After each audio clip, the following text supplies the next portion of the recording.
Chapter 1626 Ancient Canyon.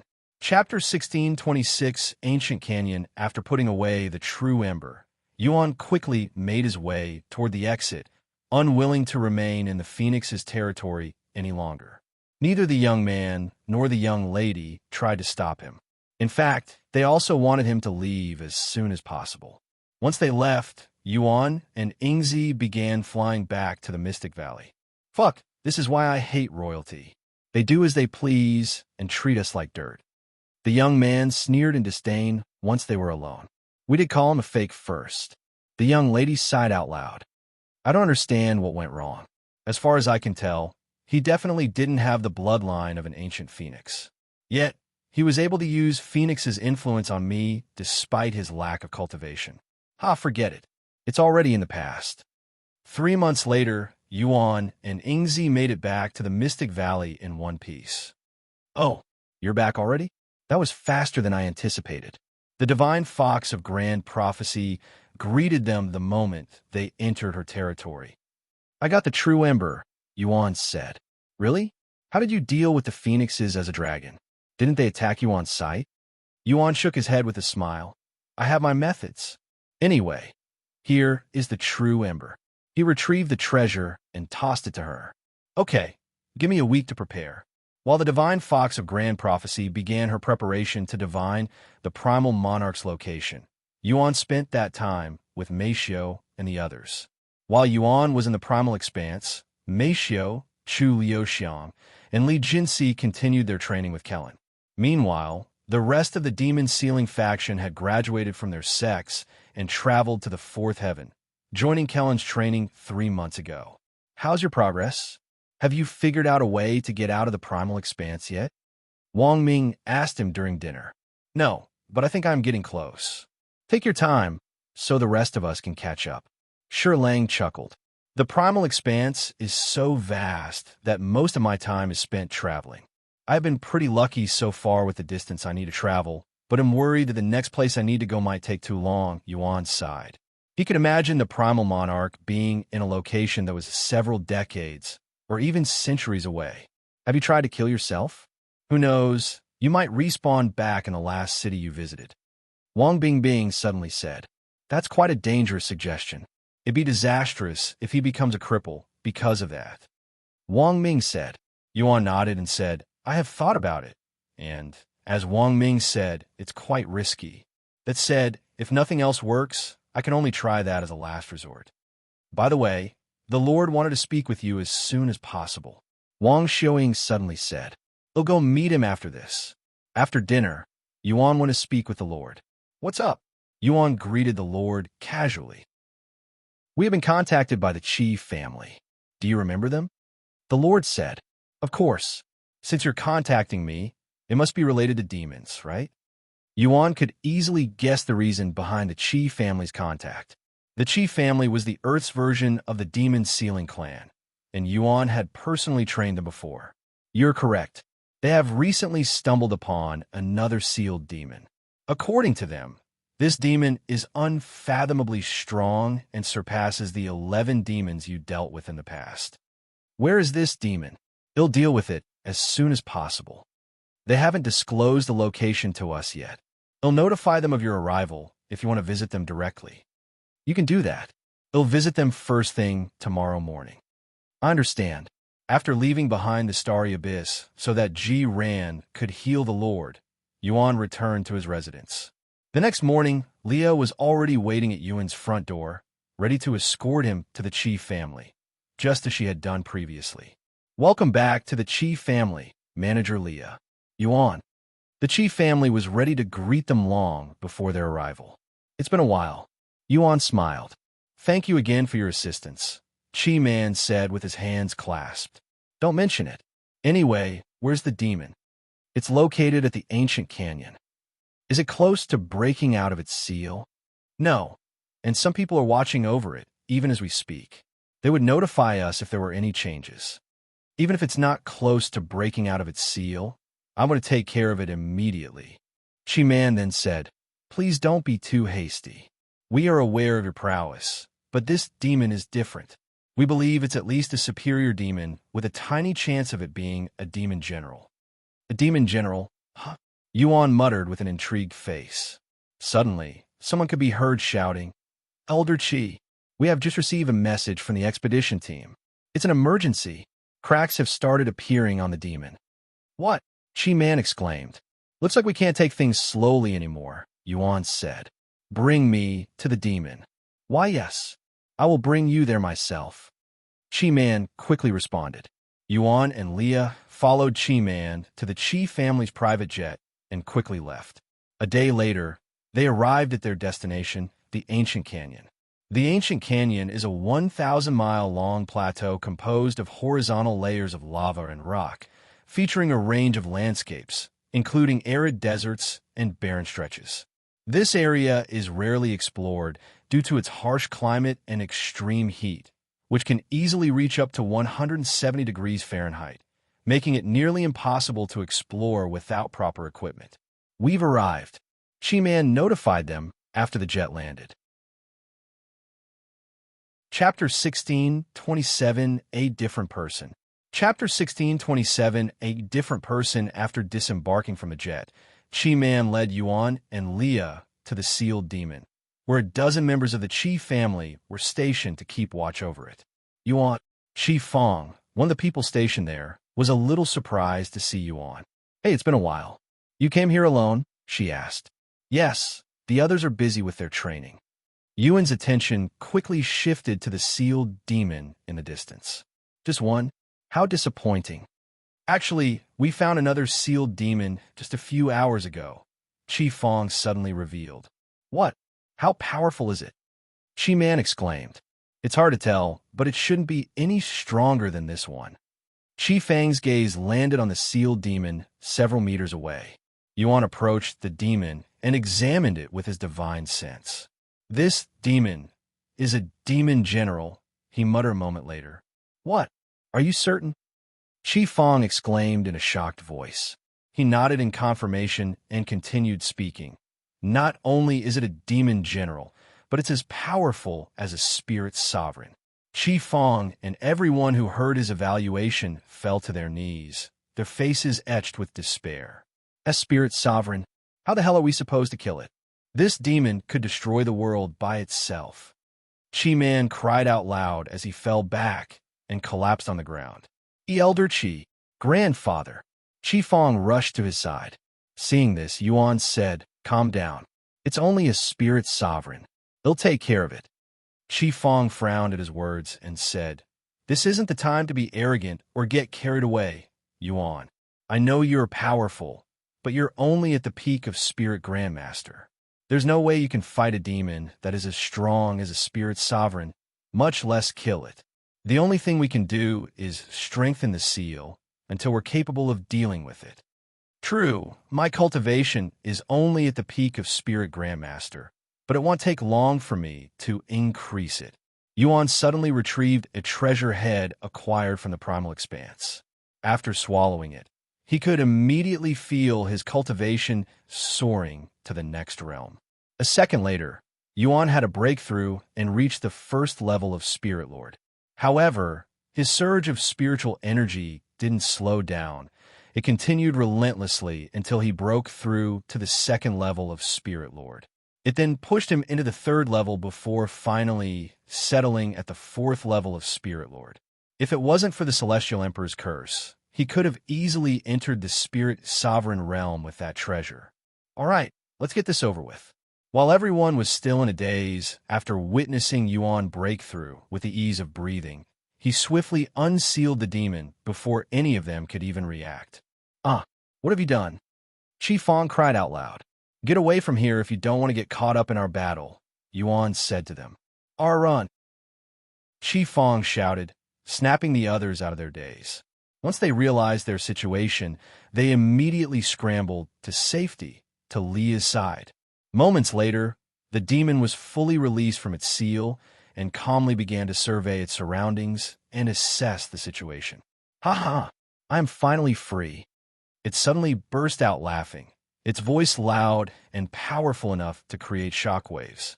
Yuan didn't interrupt the demon's celebration and patiently waited for it to notice him. Sometime later, the demon turned to look at Yuan and spoke. There's even a meal prepared for me? This must be demon god's work. The demon suddenly lunged at Yuan, its claw-like hands reaching for his neck. However, just as it was able to reach Yuan, it suddenly felt something grasping onto its neck, holding it back from advancing any further. The demon was stunned to realize that Yuan had seized its neck before it could grab his. When did you? Shoo. Yuan hushed the demon by tightening his grasp on its neck. If it weren't for the demon's regenerative abilities, it would have already died from having its neck crushed. You just escaped your seal, so I'm sure you haven't fully recovered your strength. Don't worry, it'll give you some time to recover, so it isn't too boring. Yuan flicked his arm, flinging the demon away like a rag doll. Yuan, what the hell are you doing? Chi Fong yelled at him after seeing his actions. Calm down. It's just a mere demon general. I can deal with trash like this with my eyes closed. Yuan laughed out loud. The demon trembled in anger after being humiliated by Yuan in such a fashion. How dare mere livestock mock me, a great demon general? Veins appeared all over the demon's face and body. Unforgivable. The demon's aura erupted with intense bloodlust.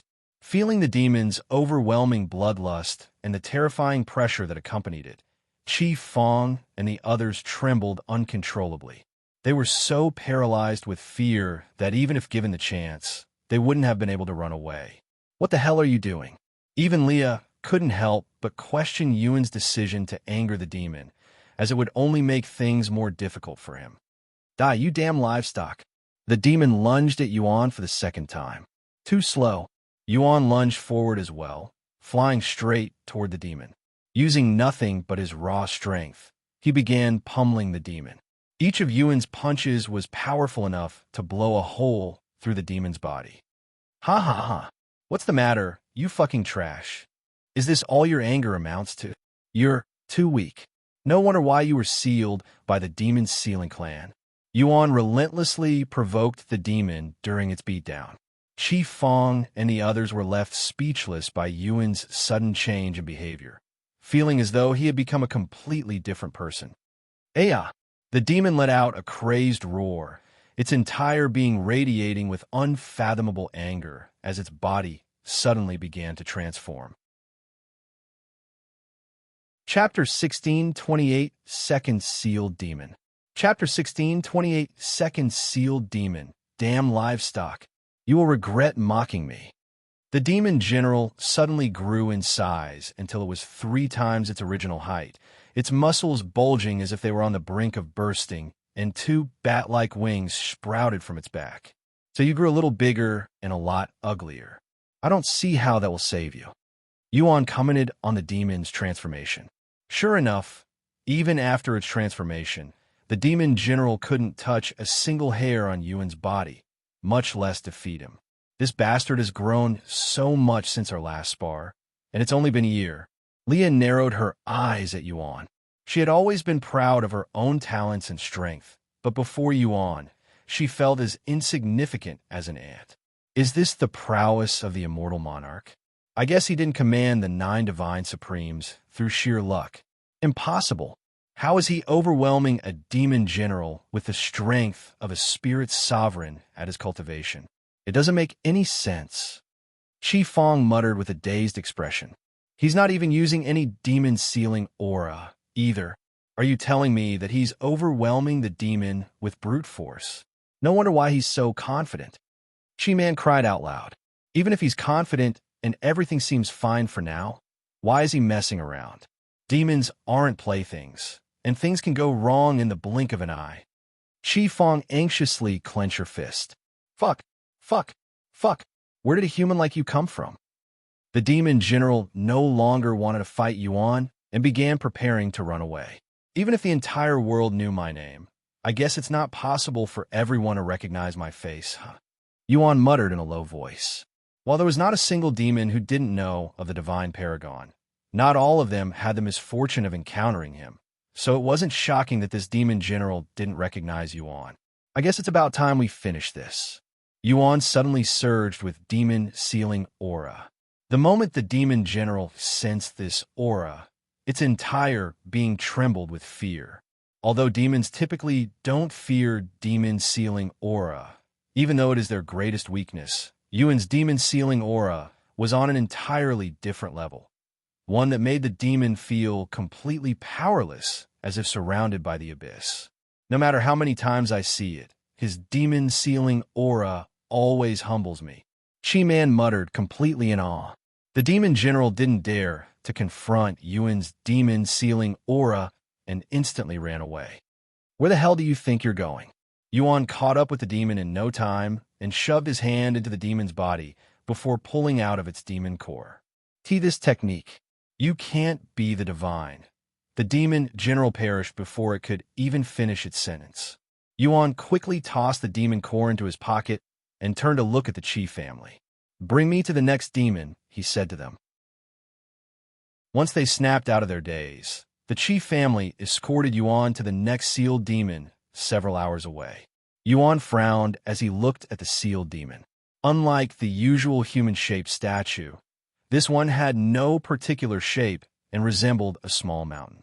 We mistook this as an ordinary boulder at first, but we examined it a little closer since it seemed out of place, and sure enough, we could sense a sealed demon inside. Qi Fang explained. Yuan. Qi Fang raised an eyebrow upon noticing a surprised expression on Yuan's face. This isn't an ordinary demon. He spoke slowly. This is a special demon called an abomination. They're essentially mutants even within the demon clan. Abomination? We have never heard of them before. How strong are they? Chi-Man asked. They're not only much harder to kill, but also stronger than the average demon, and judging by its energy, it's as strong as a divine warrior. What? Divine warrior? That's an entirely different realm. Qi Fang exclaimed in a shocked tone. There's no way we can defeat something like that, even if we're given 1,000 years. Chi-Man said. Yuan shook his head and said, I can still deal with it, but I will need some time to prepare. Yuning, can you set up a barrier around this area, so I don't completely destroy this place? Yuan asked. Of course, young master. Once Yuan transferred control to Yuning, his cultivation temporarily soared to the peak of spirit enlightenment. I guess the peak of spirit enlightenment is my new limit, huh? Yuan thought to himself. Sometime later, Yuning returned the control to Yuan after setting up the formation. I am finished, young master. As long as they're not stronger than a divine grandmaster, no attacks will be able to break this formation. Thanks. He turned to look at the Qi family and said, You guys should stand further back. Are you sure you want to unseal it now? Why don't you come back a few years later, when your cultivation is much higher? The seal is strong enough to keep that demon sealed for another decade, so you have plenty of time. Chi-Man suggested. Yuan looked at him and said, You should know by now that one's cultivation isn't the most important factor when dealing with demons. It's our demon sealing aura that matters, and it doesn't require spiritual energy to be strengthened. He stopped paying attention to the Qi family and focused on the sealed abomination. Once he was prepared, Yuan broke the seal and waited for the abomination to emerge. The earth trembled as the abomination began breaking free from its seal. Cracks rapidly spread across the boulder before it suddenly exploded a few seconds later, revealing the creature's ugly and menacing form. That is an abomination? Qi Fang and the others were expressions of fear and disgust upon seeing its grotesque appearance. Even though Yuan had warned them about its hideous appearance, none of them could have anticipated just how horrifying it would be. Chapter 16:29 The Divine Fox of Grand Prophecies Divination.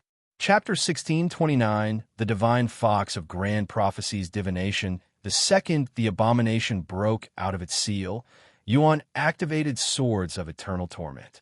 Once the abomination's massive body was covered in swords, immobilizing it, Yuan instantly transformed.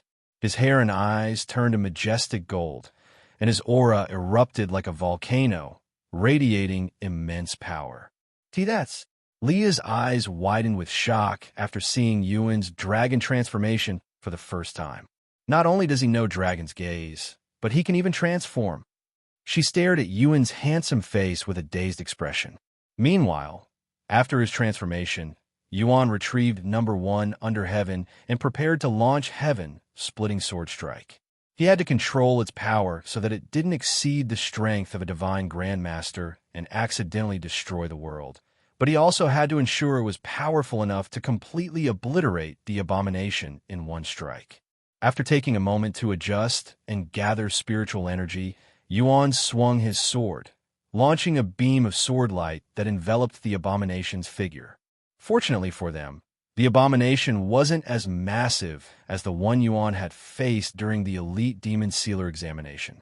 The moment Yuan's heaven-splitting sword strike hit the formation, it triggered a massive earthquake powerful enough to be felt across the entire world. Cracks spread across the formation, yet it somehow managed to hold together, clinging to a sliver of strength. When the dust settled and the Qi family could finally see the situation, they were bewildered to find that Yuan was standing alone and the abomination had vanished entirely. Heavens! He killed a demon with the strength of a divine warrior, while only being a spirit lord. Qi Man cried out loud, his entire being trembling in awe. How on earth is he doing that? Ignoring his demon-sealing aura, his strength doesn't match his cultivation. Is he hiding his true cultivation? It doesn't make any sense. Qi Fong shook her head. Once the abomination was defeated, it left behind its demon core. Yuan's eyes widened with surprise when he saw how different it was from an ordinary demon core. It wasn't just the size of a watermelon, but also pitch black in color. This is a demon core? Yuan mumbled as he picked up the core. He was also a bit disappointed, realizing it would be impossible for him to consume a demon core of this size, as it wouldn't even fit in his mouth. The Qi family approached him once they determined it was safe to do so. What the heck is that? Qi Fong asked as she pointed at the demon core. The abomination's demon core. This is also my first time seeing something like this, he said. Qi Man shivered at its sight and said, It feels very ominous. What are you going to do with it? I don't know if we can even do anything with it. Qi Man then said, In that case, would you mind allowing our family to research it? Of course, we're not asking you to give it to us. ITLL, still be your property. Yuan nodded, Sure. Let me know if you learn anything. He handed the demon core to Qi Man as so heavy. Qi Man nearly dropped the demon core once it was in his grasp. The demon core was deceptively heavy and weighed several tons. Oh, sorry. It was almost weightless for me, so I forgot to tell you. Yuan said with an apologetic smile. It's okay. Qi Man quickly moved the demon core back to their private jet. Sometime later, they returned to the Qi family to celebrate the demon's extermination with a big feast. Yuan, can I bother you to check on our disciples' progress before you leave? It's been some time since their lecture with you, after all. Qi Huan asked him. Of course. During the feast, the disciples put on a performance to showcase their demon-sealing aura. What do you think, Yuan? Have they improved a little? He nodded. Yes, they've improved, but there's still a lot of work to be done. I would give them another lecture, but I have to return to cultivation online by the end of the day. Next time, surely. We'll be waiting for your return. After the feast, Leah escorted Yuan back to the Dragon Spiral Mountain. During their travel, she questioned him. How did you use dragon transformation? Only those with a dragon bloodline could possibly do such a thing. I was able to do that after performing the dragon cleansing ceremony. The dragon cleansing ceremony?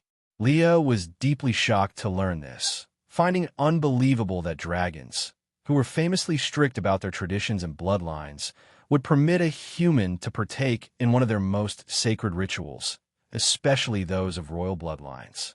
Which royal bloodline would be foolish enough to do such a thing? She sighed inwardly. Once they returned to the Dragon Spiral Mountain, Yuan spoke with the Lord, recounting everything that had transpired.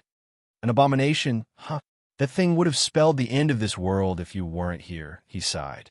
As long as I am here, no demon will cause havoc on Earth ever again. Notify me again if they find any more demons. Of course. At the end of the day, Yuan returned to Cultivation Online. Welcome back. You're just in time for my divination. The divine fox of grand prophecy had just finished her preparation. Now witness my divination. The divine fox of grand prophecy was suddenly enveloped in a golden aura that expanded outward until it covered the entire mystic valley. Grand prophecy, show me the location of the primal monarch, she roared. A complex and majestic magic circle materialized beneath the divine fox, radiating an unfathomable aura. The divine fox's eyes glowed with a golden light that shone like a flashlight, and intricate symbols began to form within her eyes. The divine fox remained in this state for several moments until she suddenly coughed up a mouthful of blood. That is impossible, she muttered in disbelief. What happened? Did you fail? Yuan asked with a slight frown, wondering if something went wrong with the divination. No. The divination succeeded, and I have the primal monarch's location. But the grand prophecy revealed that its location is here, in the mystic valley, she exclaimed, her voice filled with terror. What? Yuan's eyes widened with shock upon hearing this. Chapter 1630 Primal Monarch. Chapter 1630 Primal Monarch. What did you say? The Primal Monarch is located somewhere in the Mystic Valley? Are you sure you divined properly? Yuan looked at the divine fox of grand prophecy. Why you? Are you mocking me? I have never failed a divination. I'm sure of it. The Primal Monarch is in the Mystic Valley.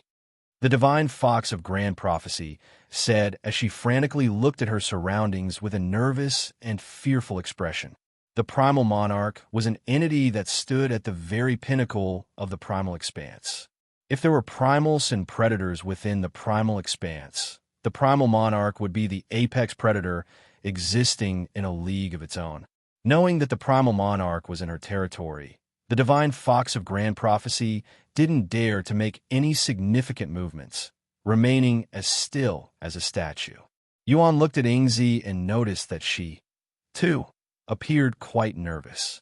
It was the first time he had ever seen such emotions from her. This can't be a coincidence, Yuan thought to himself. He recalled something the divine fox of grand prophecy said. He will only appear before you if he chooses to do so. He mumbled. Several moments passed in silence, with nothing happening. After waiting a little longer without any changes, Yuan decided to make the first move. Primal Monarch, you can hear me, right? In fact, I bet you're looking at me right now. He shouted with the support of his spiritual energy, allowing his voice to ripple throughout the entire Mystic Valley. The divine fox of grand prophecy and Yingzi turned to at him with terrified expressions on their faces. What the hell are you doing? Do you have a death wish? The divine fox shouted at him. Yuan ignored her and continued. I doubt you're here by chance. Are you here for me? If so, why don't you show yourself already? Yuan, Yingzi called out to him in a nervous tone. If the Primal Monarch wanted to kill Yuan, even she was powerless to do anything about it. Don't tell me you want to play hide-and-seek with me. I don't have the time for that. As Yuan's voice faded and silence returned, a faint rustling noise suddenly broke the stillness. Yuan and the others immediately turned their heads toward the source of the noise, and a small silhouette slowly emerged from the tall bushes. You are? Yuan's eyes widened with shock when he saw the appearance, the face of this individual. Once the silhouette fully emerged from the bushes, it became clear that it was a child, a young boy. He had short black hair and innocent eyes that held a sharp and powerful gaze. Like Yingzi, he had an uncanny absence of presence, despite standing right in front of them. Yuan was in disbelief, not because this individual had the appearance of a child, but because the child's face was identical to his own when he was younger. It was as if he were staring at a mirror image of his past self. The divine fox of grand prophecy and Yingzi also noticed this obvious detail. If they hadn't known any better, they would have mistaken this child for Yuan's son. You, or the Primal Monarch? Yuan asked, after a moment of silence. Instead of answering his question, the child said, Who are you, and why do you have that appearance? The atmosphere in the Mystic Valley shifted abruptly. Sensing this change, both the divine fox of grand prophecy and Yingzi began to sweat profusely. What do you mean? I've always looked like this. In fact, I should be the one asking you that.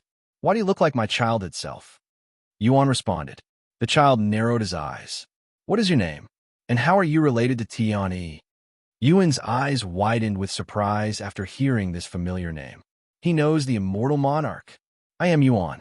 As for my relationship with Tian, why are you asking? Who is he to you? I am the one asking questions here, Brad.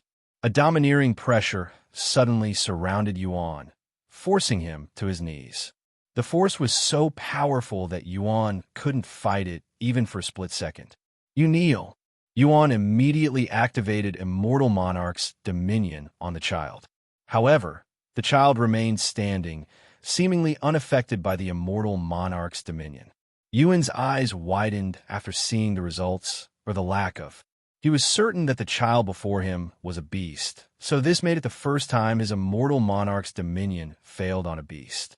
As I thought, you were the one who used that power earlier. The child muttered, clearly unfazed by it. The pressure on Yuan suddenly disappeared. Are you that brat's descendant? Is Tian still alive? The child asked. What? Yuan muttered, utterly confused by the situation. Despite the strange situation, Yuan couldn't sense any killing intent from the child. Furthermore, the child's tone when speaking of Tian, was akin to that of a father speaking to his child. I guess it's safe to assume that he's not my enemy. I'm not Tian's descendant. Yuan spoke as he got back to his feet. Was Tian in my past life. What? The child's eyes widened with surprise after hearing this. Bullshit. Then why don't you recognize me? He shrugged. I reincarnated not long ago and am still recovering my memories. Unfortunately, my memories of Tian's childhood are still missing. Anyway, you're the Primal Monarch, right? Since you know Tian, I must have traveled to this place in the past. So you really don't remember anything, huh? After sighing, the child spoke. Indeed, I am the Primal Monarch. You asked about my relationship with Tian, right? I am your father. You're my father? Yuan cried out loud at this revelation. So, I wasn't even human. Let me finish, you brat. I'm not your real father. You somehow wandered into our world when you were still a child, and I took you in. Is that so? Yuan swallowed nervously. Chapter 16:31 Retrieving Tian's Memories. Chapter 16:31 Retrieving Tian's Memories. What the hell is going on here? The Primal Monarch is that human's adoptive father? The divine fox of grand prophecy was bewildered by this information. She had countless questions, but she didn't dare to ask them. Since you don't remember me, I guess it's safe to assume you don't remember our promise. Did you wander to the primal expanse again by accident, too? The Primal Monarch looked at Yuan. He nodded. Yes, I came here by accident. I wanted to look for you, because I was told you could take me out of this place. How long have you been watching me? The Primal Monarch sighed. Since you used my power at the Phoenix's territory. Your power? You mean Immortal Monarch's dominion? Yuan raised an eyebrow. If that's what you call it, sure. However, that power, the ability to command primals and predators, was originally mine to begin with. The Primal Monarch revealed. Yuan wasn't too surprised to learn that the Immortal Monarch had inherited his power from another source, as it seemed unlikely for a human to naturally possess such control over beasts in the first place. The Primal Monarch suddenly gestured to Yuan and said, Let me see the kind of life you've lived after leaving the primal expanse. Huh, you want to see my memories? But I don't have all of them. That doesn't mean anything to me. While you don't remember it now, they're definitely somewhere in there, so all I need to do is take it out from hiding. You can do that. Yuan didn't think of this until it was mentioned. Does it have any side effects? He was worried that it might affect his fate.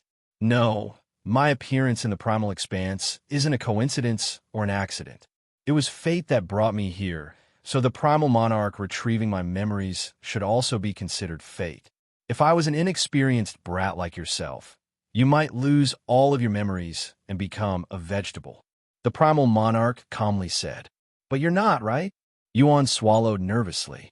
You really don't change, huh? A subtle smile appeared on the Primal Monarch's face.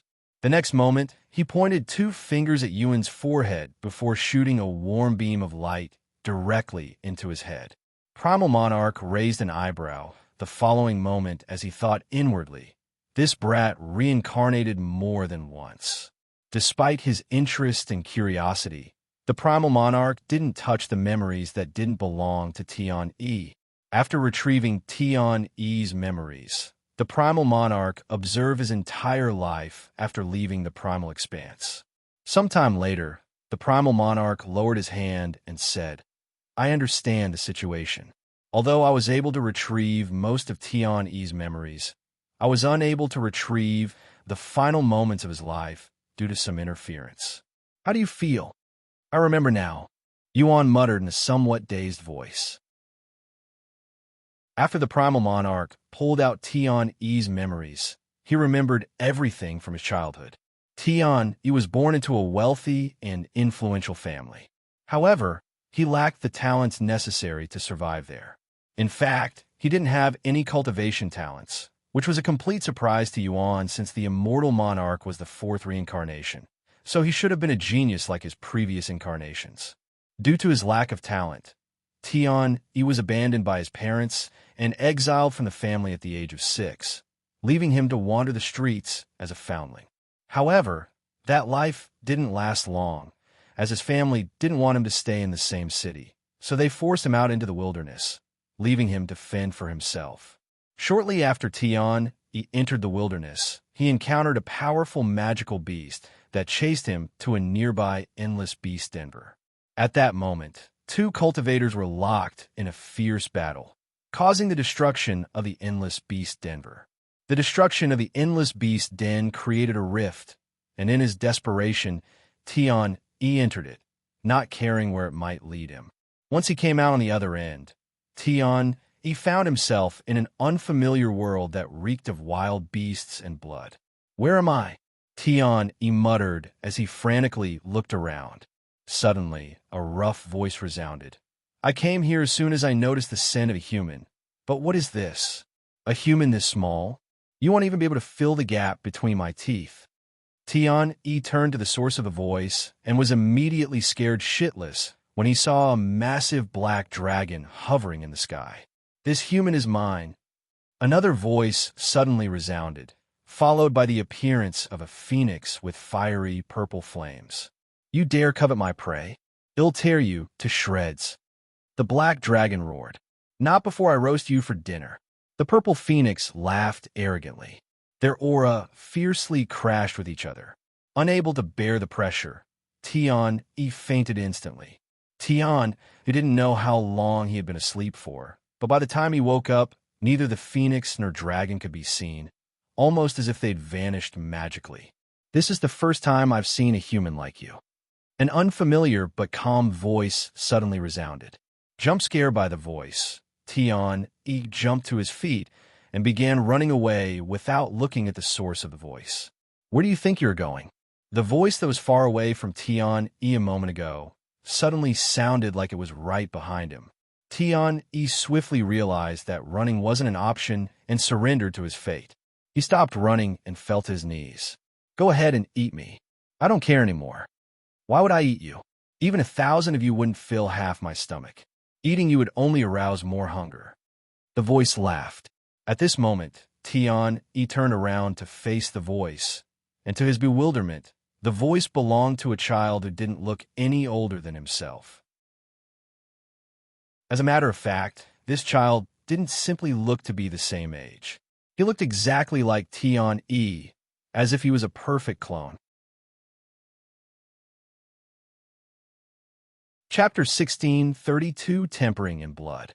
Chapter 16:32 Tempering in Blood. Who are you? Why do you look like me?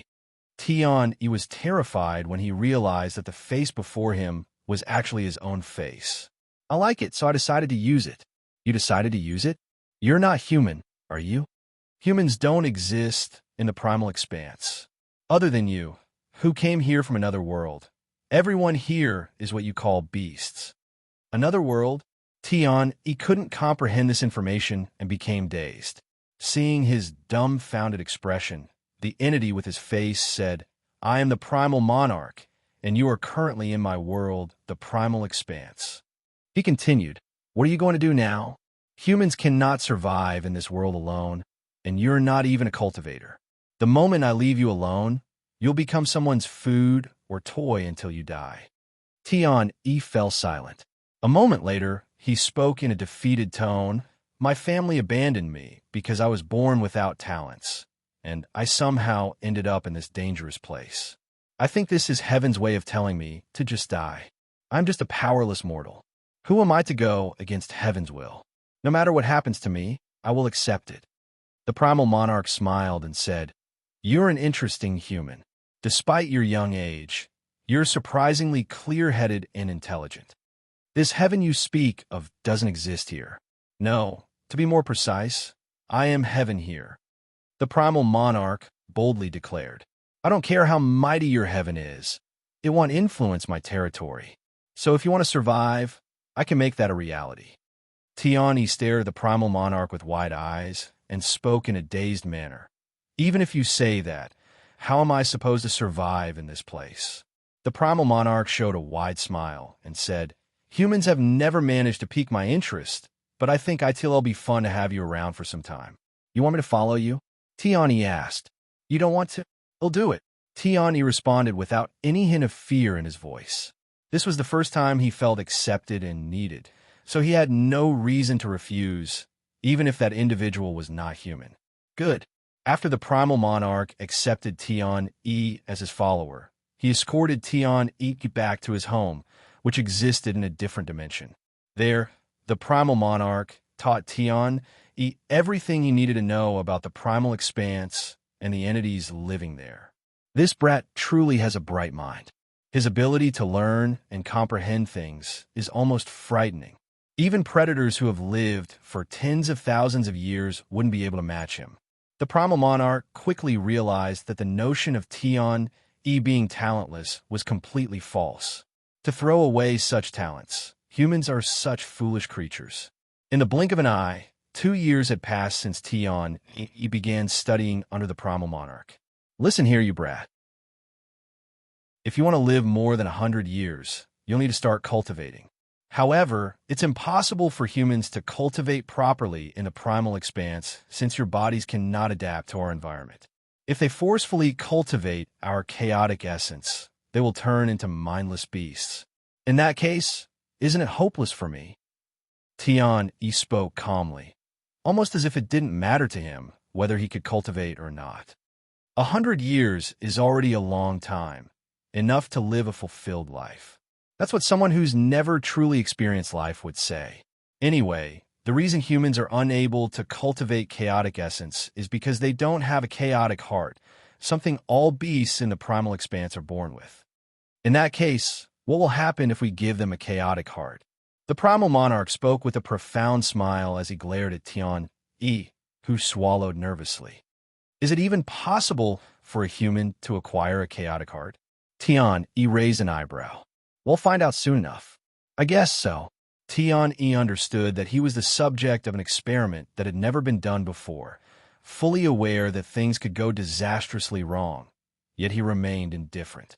The Primal Monarch went to the primal expanse to prepare for Tian's experiment. He returned a few hours later and prepared a bath filled to the brim with the blood of various beasts. First and foremost, we need to strengthen your frail body. This will be incredibly painful, unlike anything you've ever experienced before, so brace yourself. However, to the Primal Monarch's surprise, Tian neither screamed nor showed any signs of pain during the tempering from the beginning to the very end, lasting for 6 hours straight. How do you feel? The Primal Monarch asked Tian as he emerged from the bath. Feels like my body is surging with strength, he said. Did you not experience any pain during the tempering? I did, and it hurt like hell. Tian calmly replied. The Primal Monarch gazed at the bloodbath and thought to himself, I never could have imagined he'd endure 6 hours on his first tempering. How interesting. He began to feel that he had made the right choice in taking Tian under his wing. Over the next 4 years, Tian continued to bathe in the blood that the Primal Monarch provided. The pain he endured grew more intense as the quality and potency of the blood increased. Your body should be strong enough to grow a chaotic heart now. The Primal Monarch retrieved a mountain of treasures and continued. Although we are born with a chaotic heart, it isn't complete at birth and requires tremendous effort to complete it. Once completed, predators can further grow a second or even third chaotic heart by consuming large amounts of treasures.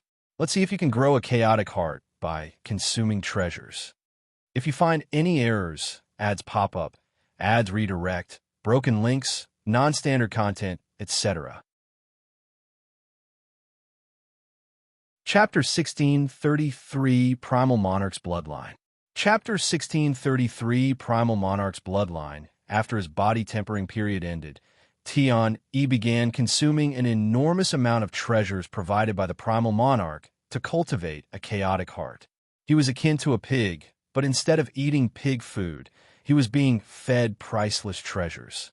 However, despite the vast number of treasures he consumed, there were no signs of his chaotic heart forming.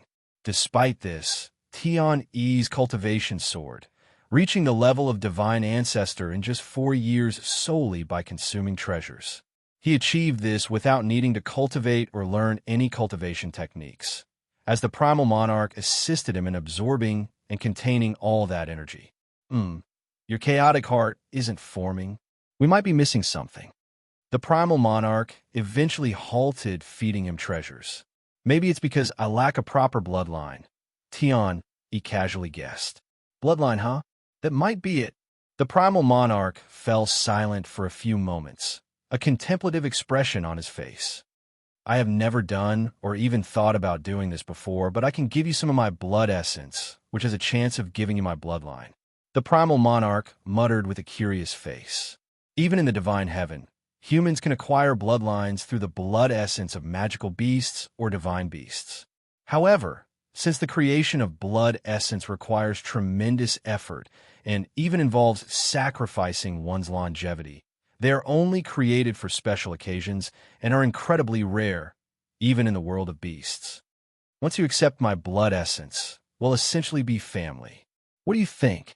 Are you willing to accept the bloodline of a beast? The Primal Monarch asked Tian. Tian smiled and said, I already see you as a family and a father, so nothing's changed. The Primal Monarch laughed out loud, finding his answer extremely entertaining. Very well, then give me some time to form my blood essence. Since this is my first time doing something like this, it will take a few years to complete. A few years? What should I do in the meantime? Tian asked. They'll teach you a few of my techniques, so you can use this time to train them. The Primal Monarch transferred several of his own techniques to Tian directly through his mind, allowing him to understand them instantly. However, he still needed to train to deepen his understanding and strengthen the techniques. Afterward, the Primal Monarch entered seclusion to form his blood essence, leaving Tian alone for the next decade. In these 10 years, Tian focused on training the techniques bestowed by the Primal Monarch, occasionally tempering his body and consuming the leftover treasures. His cultivation reached the peak of immortal ascension without any issues. When the Primal Monarch returned with his blood essence, he didn't immediately feed it to Tian, as he feared that Tian was too weak to absorb his blood essence. Let's increase your cultivation a bit more to be safe. Thus, he fed Tian even more treasures. After a few more years, Tian broke through immortal ascension and became a true immortal at the bronze immortal realm. Normally, a cultivator would need to face a heavenly tribulation before they can ascend past immortal ascension and become an immortal, but since Tian was located in primal expanse, where the heavens had no influence, he was able to break through that barrier without facing one. So I just consumed this like water?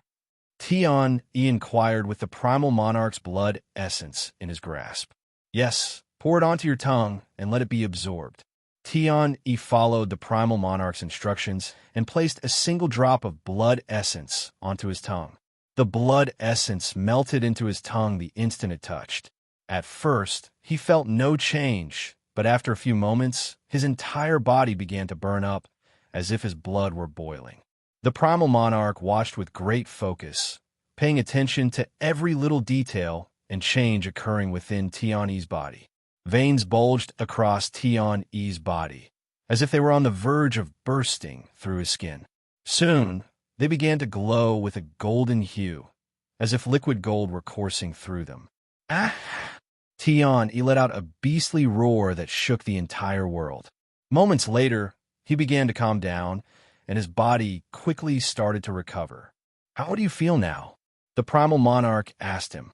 Even before Tian's response, the Primal Monarch could tell from Tian's aura that he had successfully absorbed the blood essence. "I feel the same," Tian muttered in a somewhat puzzled voice. Although he didn't realize it, his voice carried an unfathomable power capable of commanding all beasts if there were any near him. Of course, it wouldn't work on the Primal Monarch, who gave him the power. "You may not feel it now, but you'll realize it sooner or later," said the Primal Monarch. "As long as you learn to control that power, you'll be invincible within the primal expanse, even as a mortal. However, great power comes with great responsibilities, and I trust that you won't abuse this power." Tian smiled and said, "I won't betray that trust, but if I ever do, you can kill me." "Kill you? Oof. They'll make you suffer a fate worse than death." The Primal Monarch sneered. After acquiring his new powers, Tian spent several more years studying and practicing to master control over them. During this time, Tian also successfully formed his chaotic heart, albeit an incomplete one. Once the Primal Monarch was confident Tian he could survive by himself, he was released into the Primal Expanse for experience. "What should I do in the Primal Expanse besides completing my chaotic heart?" Tian asked the Primal Monarch before leaving for the Primal Expanse. "How should I know? This is meant to expand your experience, so live however you want for the next 100 years. Also, you will be hunted everywhere you go because you're a human, and your scent will drive everyone mad, so try to stay alive. I don't want all of my efforts to go to waste. I will try not to disappoint you." Tian left for the Primal Expanse with an excited smile on his face. Chapter 16:34 Tian's Growth. Chapter 16:34 Tian's Growth. After Tian left home to gain experience in the Primal Expanse, the Primal Monarch secretly followed him, having nothing better to do. Of course, since this was Tian's first time exploring alone, he also felt a little worried for him. However, the Primal Monarch's worries were quickly relieved once he saw how quickly Tian adapted to the Primal Expanse. While his cultivation as a bronze immortal was respectable in the Primal Expanse, it was far from sufficient for him to be reckless and careless. Tian didn't have any big ambitions and wanted to complete his chaotic heart as soon as possible, which he set as his primary goal. He traversed the Primal Expanse in search of treasures, dominating nearly every territory he encountered. Tian's presence quickly spread throughout the Primal Expanse like wildfire, and within a few years, nearly every powerhouse there had heard of the human causing havoc in their territories. A human who can cultivate and use his powers? Bullshit. There's no way such a human exists. What? This human has a chaotic heart? Are you sure he's really human and not just a predator in disguise? Most of the powerhouses refuse to believe that a human could create such chaos in their world, especially when every human before him had been unable to adapt to their chaotic essence. However, some had their interest piqued and left their territories to seek out this human they had been hearing so much about. After another decade, it was all but confirmed that Tian was real, and he was growing at such a tremendous rate that he could pose a threat to even the powerhouses in the Primal Expanse if given a few more decades. Tian quickly became a presence that could not be ignored, prompting predators across the Primal Expanse to attempt to either tame or kill him. However, every failed attempt only made Tian stronger. Eventually, Tian became so powerful that it took several powerhouses just to face him on equal footing. Fuck, where's the Primal Monarch? Why isn't he doing anything about this human when his world is being flipped upside down? The natives of the Primal Expanse were puzzled by the Primal Monarch's silence. Normally, Whenever a situation threatened the balance of the world or someone caused excessive chaos, the Primal Monarch would intervene. Yet, he was nowhere to be seen. This made some wonder if something had happened to the Primal Monarch. However, after 100 years had passed since Tian first appeared in the Primal Expanse, he vanished as suddenly as he had arrived. Unbeknownst to the natives, Tian had returned to the Primal Monarch's home. "How was your experience in the outside world?" The Primal Monarch asked upon Tian's return, pretending as if he hadn't been watching him the entire time. "It was a little scary at first with the amount of beasts trying to kill me, but once I got used to it, it was pretty fun." Tian laughed out loud. "Is that so? Let's see how many chaotic hearts you've managed to form in the last 100 years. After a quick examination, the Primal Monarch was surprised to sense 4 chaotic hearts within Tian's body. 4 chaotic hearts in 100 years, huh? Not bad, considering that even the strongest predators in the Primal Expanse only have 6 after millions of years. Not only did Tian acquire 4 chaotic hearts, but his cultivation even reached Golden Immortal in 100 years. What should I do now? I have done pretty much everything there is to do in this world. Not that there is much to do in the first place. Well, do you have any interest in owning your own territory?" The Primal Monarch asked. "Not really. I just don't see the appeal of owning a territory. Unfortunately, there isn't much for you to do in this world. In the first place, the Primal Expanse wasn't created for humans. As for the rest of us, we live to increase our strength and expand our territories. We thrive off growth and preying on the weak. If there's nothing to do, I can simply create my own entertainment. For example, I can bring human entertainment into this world." Tian suggested. However, the Primal Monarch shook his head and said, "That won't work.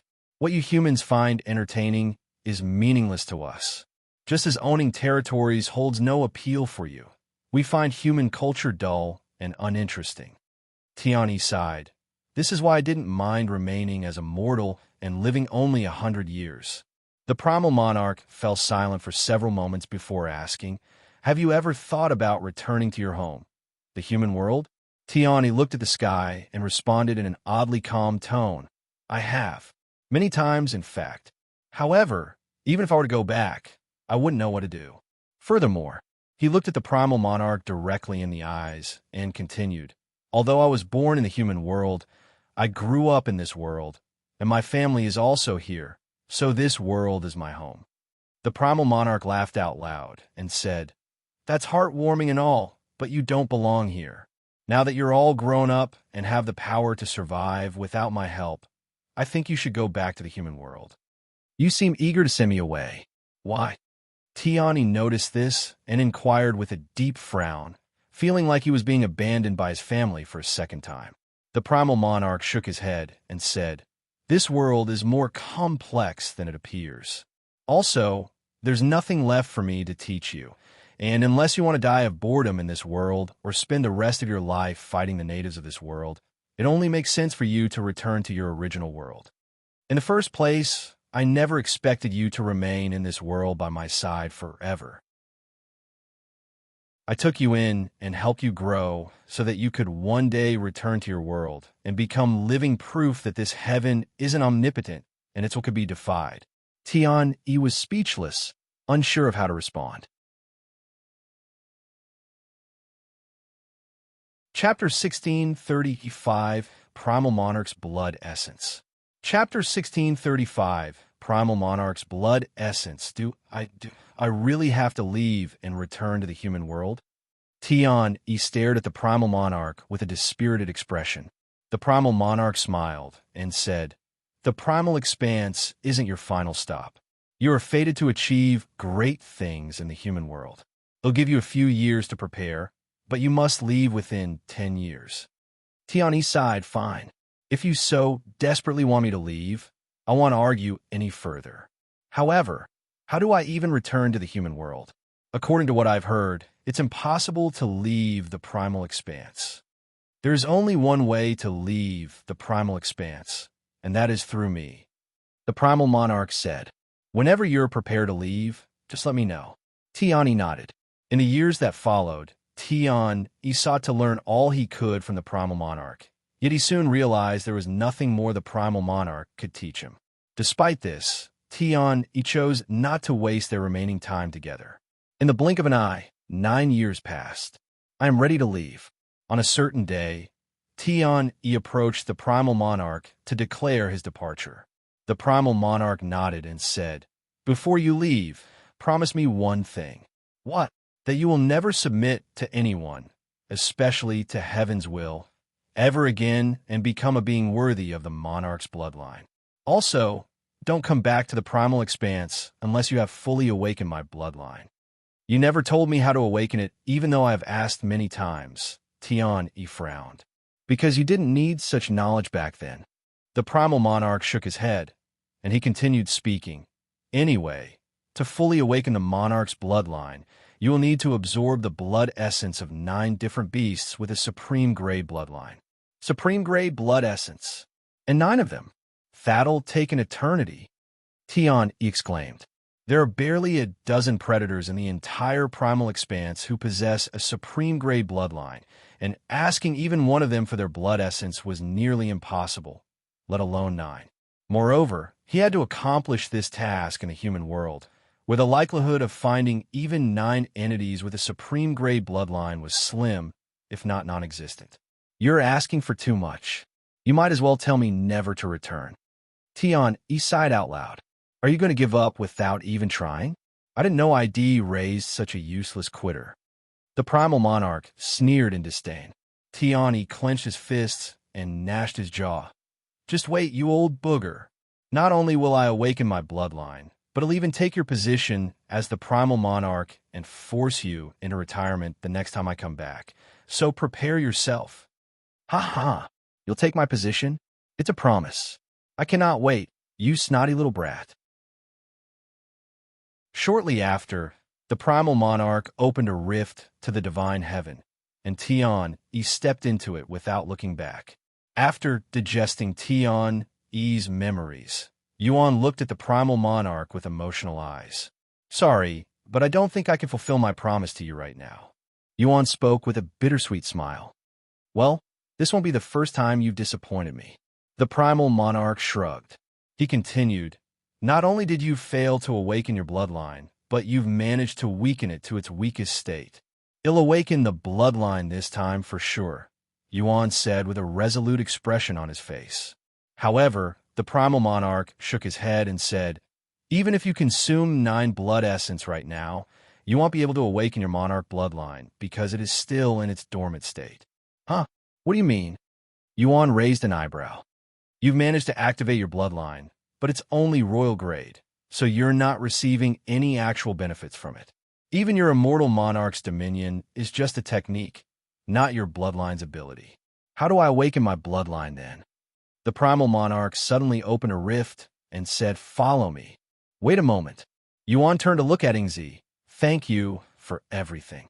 He retrieved 1,000 meat skewers and handed them to Ingzi, who accepted them in a daze. "You too." Yuan gave some skewers to the divine fox of grand prophecy before entering the rift with the Primal Monarch. On the other side of the rift lay the Primal Monarch's own dimension, the place where Tian, he had once lived. The world within this dimension was as vast as the Primal Expanse, but only Tian E and the Primal Monarch inhabited it at this moment. Yuan surveyed his surroundings, feeling a sense of nostalgia. Sometime later, the Primal Monarch spoke. "I knew you would return one day, so I prepared this for you, but I never anticipated you would return in such a state." He showed Yuan his palm, where a small bottle rested. "This is—" Yuan swallowed nervously after seeing the drop of blood inside. "You made a second blood essence?" Most beings don't even dare to create blood essence, fearing the harm it could cause them. Those brave enough to attempt it would only produce a single drop in their lifetime, as that was their limit. Yet, the Primal Monarch had created 2 drops. If you consume this blood essence, your Monarch's bloodline will awaken its true prowess. Yuan accepted the Primal Monarch's blood essence. "Thank you." Yuan tossed the bottle into his spatial ring, causing the Primal Monarch to raise an eyebrow. "What are you doing?" Saving it for later? Why? But I'm only a spirit sovereign now, and I was an immortal the last time I consumed your blood essence. That's true, but you also didn't have the Monarch's bloodline back then. You already have the Monarch's bloodline this time, so the requirements won't be as harsh. Is that so? Then he'll consume it now. Yuan retrieved the blood essence. Chapter 1636, Awakening Immortal Monarch's Bloodline.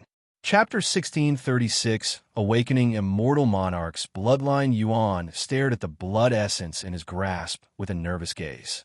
Despite the Primal Monarch's assurance that it was safe to consume at his cultivation level, he couldn't help but feel uneasy. After all, the blood essence belonged to an entity likely far stronger than even the dragon ancestor, whose blood essence he also possessed and has yet to consume due to his lack of cultivation. Are you really scared of a single drop of blood? When did you become such a coward? The Primal Monarch casually mocked. A single drop of blood? Is that how little you view your own blood essence? Yuan shook his head as he opened the bottle. After taking a deep breath, Yuan tilted his head backward and poured the blood essence onto his tongue. The blood essence immediately melted into his tongue. Yuan immediately sat down and began cultivating in silence. He could feel his body burning, almost as if his blood was boiling, but it wasn't as intense as his first experience as Tian. A few days later, Yuan's bloodline had ascended by 2 grades. Unlike treasures and techniques, bloodlines had only 4 known grades, with the vast majority being royal grade. After royal grade came imperial grade. In the human world, those with imperial grade bloodlines were regarded as nobles, hailing from the most elite bloodlines. In the beast world, they were considered royalty. Above imperial grade was divine grade. Those with a divine grade bloodline were destined to rise above all others, standing as emperors among their kind. If one searched the entire 9 heavens, there would be less than 100 entities with a divine grade bloodline. The highest known grade of bloodline was the supreme grade bloodline. Only the most powerful entities, such as Dragon Goddess Yejun, the Primordial Phoenix, and the Dragon Ancestor, possessed such bloodlines. They are so rare that one could count all of them with 2 hands. Only divine grade? I was expecting it to reach supreme grade. Yuan mused afterward. The Monarch's bloodline is, without doubt, supreme grade at the very least. However, you've only partially awakened your bloodline. If you want your bloodline to reach supreme grade, you'll need to consume supreme grade blood essences to truly awaken your bloodline's full potential. The Primal Monarch said to him, I need to consume 9 different supreme grade blood essence, correct? Can I assume that your blood essence doesn't count? The Primal Monarch nodded. My blood essence won't count, so you still need 9 more. The Dragon Ancestor should have a supreme grade bloodline, so that's 1 down. If I count the Primordial Phoenix's blood essence in Feng Feng's possession, that's 2. What are your plans now? The Primal Monarch suddenly asked him. Will you be returning to the human world now? No, there's still something I must do here, unless you can help me. Yuan retrieved Feng Yuxiang's egg and showed it to him. Can you do something about this? What do you want me to do exactly? If you want me to awaken the Phoenix inside forcefully, I can do that, but ITLL injure the Phoenix. Can you speed up her recovery? The Primal Monarch glared at the egg and said, As far as I can tell, the Phoenix inside is already fully recovered. Really? Then why isn't she coming out? I was told that she would come out once she fully recovers. I'm afraid I don't have an answer to your question. If you want to know, you should visit the Phoenix's territory. Yuan nodded. That was my plan from the start, but it's a little far and I can't spend too much time in this place. Do you think you can send me there? The Eternal Phoenix domain, right? Yes, that's right. I can send you there. What about your friend? My friend? Yuan raised an eyebrow. That shadow dweller you've been traveling with. She's still at the Mystic Valley. I thought she had left by now. Yuan muttered in a low voice. After taking some time to ponder, Yuan said, Let me talk to her for a bit. The Primal Monarch flicked his arm, casually creating a rift that led him directly back to the spot where he had left from. When Yuan returned to the Mystic Valley, he noticed that Ingzi hadn't moved an inch from her spot. As for the Divine Fox of Grand Prophecy, She had disappeared somewhere, presumably to recover after exhausting herself to divine the Primal Monarch's location. Don't tell me that you've been waiting for me. Yuan looked at Ingzi with a raised eyebrow. She nodded and said, well, I still don't understand what it means to be a human. What if I never returned? He asked. If you hadn't returned by the time I finished all of the meat skewers, I would have left, she calmly said. Yuan glanced at the number of meat skewers Ingzi had left.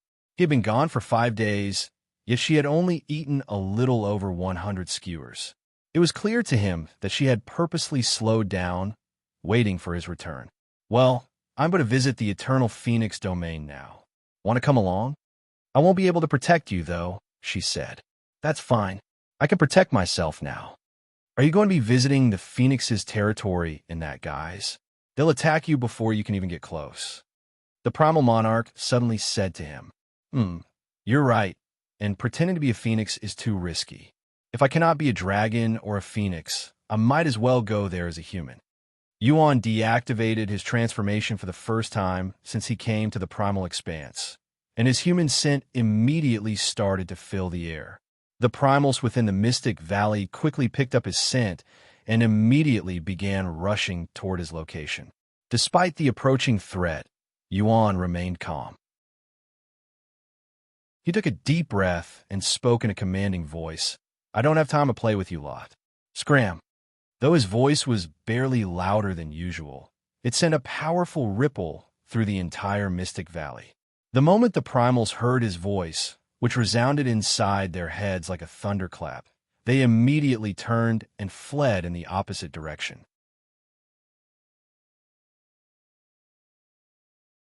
Chapter 1637 Forbidden Technique. Chapter 1637 Forbidden Technique. I'm ready to visit the Eternal Phoenix domain, Yuan said to the Primal Monarch after chasing away the primals. The Primal Monarch nodded and said, Don't expect me to protect you if you get in trouble there. He smiled, It'll be fine. Thanks for worrying. Who the hell is worried? The Primal Monarch sneered before opening a rift that led directly to the Eternal Phoenix domain. Can you hold these for me with your treasure? Ingzi handed him the meat skewers she didn't eat. Yuan nodded and stored the skewers in his spatial ring before stepping into the rift, with Ingzi following closely behind. Upon emerging from the rift, Yuan found himself standing before a vast land that resembled the Phoenix Ascendancy Plateau. His human scent instantly spread and attracted the attention of nearby primals. This is the perfect opportunity for me to test out my new powers while I wait for the phoenixes to show up. Yuan thought to himself and patiently waited for the primals to show up. A few moments later, a massive purple-feathered bird, its wings large enough to cover an entire mountain, came diving toward Yuan's location. This bird exuded an aura equal to that of a divine emperor cultivator. Yuan calmly gazed at the incoming bird. Once it was close enough, Yuan muttered in a nonchalant tone, Die. In the next moment, the bird's movements suddenly slowed, and then, without warning, it began to fall lifelessly, plummeting straight into the ground. Yingzi's eyes widened in shock as she witnessed Yuan kill the primal with nothing more than a simple voice command. So it actually works, Yuan mumbled to himself. He had never used the Immortal Monarch's dominion in such a manner in his previous life, so this was something new to him. More primals appeared shortly after, but they also dropped like flies as Yuan commanded them to die with nothing more than his voice.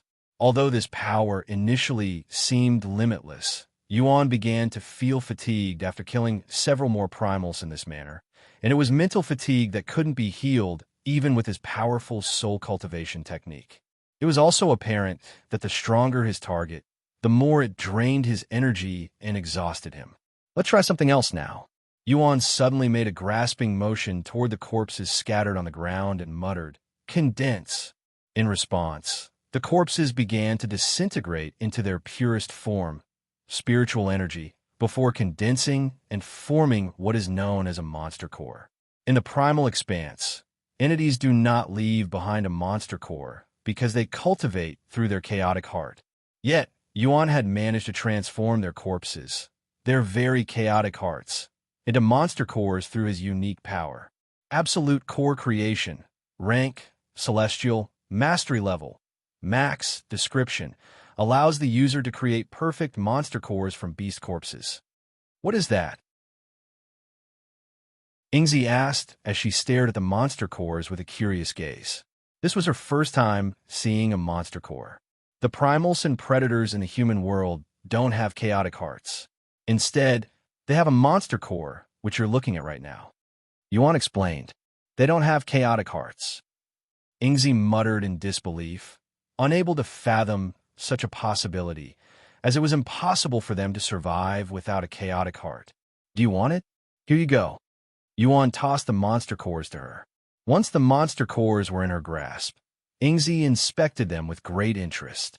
Meanwhile, Yuan shifted his focus to the approaching primals.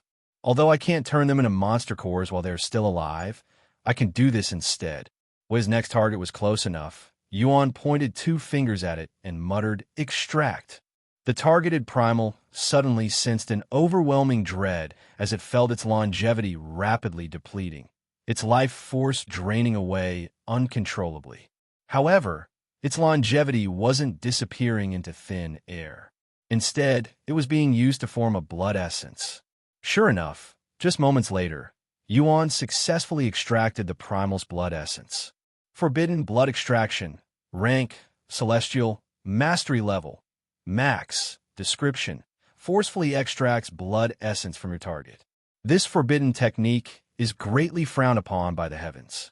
Using this technique may invoke heaven's tribulation. Yuan swallowed nervously at the description. A technique that could invoke heaven's tribulation just by using it? Luckily, I am still in the primal expanse, where heaven has no influence. Yuan thought to himself. When she realized what Yuan had just done, Ingzi wasn't merely shocked, she was absolutely terrified. The ability to forcefully extract another's blood essence was a terrifying technique, one that could plunge the entire primal expanse into chaos and turmoil. Seeing Yingzi's fearful expression, Yuan smiled apologetically and said, "I'm sorry if that scared you. I was just testing it out. I won't do that again." Ingzi silently acknowledged his words, but the fear in her heart couldn't be dispelled so quickly. Meanwhile, several powerhouses had also witnessed Yuan's terrifying powers from afar and were left in shock. That human just used the Primal Monarch's powers. Who is that human? Where did he come from? Did he come to our territory to cause trouble, or is he here for something else? Despite their status as powerhouses, these individuals didn't dare to show themselves before Yuan, fearing that he might forcefully extract their blood essences. Let's just stand by and observe him a little longer before deciding what to do with him. Yeah, let's do that. Meanwhile, Yuan continued killing the primals who approached him because of his scent. However, he refrained from using the monarch's power unless necessary. What's taking them so long to show up? They should have been aware of my presence the moment I showed up in their territory. Yuan wondered inwardly, unaware that they were purposefully avoiding him.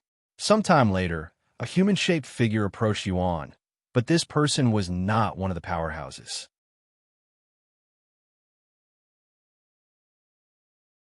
Chapter 1638, 1 Condition. Chapter 1638, 1 Condition. Hey, you with the weird scent. A voice suddenly called out to Yuan. Yuan turned toward the source of the voice, spotting a young lady with long crimson hair, amber-colored eyes, and fierce facial features. About time someone shows up, Yuan mumbled after seeing this young phoenix. Who the hell are you? And why are you causing a scene in our territory? The young lady questioned, seemingly unaware that Yuan was a human.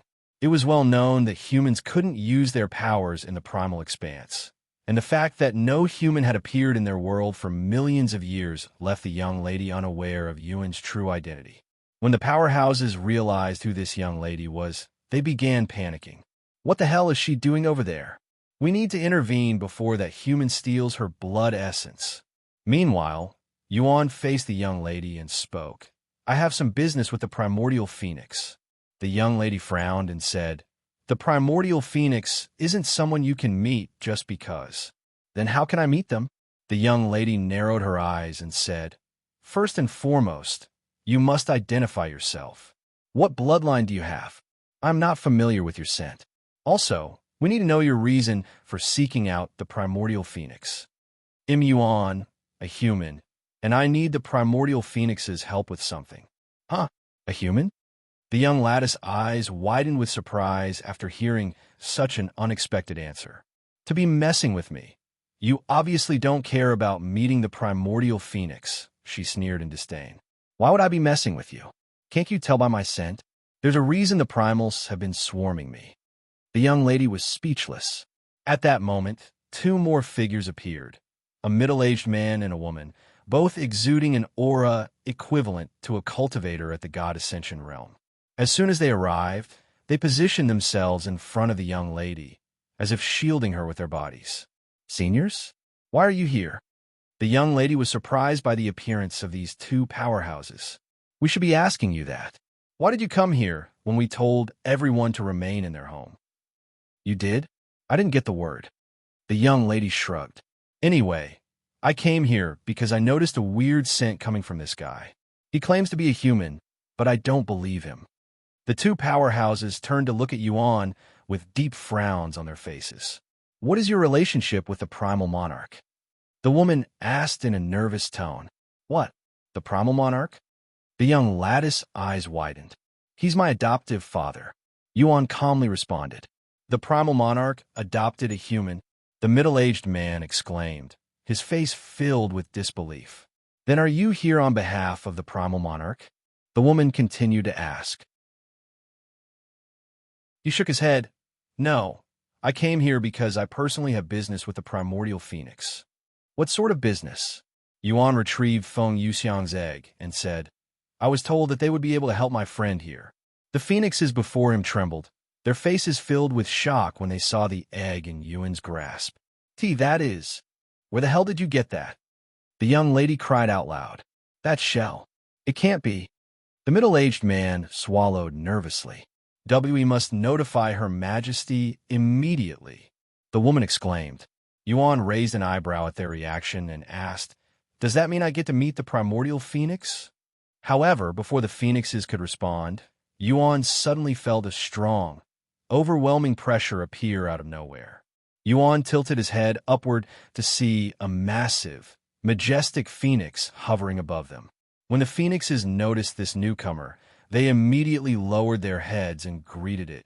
We greet your majesty. The Primordial Phoenix? Yuan recognized the Primordial Phoenix's appearance, since she looked exactly like Feng Yumming in her beast form. In the next moment, the Primordial Phoenix began to shrink, transforming into the form of a human. The Primordial Phoenix took the form of a stunning woman, tall and slender, with long, fiery red hair cascading down her back, nearly reaching her feet. Her presence radiated a majestic aura, one that commanded respect, like that of an empress. She looked just like Feng Yumming. Yuan was startled by how closely this Primordial Phoenix resembled Feng Yumming. Yet, it was clear that she wasn't Feng Yumming, but another distinct Primordial Phoenix. The Primordial Phoenix descended gracefully, halting just before Yuan, her sharp gaze locking onto the egg in his hands.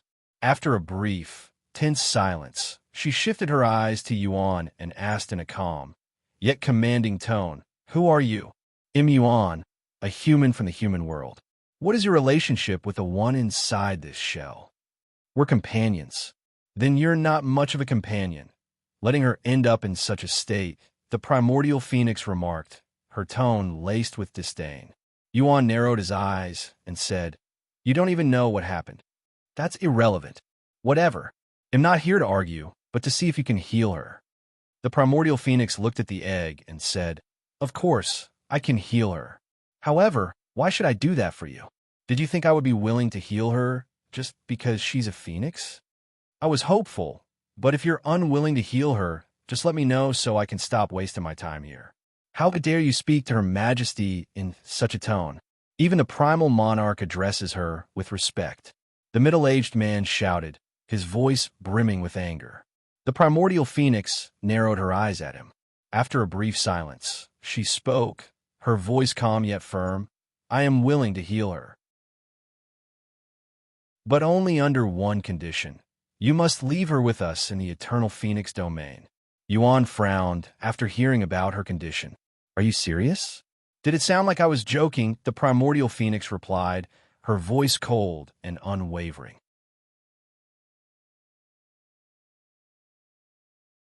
Chapter 1639, Primordial Phoenix's Outburst. Chapter 1639, Primordial Phoenix's Outburst. If I heal her and let her continue traveling with you, she will undoubtedly be hurt again, perhaps even face death. The Primordial Phoenix explained the reason behind her condition, her tone resolute. In that case, I would rather she stay here with us, where she will be close to her own bloodline and, more importantly, where she'll be safe. Hearing this, Yuan calmly replied, You're right. It is dangerous to be with me, and there's a high chance she'll get hurt again in the future. However, it's her decision whether she wants to continue traveling with me. Neither you nor I have the right to decide her path for her. Moreover, she doesn't even belong in this world. It's unreasonable to ask her to stay. You speak so confidently despite knowing nothing. The Primordial Phoenix sneered. Why don't you enlighten me, then? You're not worth it. Yuan shrugged. Then I guess we have nothing left to talk about. He put Feng Yuxiang away and prepared to leave. Where do you think you're going? This isn't a place where you can come and go as you please. The Primordial Phoenix said sharply, her voice echoing with authority. Leave that phoenix behind, and only then will I allow you to leave. With those words, she unleashed a powerful pressure, instantly restricting Yuan's movements. The Primordial Phoenix was undoubtedly one of the strongest beings Yuan had encountered so far, second only to the Primal Monarch. If compared to a cultivator, her power would rival that of a cultivation god, an entity that stood at the very peak of the cultivation world. Sensing the Primordial Phoenix's overwhelming presence, Yuan instantly realized that he was powerless against her, and that not even the Monarch's power could save him. However, Yuan remained calm, confident that the Primal Monarch was watching everything unfold and wouldn't allow him to die. If you think the Primal Monarch will save you, think again, the Primordial Phoenix said, her eyes gleaming with certainty. He and I have an agreement that he won't interfere with anything that happens within my territory, no matter what. She had guessed the obvious reason behind his calm demeanor. If he does show up to save you, I am willing to fight him to death. Yuan was speechless. He couldn't understand why the Primordial Phoenix was so determined to keep Feng Yuxiang in the Eternal Phoenix domain with them. Before Yuan could respond, she continued, Or perhaps you believe I can't kill you because that isn't your real body.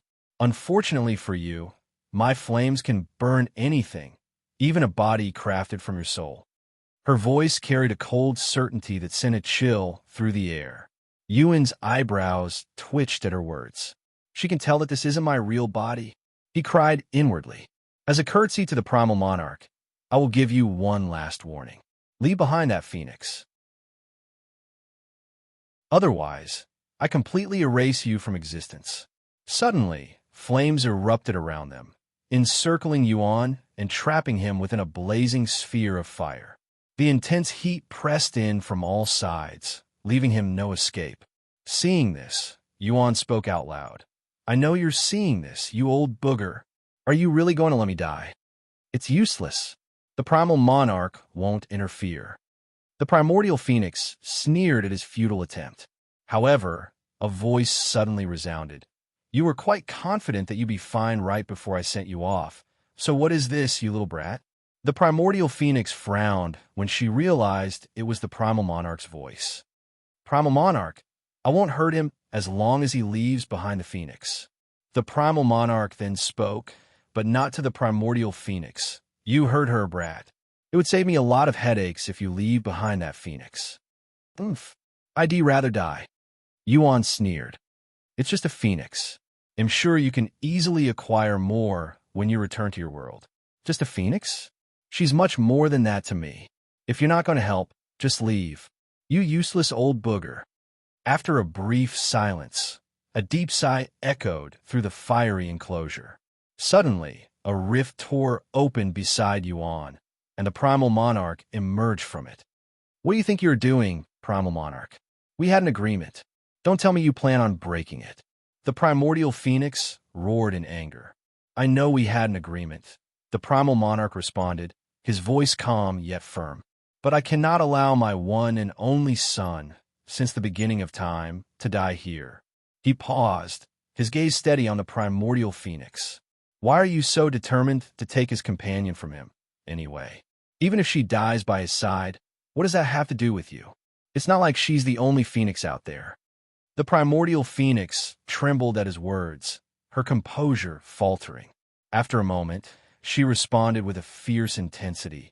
It has everything to do with me. You're not the only one trying to save your child here. Primal Monarch. That phoenix is my daughter, my oldest. What? Your daughter? Yejun's eyes widened with shock after hearing the primordial phoenix's unexpected claim. Feng Feng is her daughter. How is that even possible? He cried inwardly. And unlike you, who merely adopted that human, she's my biological daughter. The primordial phoenix continued, her voice trembling with emotion, revealing the feeling she had been holding back all this time. Yejun stared at the primordial phoenix, his jaw slack in disbelief. He could sense the truth in her words. Her emotions were raw and genuine, leaving no room for doubt. However, Yejun couldn't fathom how Feng Yuxiang could be her child. Had Feng Yuxiang somehow traveled to the nine heavens, much like he had accidentally found himself in the primal expanse? So she was your child, huh? That explains a lot. The primal monarch mused. The primordial phoenix pointed at Yejun, her voice rising with fury as she shouted, I won't allow my daughter to stay with someone who let her nearly die, even if you are the primal monarch's son. Her fierce gaze burned with such intensity that Yejun felt as if his entire body was engulfed in flames. Coupled with her harsh words, he felt a deep sense of guilt, as though he was in the wrong.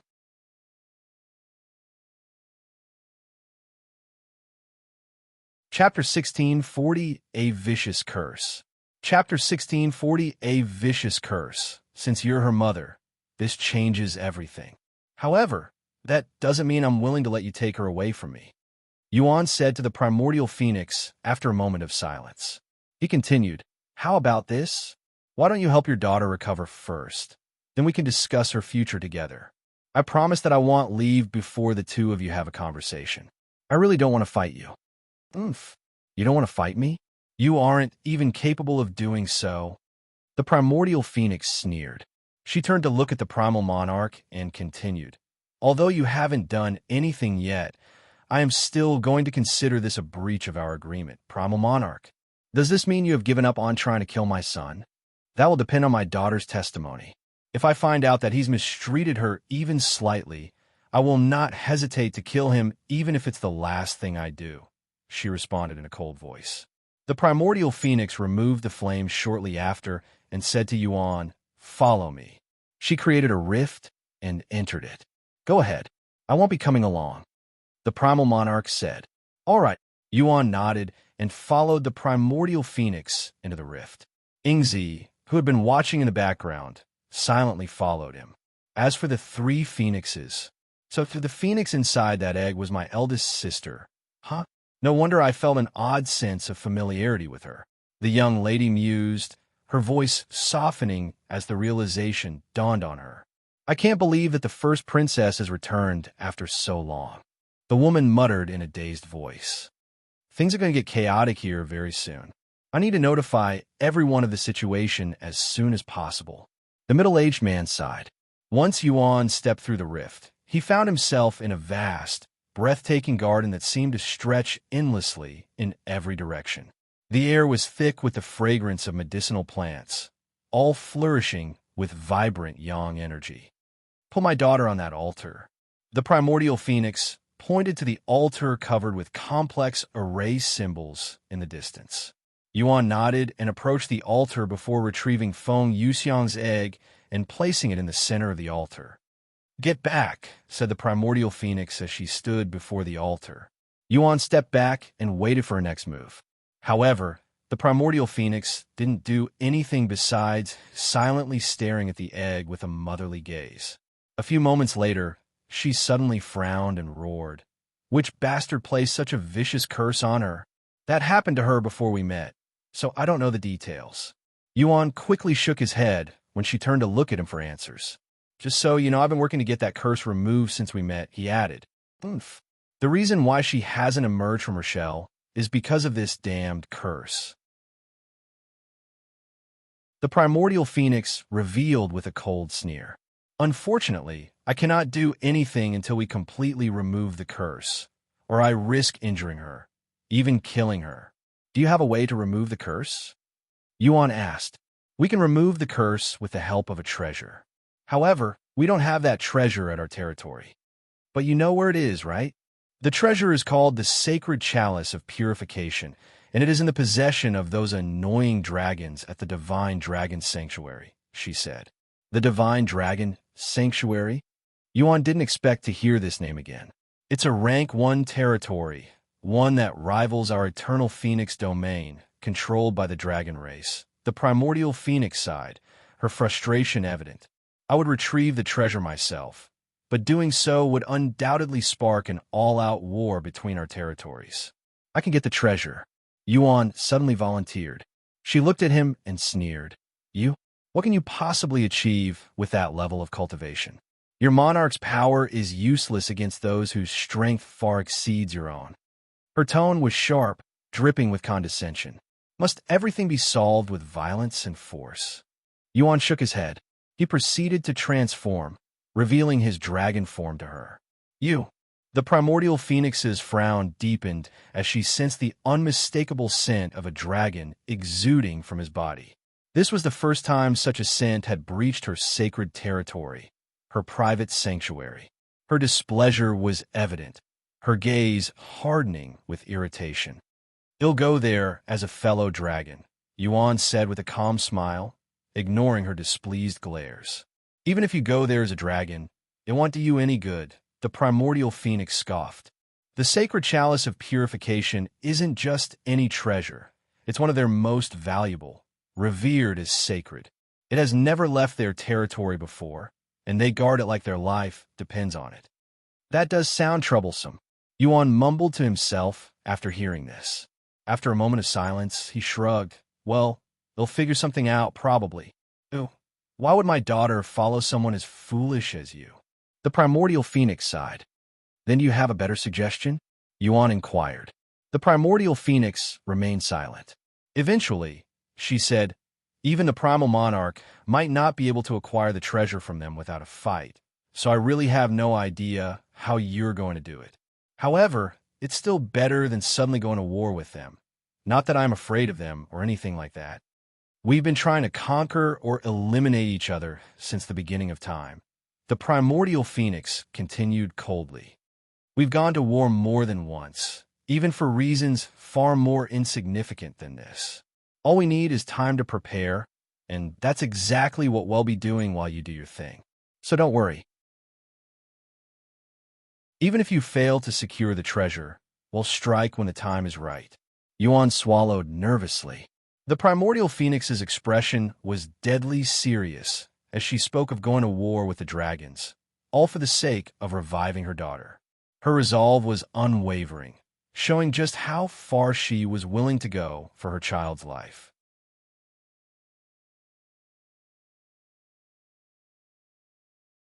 Chapter 1641 Human from Back Then. Chapter 1641 Human from Back Then.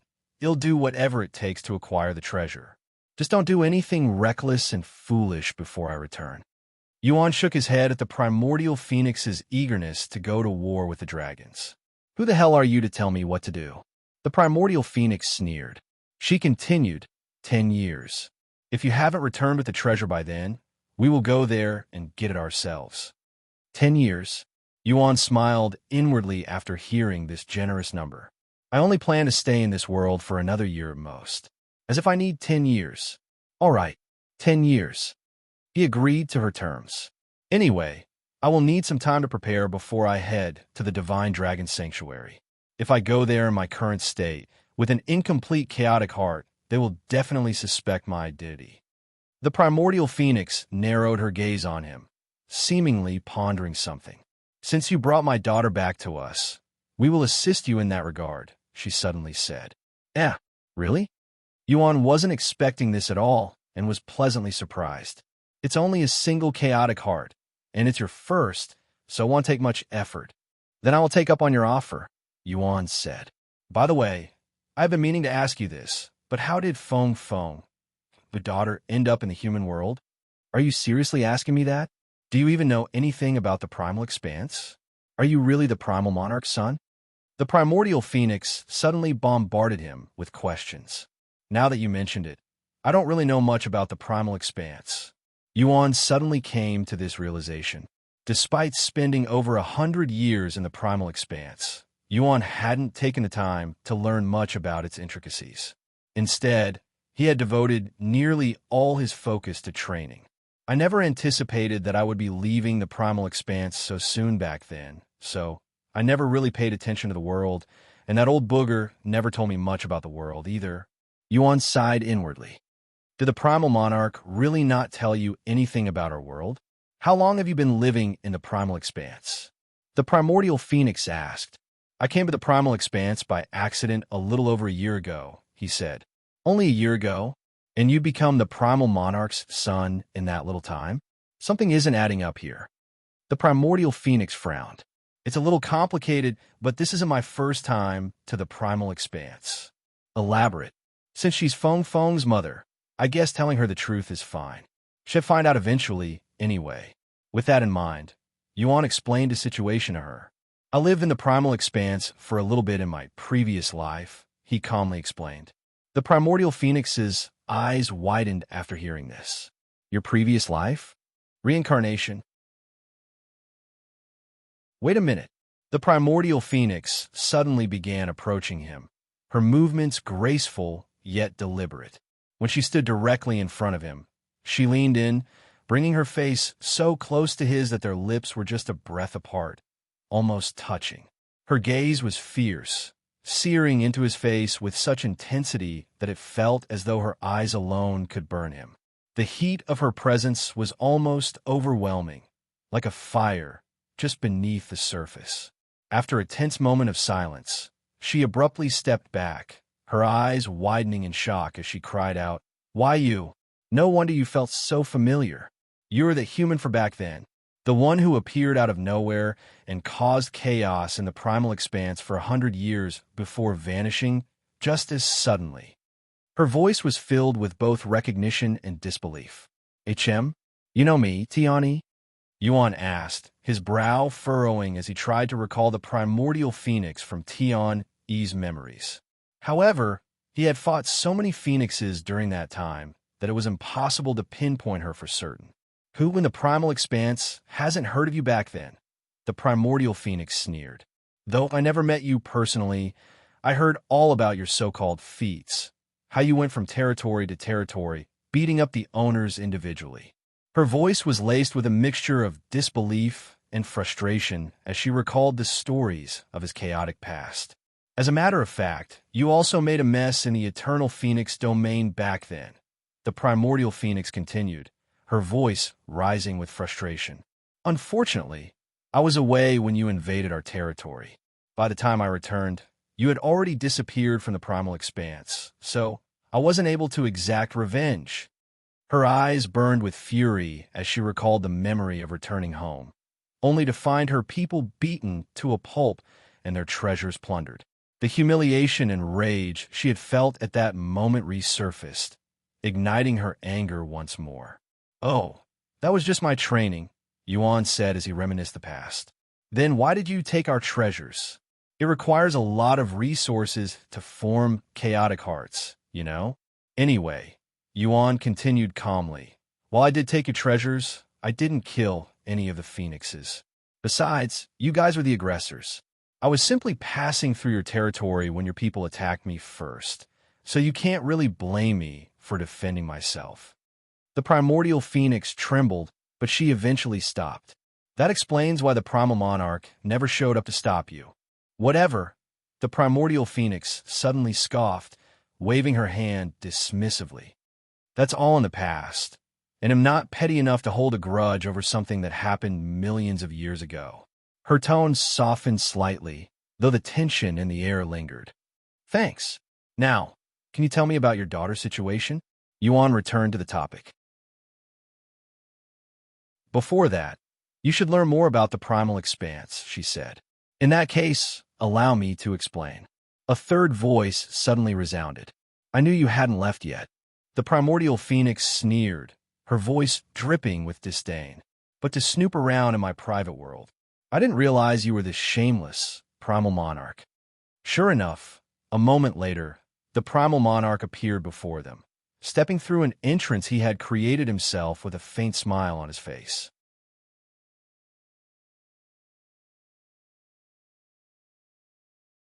Chapter 1642, The Connection Between Two Worlds.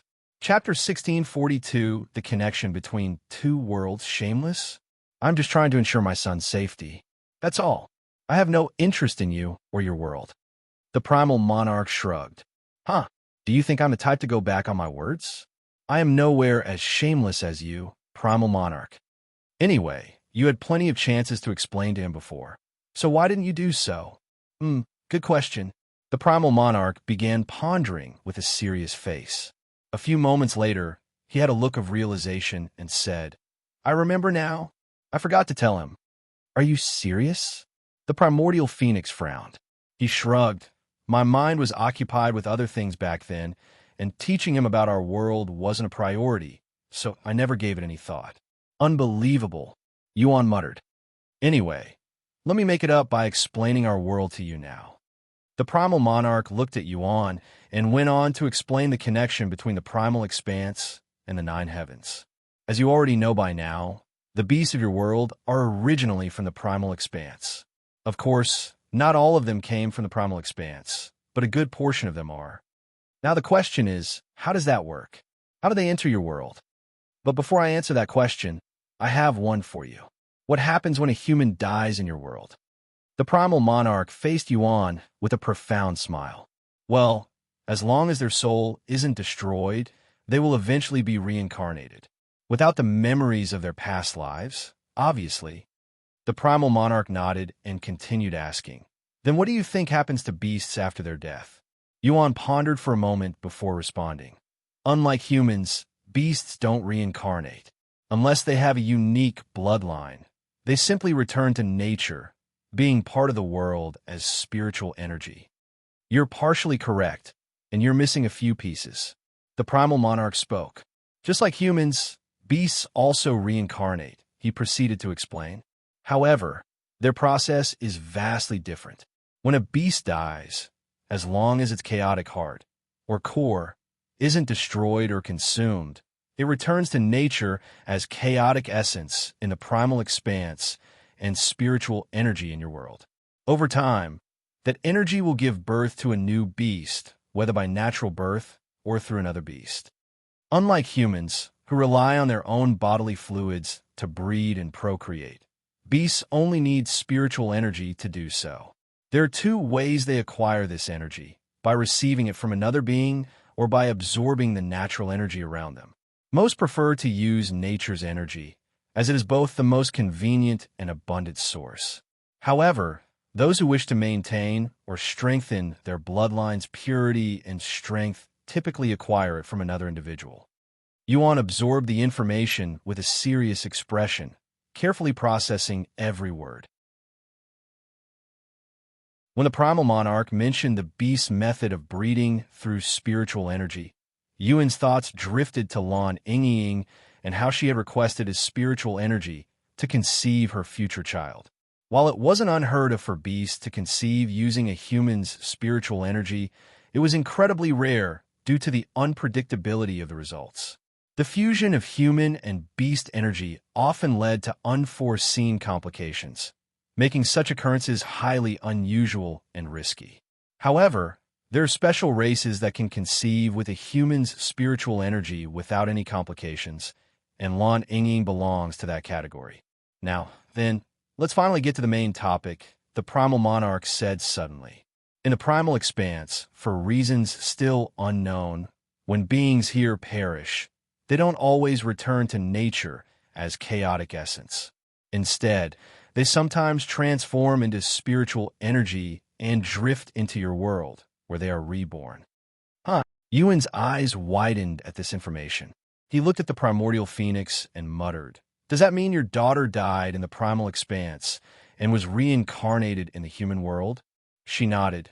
"Yes, but due to our unique bloodline, our reincarnation process is somewhat identical to that of humans. For instance, when a human reincarnates, they will always return as humans. If I were to die right now, I would eventually come back as a primordial phoenix. However, if there are no interferences, a dragon could reincarnate as a snake or even a pig in their next life. In simpler terms, we will naturally retain our core identity and bloodline no matter how many times we are reborn, as long as there are no interferences. Therefore, no matter how many times she dies, my daughters will always be my daughter." "I see," Yuan muttered. "By the way, if you didn't know, the primal expanse existed long before the human world even came into the picture." The primal monarch suddenly said, "I have another question. If a beast dies in the human world, is there a chance that they could return to the primal expanse?" Yuan asked. "No. Once one leaves the primal expanse, they will never return, at least not in that fashion. Of course, they can still return the same way you did." "How often does that happen?" "As often as humans show up. Also, if a beast without a chaotic heart visits the primal expanse, it will be as powerless as a human. After all, only those with a chaotic heart or the monarch's bloodline could cultivate and utilize chaotic essence. That explains why I am able to use my powers even without a chaotic heart." Yuan mused to himself. That said, a beast born in the human world can still form a chaotic heart, so they're not completely hopeless. The primal monarch added. Sometime later, Yuan said, "I understand how the primal expanse and the nine heavens are connected, but I still don't know why. Unfortunately, even I do not know why." The primal monarch shook his head. "What about your bloodline? Just what exactly is the monarch's bloodline?" The primordial phoenix stared at the primal monarch with intrigue. Although the beings in the primal expanse understand and have accepted the primal monarch's powers, nobody knows how or why such a bloodline exists.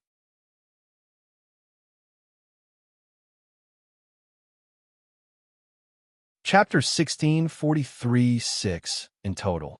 Chapter 1643-6 in total. What is the monarch's bloodline, huh? The primal monarch looked at Yuan with a profound smile on his face. After a moment of silence, he responded with a casual shrug. "No clue." "Huh?" Yuan's face became dumbfounded. "I am the first of my kind, and it has been that way since the beginning of time. I do not know why I was born or my purpose. I merely exist." The primordial phoenix stared at the primal monarch with a pondering expression. As he had claimed, he had existed since the beginning of time before any other race was born. In fact, there are speculations that he had been created alongside the primal expanse itself, an ancient being intertwined with the very fabric of the world. No one truly knows the full extent of the primal monarch's power, as he has never revealed it. Throughout the ages, he has remained detached from worldly affairs, rarely interacting with its residents or intervening in their matters.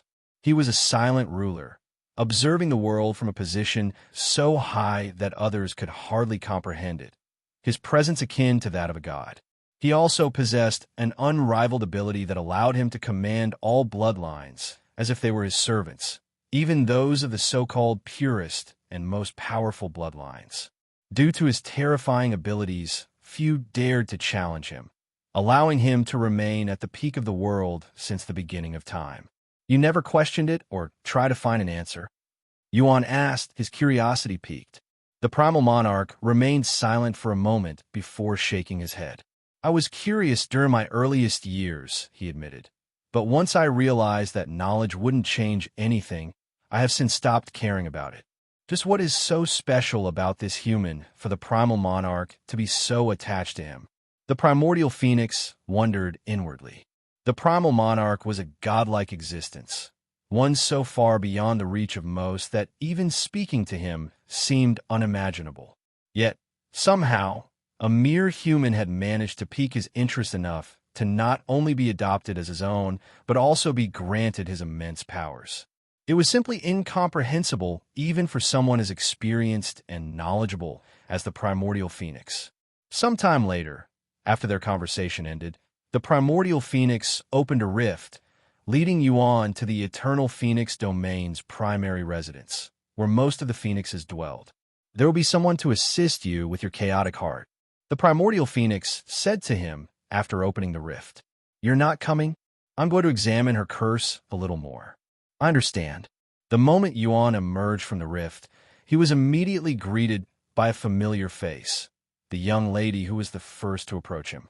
And before them, multiple islands floated majestically in the sky, each one occupied by a powerful phoenix, their fiery auras radiating through the air. We meet again. I was given instructions by my mother to assist you. Your mother? You're also the Primordial Phoenix's daughter? Yuan asked. She nodded. I am the youngest. You can call me Feng Yao. Nice to meet you. By the way, how many siblings do you have? I have 5 siblings, but only 3 of them still exist in the primal expanse. The last 2 drifted into the other world, one of them being the eldest whom you brought back. So there are 6 of you in total, huh? Are you all Primordial Phoenixes? Of course not. The Primordial Phoenix bloodline is the purest and highest grade Phoenix bloodline. Besides the eldest, we all have a different bloodline. However, while our bloodline isn't as pure as the eldest, we're still at the top of our bloodline. So Feng is a Primordial Phoenix like her mother, but her character status shows a different bloodline. Is this also due to the curse? Yuan recalled that Xiao Hua's character status changed when she released her seal, so Feng Yuxiang might be in a similar situation. Anyways, enough about me. What's your relationship with eldest sister? Feng Yao stared at him with glowing eyes that were filled with curiosity. We're traveling companions, Yuan said with a smile, purposefully avoiding the fact that they were in a master-servant relationship. They'd probably skin me alive if they find out about our real relationship. Yuan could imagine the Primordial Phoenix's fury if she found out, sending shivers throughout his body. How long have you known the eldest? Feng Yao continued asking as they walked to their destination. We've only known each other for a few years. Huh, that little time? You're practically strangers. Yuan looked at her with raised eyebrows, but he refrained from commenting on her logic. What was she like when she still lived in the primal expanse? Yuan suddenly asked. Feng Yao shrugged and said, I was born long after she was gone, so I don't have the slightest clue. However, the others might know. You can try asking them later. They'll just ask the Primordial Phoenix later, he said. You're really something, you know? Feng Yao suddenly sighed. What do you mean? Despite being her daughter, I rarely see my mother, let alone speak with her, Feng Yao remarked with a hint of bitterness. I think you've spent more time with her than I have in my entire life so far. Seriously? Even though you all live in the same territory? What do you know? Mother spends most of her time inside her own world. Doing what? Increase her cultivation, which could already rival even the strongest cultivators in my world. No, she spends most of her time conceiving another child. It takes hundreds of millions of years for someone at her level to conceive a single child. After all, this doesn't include the time it takes her to absorb enough chaotic essence to begin the process, either. Yuan was left speechless by this revelation. Hundreds of millions of years for a single child. I suppose it would disrupt the balance of the world if such a powerful being could conceive too quickly, Yuan thought to himself. The stronger the being, the more time is required to conceive, a principle that applies even to humans. Compared to the Primordial Phoenix, Yingying's 1,000 years is almost laughably short. All right, we're here, Feng Yao said out loud once they reached their destination.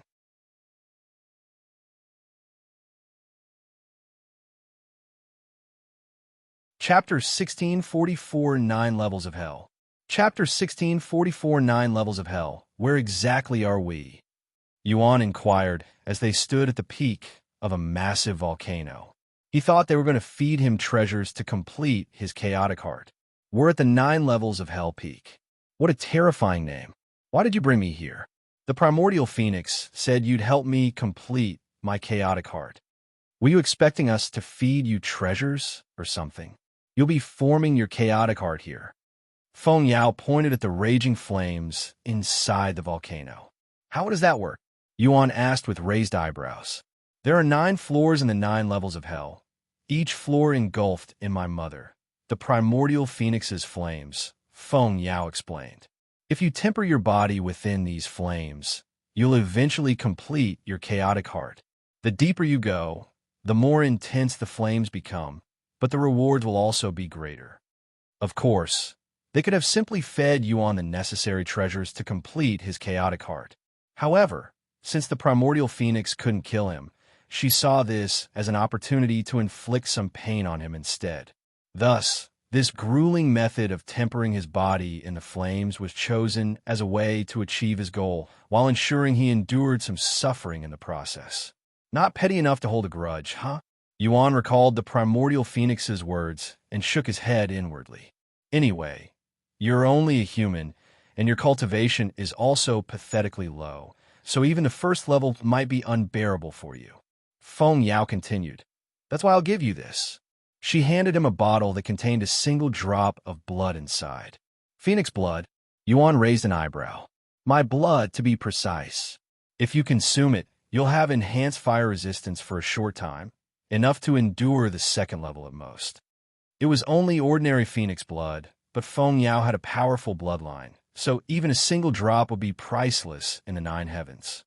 Your blood is only enough for the 2nd level? Just how powerful are these flames? Yuan asked. What do you know? My mother is the most powerful phoenix in existence. Her flames can burn even someone with fire immunity. Is that so? Have you heard of Phoenix's wrath? Yuan suddenly asked. Phoenix's wrath? Of course I have. Why? What does it compare to the flames here? Feng Yao pondered for a moment before responding. The Phoenix's wrath would only be as strong as the flames in the 4th level. The 4th level only? This place is no joke. Yuan swallowed nervously. If the pain he experienced from the Phoenix's wrath was only as strong as the 4th level, he couldn't imagine how much pain had experienced in the 9th level. All right, I'm going in, Yuan said a moment later. Don't bite more than you can chew. Feng Yao said. Yuan didn't say anything and jumped inside the entrance, diving straight toward the 2nd floor. Wah! I just warned him, and he didn't even consume my blood. Are all humans this reckless? Feng Yao was shocked when Yuan jumped straight to the 2nd level. As Yuan passed through the 1st level, a wave of intense heat washed over him, making him feel as though he had stepped into an oven. The air was thick with scorching energy, but to his surprise, it wasn't painful, just overwhelmingly hot, like standing too close to a blazing fire. The moment Yuan stepped into the 2nd level, the intensity of the heat skyrocketed. It was fierce enough to scorch his skin in an instant, but despite the flame's strength, they couldn't burn him faster than his body could regenerate.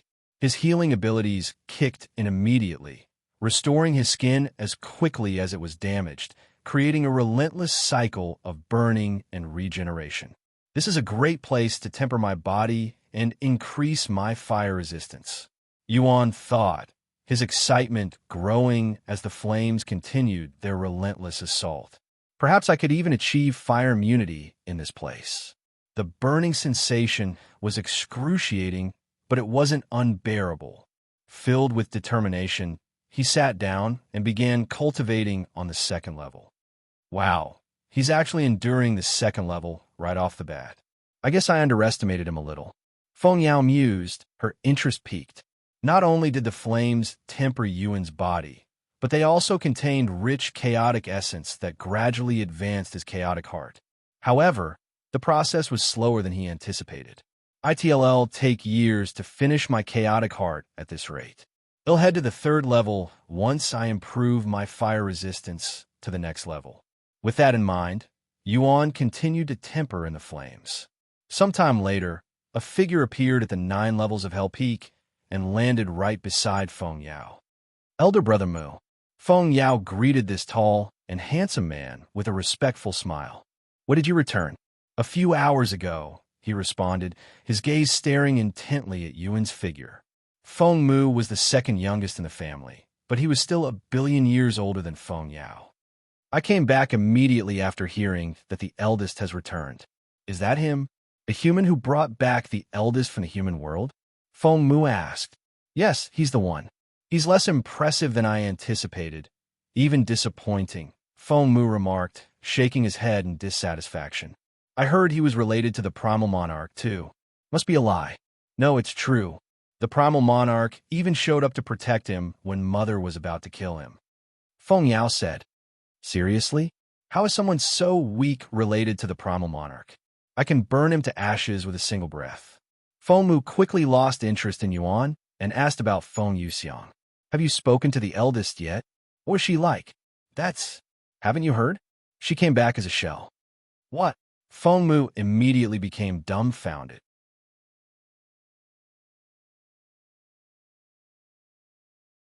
Chapter 1645, Fire Immunity. Chapter 1645, Fire Immunity. What the hell are you talking about? The eldest came back in such a state? Feng Mu almost couldn't believe what he was hearing. Unfortunately, I don't know the situation, but Mother's going to take care of it. In the meantime, I am tasked with helping him complete his chaotic heart. Feng Yao pointed at Yuan.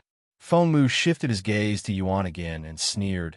What a waste of time and effort. Is that really the case? Huh? Don't tell me you think differently. I don't know humans enough to tell if he's talented or not, but he was chosen by the Primal Monarch. I think that says enough. Feng Yao shrugged. At this moment, Yuan suddenly opened his eyes and stood up. After Yuan's fire resistance reached a new threshold, he wasted no time and immediately descended to the 3rd level. The flames on the 3rd level were no longer the familiar orange hue of the first 2 levels. Instead, the 3rd level was bathed in intense blue flames, radiating an even more potent and refined heat. Even with his supreme fire resistance and powerful body, he experienced pain that was several times worse than the 2nd level. At this point, Yuan's entire figure was completely engulfed by flames, so much so that even his silhouette was no longer visible. The blue flames enveloped him entirely, making it seem as though he had become one with the fire itself. Despite the overwhelming intensity, Yuan remained focused, letting the flames temper his body further and push his limits. Wow, he's actually cultivating in the 3rd level, Feng Yao muttered, covering her mouth in surprise, her eyes wide with awe. She had only expected him to reach the 2nd level at most, but in just a few days he had surpassed her expectations. Feng Yao turned to look at Yingzi, who had been silently blending in with the background, and spoke to her. How long have you been following this human? Since the moment he arrived at the Primal Expanse, I guess. Why are you following him? I thought shadow dwellers are introverts. I wanted to know what it means to be human. Oh, that does sound interesting. What have you learned so far? A new voice suddenly interrupted. Yingzi turned toward the voice and saw a beautiful woman with short red hair and purple eyes hovering gracefully above the 9 levels of Hell Peak. Her presence was commanding, and the air around her seemed to shimmer with an ethereal glow as she watched the scene below with calm intensity. Elder Sister Liqiu. Both Feng Yao and Feng Mu bowed to her in a respectful manner the moment they noticed her presence. This newcomer was Feng Liqiu, the 2nd eldest in their family. After snapping out of her daze, Yingzi responded, Not much, but from what I've seen, humans are beings that grow exponentially fast. From my understanding, human growth varies from person to person. Feng Liqiu said. Although I don't know how he compares with the rest of the humans in his world, he's definitely a lot better than the humans I've encountered in the Primal Expanse. Being the 2nd oldest in the family, Feng Liqiu has lived for billions of years in the Primal Expanse, so she has encountered plenty of humans in the past. Have you spoken with Mother yet? Elder Sister Liqiu? Feng Mu asked. Yes, but it was brief. Elder Sister Liqiu, you've met the eldest before, correct? What was she like? Feng Yao suddenly asked after recalling Yuan asking her the same question. Elder Sister, huh? Feng Liqiu closed her eyes and recalled her memories of Feng Yuxiang, which were billions of years old. We never really got along and constantly competed against each other to impress Mother. As for what she was like, I don't remember. Anyway, she's probably reincarnated many times by now. I doubt she's the same person I remember. Feng Liqi's gaze returned to looking at Yuan. I'm more interested in this human with the Primal Monarch's bloodline, she muttered with a slight smile. What's so interesting about that weakling? Feng Mu shook his head, unable to comprehend it. Are you pretending to be stupid, or are you actually stupid? Feng Liqiu narrowed her gaze at him. What did you say? Did you just call me stupid? Feng Mu exclaimed, clearly surprised by her sudden mockery. Amongst the thousands of phoenixes in our territory, how many of them are capable of cultivating in the 3rd level? Most of them can't even endure the 2nd level. Yet, this human is able to achieve that with his pitiful cultivation. Tidets. Feng Mu became speechless. A human capable of withstanding Mother's flames. I am very intrigued. A profound smile appeared on Feng Liqi's face as she returned to focusing on Yuan. Whatever. Feng Mu didn't linger and left the scene shortly after. However, he didn't leave the Eternal Phoenix domain. Are you going to stay here, elder sister? Feng Yao asked Feng Liqiu. I don't have anything else to do, so I might as well. I also want to see his limit. Huh? You think he'll be able to go higher than the 3rd level? That's impossible. He's already at his limit on the 3rd level. Feng Yao refused to believe that he could go any further. Is that what you think? I think he still has some tricks tucked under his sleeves. I mean, I did give him a drop of my blood, which he hasn't consumed yet. However, that won't help him in the next level. Oh, you gave him your blood? Did Mother tell you to do that? Feng Liqiu looked at her with a suspicious smile. No, but don't misunderstand. This is my way of showing gratitude. He brought back the eldest, after all. 2 weeks later, a significant change occurred in the flames surrounding Yuan's body. The once ferocious flames, which had relentlessly burned him, began to shift, their intensity softening as they seemed to merge with his aura. The fire no longer consumed him, but appeared to dance in harmony with his energy, as though he had mastered its power and become one with the flames.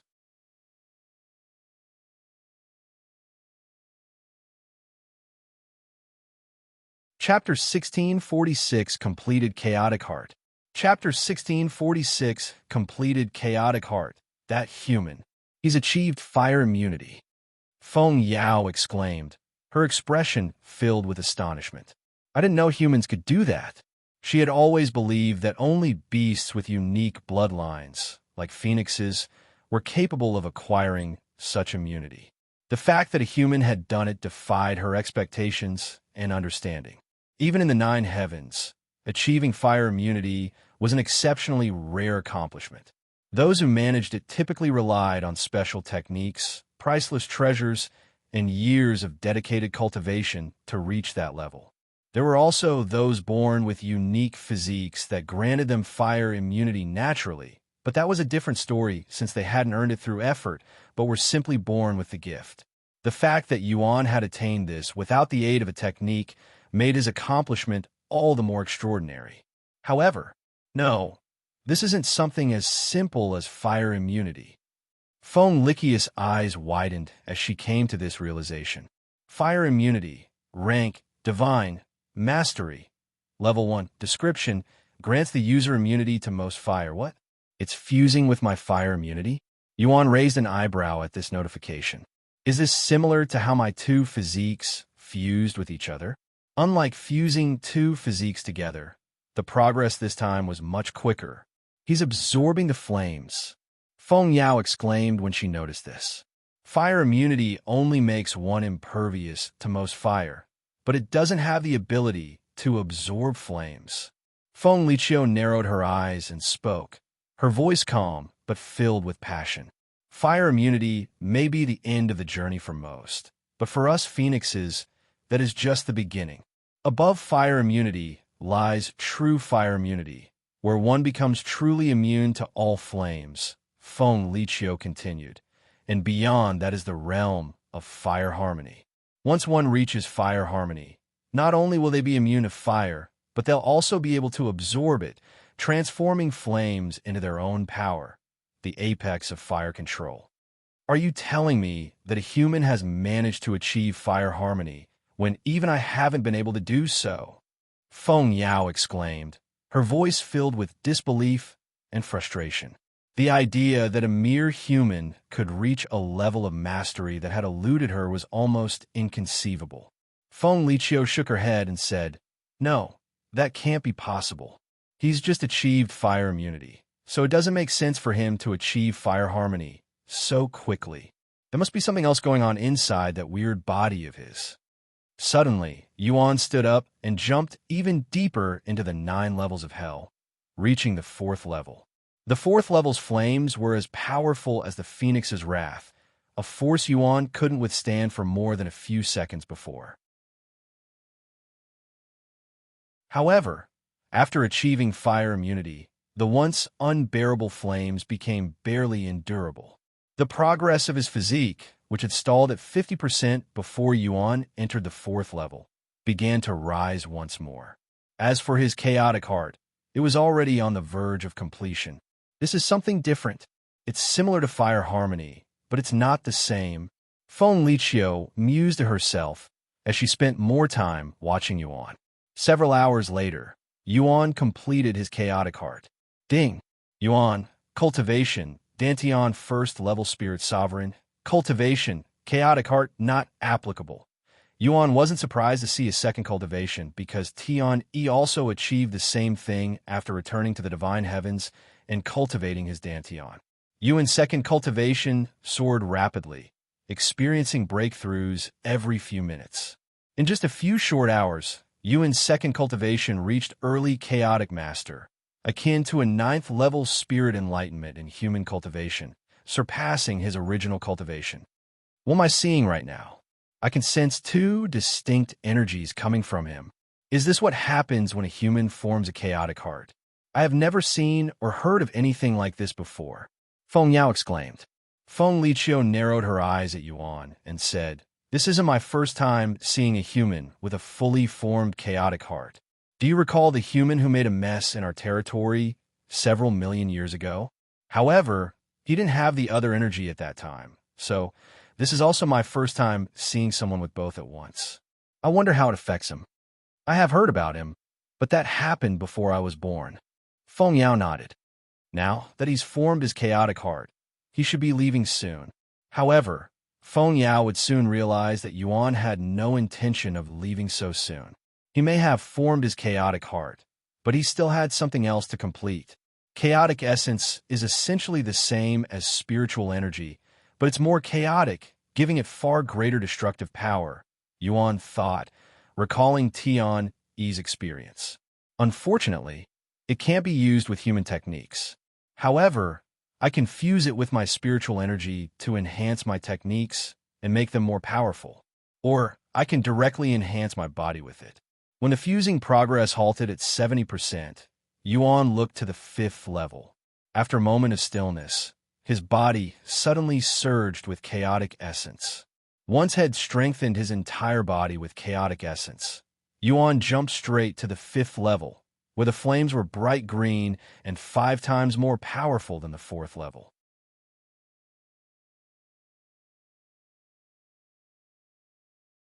Chapter 1647, 5th Level of Hell.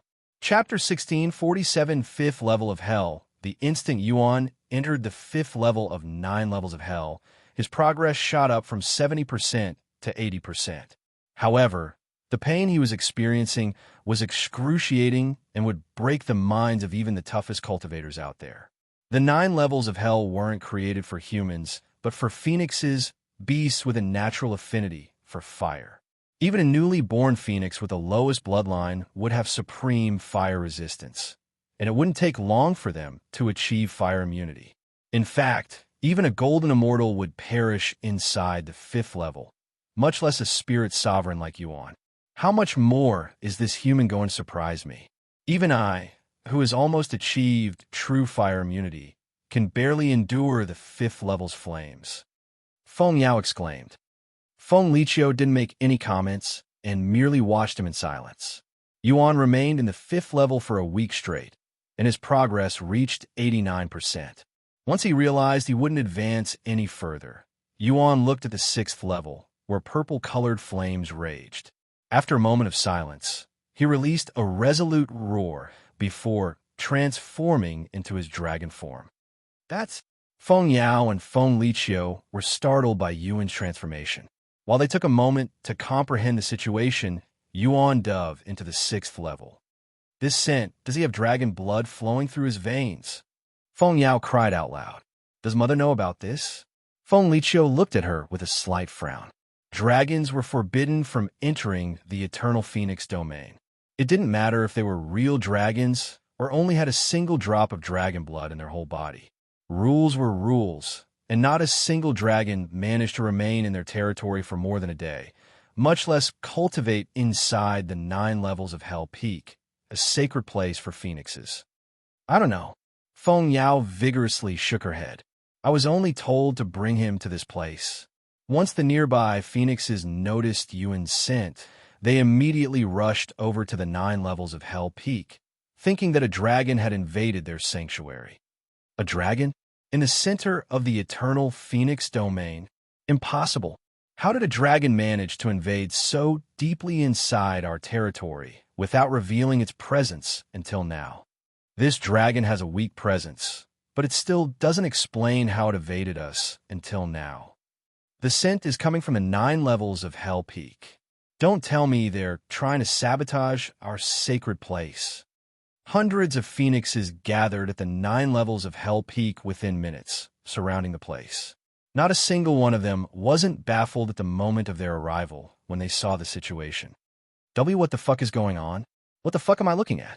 Are my eyes deceiving me? Or is there a dragon inside the 9 levels of hell? At the 6th level, no less. None of the newcomers dared to believe their eyes. Sometime later, they snapped out of their daze and began shouting at each other.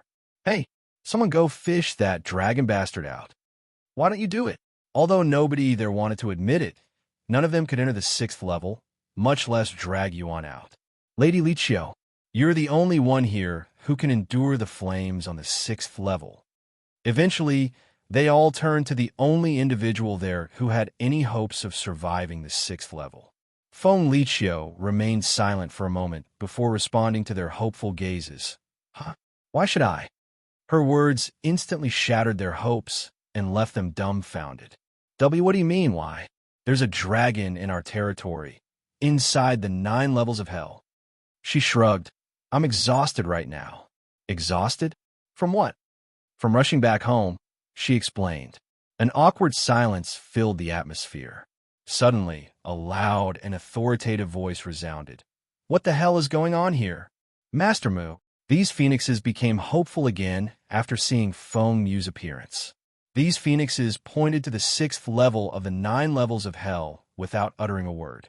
When Feng Mu followed their gesture and saw Yuan cultivating in the 6th level, his eyes widened with shock and disbelief. The 6th level? Impossible. He immediately looked at Feng Liqiu and questioned her. What did you do to him? He assumed Feng Liqiu was responsible for Yuan's achievements, since she was the only one there capable of entering the 6th level. And why the hell does he smell like a dragon? Is mother aware of this? No clue what you're talking about. Feng Liqiu casually responded. Feng Mu looked at Yuan and frowned. Whatever. If you're not going to take him out, I will do it myself. I won't allow him to dirty this place with his presence any longer. Halt! Right as Feng Mu prepared to dive into the volcano, a calm and clear voice rippled through the air, halting everyone's movement. The second the phoenixes recognized this voice, they lowered their heads and loudly greeted her. Empress Feng, we greet Her Majesty. The primordial phoenix emerged from a rift, her figure hovering majestically above the 9 levels of hell. Her gaze was fixed intently on Yuan, observing him with a mixture of surprise and curiosity.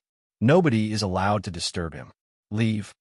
The phoenixes bowed to her and left the scene without uttering a single word. The only ones who remained were her children.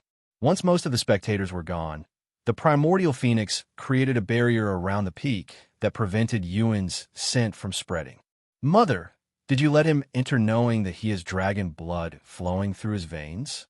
Fengmu asked. Yes, I am aware. Once the Primordial Phoenix confirmed this fact, Fengmu no longer had any say in this matter. He gave Yuan one final glance before disappearing from the scene. I know you're watching this, Primal Monarch. The Primordial Phoenix suddenly spoke out loud. Sure enough, another rift appeared above the volcano, and the Primal Monarch emerged from it. I don't remember the last time I made so many public appearances in such a short time. In fact, this might be a first, he spoke as he appeared.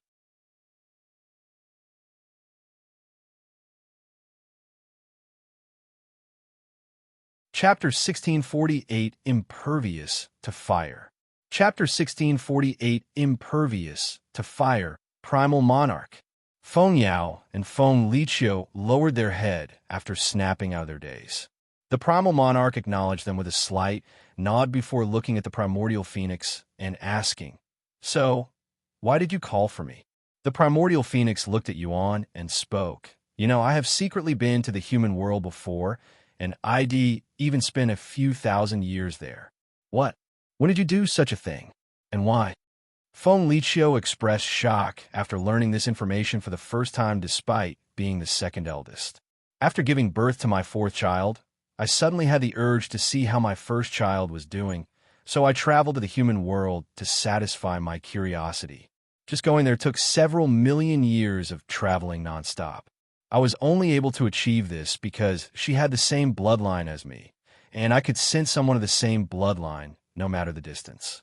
If it weren't for that, I wouldn't have been able to find the human world, much less see my child. After arriving at the human world and confirming with my eyes that my first child was there, I spent several thousand years exploring the world. During my time there, I studied the humans, learning their customs and whatnot. Unfortunately, what stood out the most about humans was their insignificant strength. Even the strongest cultivators back then were laughably weak. The Primordial Phoenix recalled her experience in the divine heavens long before it was split. No matter how much potential they had, it didn't impress me even in the slightest. That's why I left their world so quickly. It was simply too boring, and I've already reunited with my first child without her knowledge. However, this human cultivating inside my flames right now, he's different, and I want to know if you had anything to do with it, Primal Monarch. The Primal Monarch smiled and said, In essence, you want to know if I have anything to do with his abilities, correct? The Primordial Phoenix nodded. The Primal Monarch looked at Yuan and smiled. He may have my bloodline, but what he's displaying right now has nothing to do with it. It's something entirely different. I see. Why do you even care? The Primal Monarch asked. Just curious, she responded in a nonchalant manner. A few days later, Yejun's aura suddenly began to transform. The Primordial Phoenix and the others watched with anticipation. Yuan stared at the progress for several hours straight, hoping it would be completed without needing him to enter the 7th level. Realizing he needed stronger flames to complete his progress, Yuan turned his gaze toward the 7th level, where black flames roared ominously. These flames exuded a dangerous and oppressive energy, far more intense than anything he had encountered before. I will only be able to last a few seconds in the 7th level. Even with his godlike physique, fire immunity, and incredible regeneration, Yuan knew he would perish in the 7th level if he stayed longer than a few seconds. The sheer power of the black flames was beyond anything he had faced before, and even this estimate felt like a dangerous gamble. But despite the risk, Yuan was determined to finish the progress. He's looking toward the 7th level. Don't tell me he plans on going deeper? Does he have a death wish? Feng Yao swallowed nervously. Feng Liqiu narrowed her eyes, recalling her first time entering the 7th level.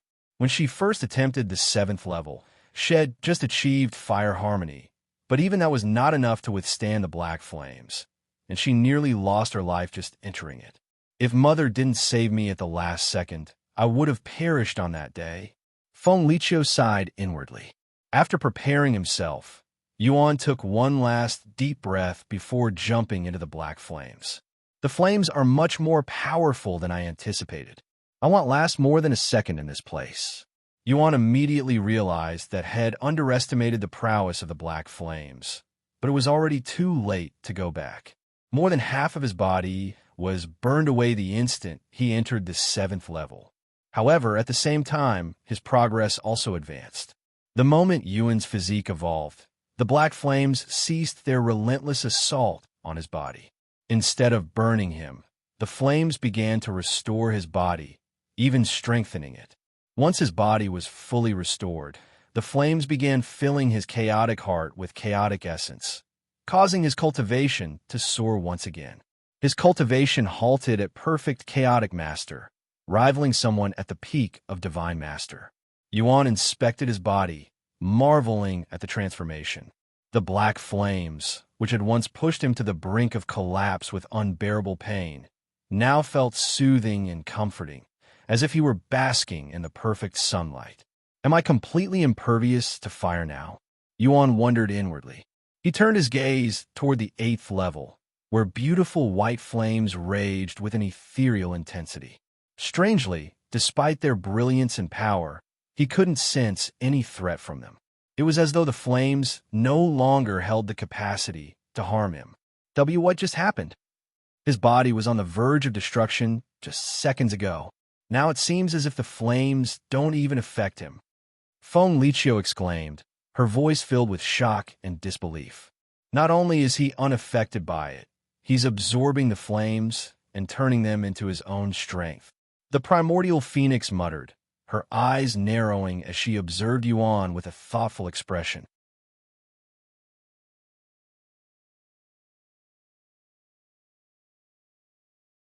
Chapter 1649 Harmonious Heaven, Refining Immortal Physique. Chapter 1649 Harmonious Heaven, Refining Immortal Physique, turning the flames into his own strength. That is a realm above fire harmony. Feng Liqiu muttered in a dazed voice. While the phoenixes remained stunned by Yuan's remarkable achievements, he decided to push the boundaries of his newfound power. Without hesitation, he leaped straight into the 8th level, where the brilliant white flames roared fiercely. Sure enough, I don't feel any difference. No, this is even more comfortable than the black flames. Yuan thought, closing his eyes as the white flames enveloped him. This is outrageous. Feng Liqiu muttered, her body trembling as she stared at Yuan's figure. The white flames, powerful enough to seriously injure even her, despite having pushed her fire harmony to its limits, seemed to have no effect on him. Just days ago, he had struggled on the 2nd level. Yet now, this mere human was enduring the flames of the 8th level with ease. The sight left her speechless and shaken. I don't get it. The primordial phoenix suddenly muttered out loud. Even if he has the ability to absorb my flames, there should be a limit to how much he could absorb without blowing up. His cultivation isn't increasing, and I refuse to believe that his single chaotic heart could contain so much chaotic essence. Where are all of the chaotic essence going? The primordial phoenix's question was a valid one. Just like a cup, no vessel, no matter how powerful, could hold an infinite amount.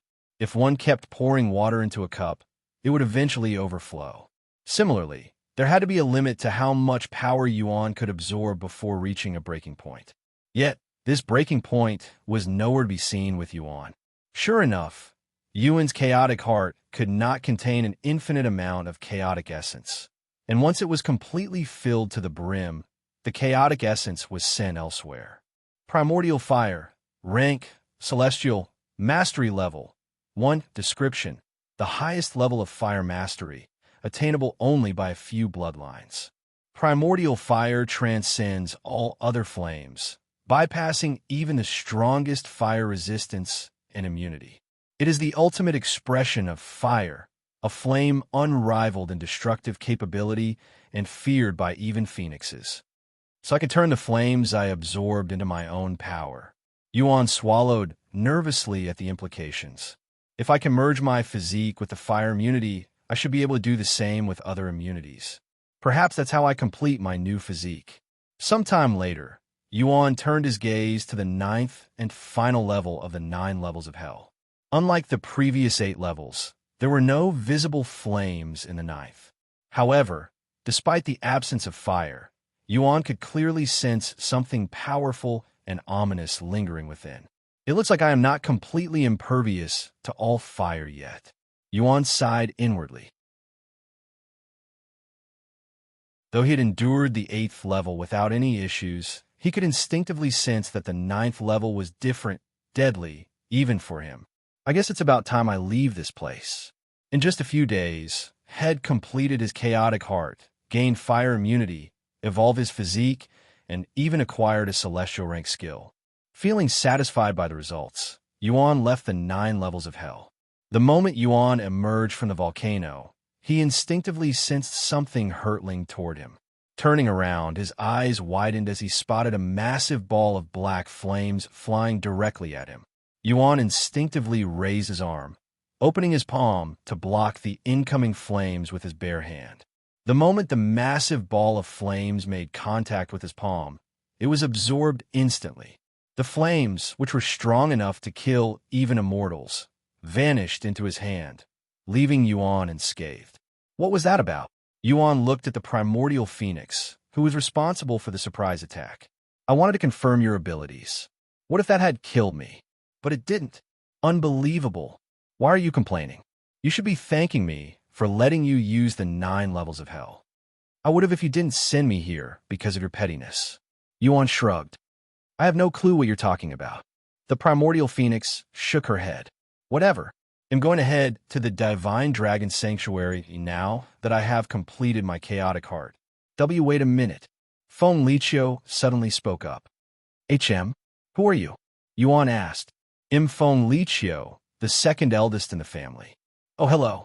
Do you need something from me? Can you tell me how you are absorbing the flames? It's mostly thanks to my unique physique, that's all.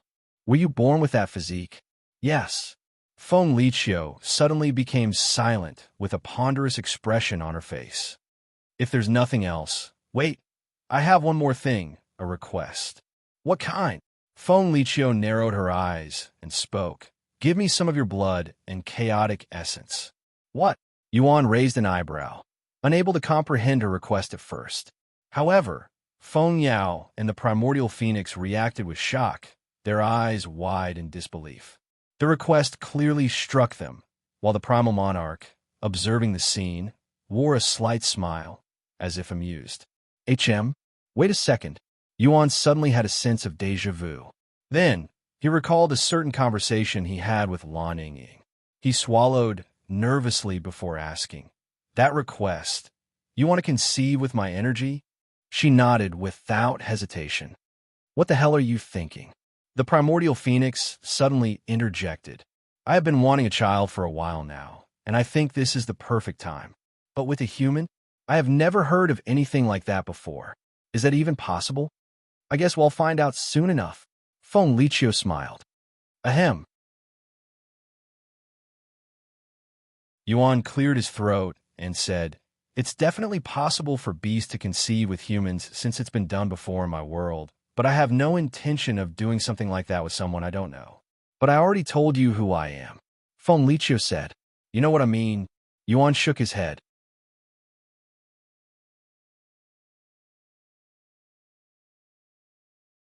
Chapter 1650 Divine Dragon Sanctuary. Chapter 1650 Divine Dragon Sanctuary. Honestly, I don't really understand. Feng Liqiu shook her head, and she continued. Most would be delighted, even honored, if I requested for their chaotic essence to conceive my child. Excluding dragons, I cannot imagine anyone refusing. Feng Liqiu's status as the daughter of the Primordial Phoenix alone granted her immense prestige in the primal expanse. Her lineage was revered, making her among the most respected in the realm, with many viewing her as nearly untouchable. Moreover, she was a powerhouse in her own right, standing as one of the strongest predators in the primal expanse. In the entire Eternal Phoenix domain, her strength was second only to her mother, the Primordial Phoenix. Countless powerful beings had willingly offered their chaotic essence to Feng Liqiu over the years without her even needing to ask them, but not a single one of them managed to receive her approval. Just as human men court women out of love, in the primal expanse, beings offer their chaotic essence to those they admire to express their desire for a deeper bond and in hopes of conceiving a child with them. If I'm going to conceive a child with someone, I'd at least want to get to know them first, Yuan said. Is that a human thing? Feng Liqiu asked. I guess. Hearing this, she no longer continued the topic, but she didn't appear to have given up yet. Can you bring me to the Divine Dragon's Sanctuary? Yuan looked at the Primal Monarch. Do you have a plan to acquire the treasure from them yet? The Primordial Phoenix suddenly asked. He shook his head. No, I don't. They'll figure it out as things progress. The Primal Monarch didn't ask any questions and created a rift that directly led to the Divine Dragon Sanctuary for him. The rift will bring you to a place 2 days away from the Divine Dragon Sanctuary. Okay. Yuan looked at Ingzi and asked, Want to come along? She immediately nodded. With the Primordial Phoenix and the Primal Monarch's presence there, the atmosphere was a little too suffocating for someone like her. Then I'll see you again once I acquire the treasure. Yuan entered the rift the next moment, followed by Ingzi. The Primal Monarch left shortly after Yuan left, disappearing into thin air. Sister, were you serious just now? Feng Yao looked at Feng Liqiu and asked. Of course. But why? I am curious, she said with a smile. What kind of child would be born from a phoenix and a human like him? I want to find out. What do you think, mother? Feng Liqiu looked at the Primordial Phoenix to get her opinion on the matter. I think that's a ridiculous reason to conceive your first child with a human. The Primordial Phoenix shook her head, but she didn't reject the idea for some reason. Feng Liqiu noticed this and chuckled. So you're also curious, huh? Now I wonder what would happen if a Primordial Phoenix like Mother conceived with a human. Hearing this, the Primordial Phoenix smacked Feng Liqiu in the back of the head and sneered, Don't get ahead of yourself. After emerging from the rift, Ingzi guided Yuan toward the Divine Dragon Sanctuary. Even before they began their journey, Yuan's eyes were drawn to a towering, pillar-like structure in the distance. The massive tower seemed to stretch endlessly into the heavens, dominating the horizon with its grandeur and presence. That must be the Dragon Ascending Mountain. I wanted to visit this place before, but it was too far away. Yuan recalled his experience as Tian. Starting from the Eternal Phoenix Domain, the Divine Dragon Sanctuary was located on the far opposite side of the Primal Expanse.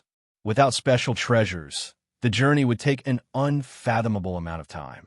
Even with such treasures, it would have taken Tian over 100 years to reach the Divine Dragon Sanctuary on his own, which was why he had chosen to ignore it in the past. Do you know anything about the Divine Dragon Sanctuary? Yuan asked Ingzi as they traveled. I have never been to this part of the Primal Expanse, but the Divine Dragon Sanctuary is one of the most famous territories in this world. Although it has dragon in its name, and many dragons gather there, other races are also allowed to stay in the Divine Dragon Sanctuary. Ingzi continued. It's quite populated and diverse, unlike the Eternal Phoenix Domain, which is more exclusive. Is that so? Over the next 2 days, Yuan pondered how he should go about acquiring the sacred chalice of purification. Unfortunately, with so little information on the Divine Dragon Sanctuary, formulating any reliable plans was pretty much impossible.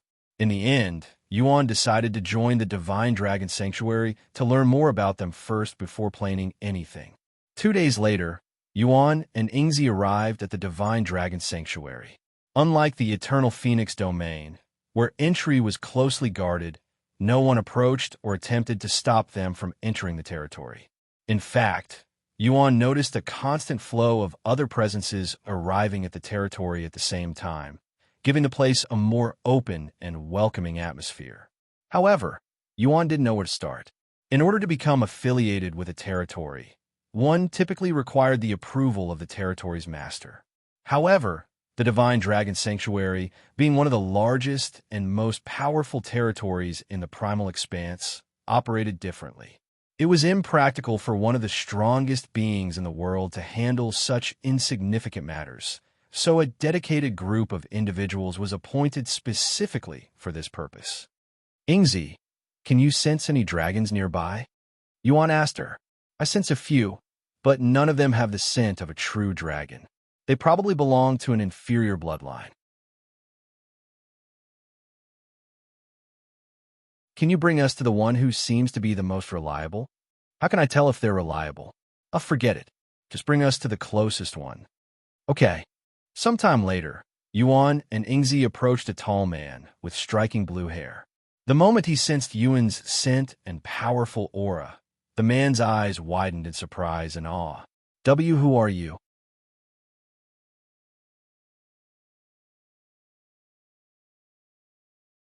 Chapter 16, 51 Dragon God Festival. Chapter 16, 51 Dragon God Festival. I am Yuan, and I traveled half the world just to come to the Divine Dragon Sanctuary. Yuan introduced himself. The blue-haired man swallowed nervously. He could tell, just from Yuan's scent alone, that he was in the presence of a true dragon with a powerful bloodline. I cannot imagine the effort and time it took you to come here, but I would like to welcome you on behalf of the Divine Dragon Council. The man said. It wasn't too bad. Yuan smiled. Anyway, I came here because, before Yuan could finish his sentence, the man interrupted. The Dragon God Festival, correct? The what? Yuan raised an eyebrow after hearing this unfamiliar name. The Dragon God Festival, he repeated before asking. We didn't come here for the festival? Pretty much every single visitor these days are here for the festival. Sorry, but I came here to visit the Divine Dragon Sanctuary because of its widespread fame. Yuan shook his head. Please, there's no need for you to apologize. I should be the one apologizing for making such assumptions in the first place. If you have any questions, don't hesitate to ask me. In that case, can you tell me more about this Dragon God Festival? The man nodded.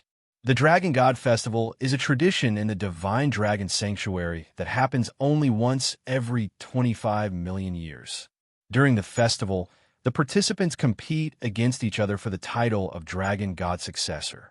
Naturally, since this is related to the dragon race, only dragons are allowed to participate. However, there's some leniency. Even those with inferior or incomplete dragon blood are permitted to join. Every 25 million years, Yuan wore a dumbfounded expression on his face after hearing this information. He then asked, what kind of competitions occur during the festival? I'm sorry, but I don't know, the blue-haired man replied, shaking his head. The trials are decided by the Dragon God, and they change with every festival. We only learn the details of the trials when the festival is about to begin. When does the festival begin? Exactly 2 years from now, so very soon. Yuan was speechless. Since the festival takes place every 25 million years, I guess 2 years is nothing in their eyes. He sighed inwardly. Is there anything to be gained from this festival? Yuan asked a moment later. Of course. Not only will you become the Dragon God's successor if you win the festival, but the Dragon God will even grant you any one wish. The man replied, his voice filled with excitement. Any wish? Yuan repeated as he mused to himself. The man nodded. That's right. The Dragon God is one of the most powerful beings in the Primal Expanse. He can fulfill almost any wish. I must be fated to participate in this festival. Yuan sighed inwardly. If he won the festival, he could wish for the sacred chalice of purification. Can I participate in the festival? He asked a moment later. Of course.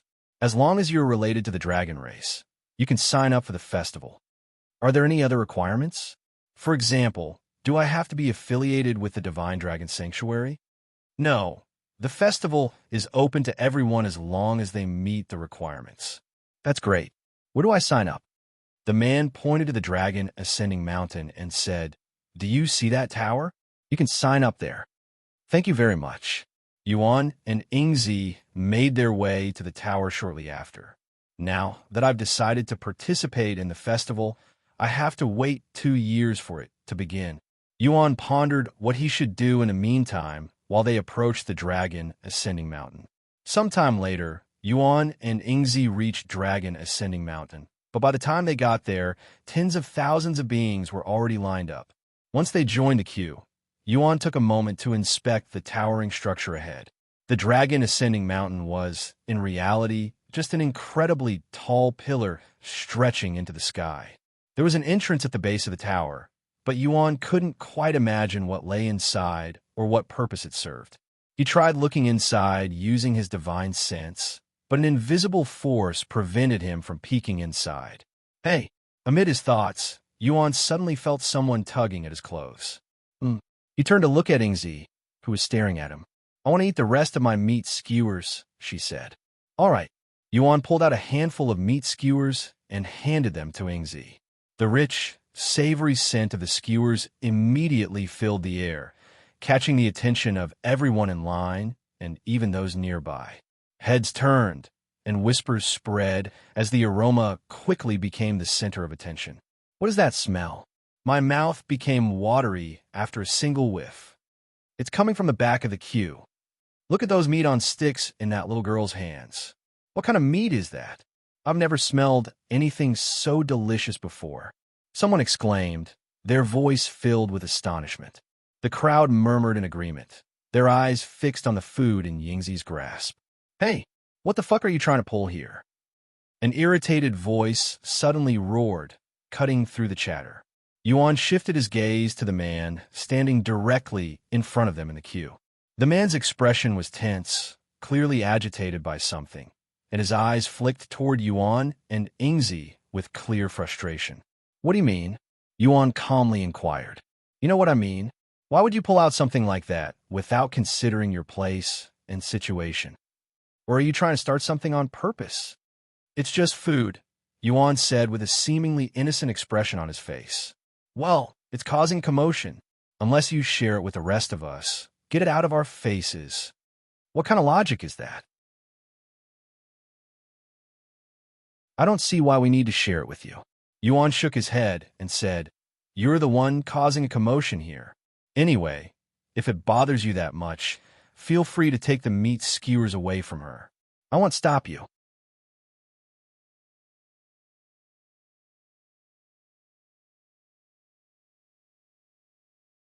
Chapter 1652 Dragon Princess Meihui.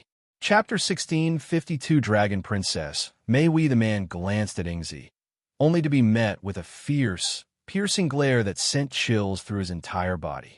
Instinctively, he knew that if he dared to make a move for the meat skewers in her hands, it would lead to a swift and terrible demise. Her lack of presence. Is she a shadow dweller? The onlookers pondered Yingzi's identity.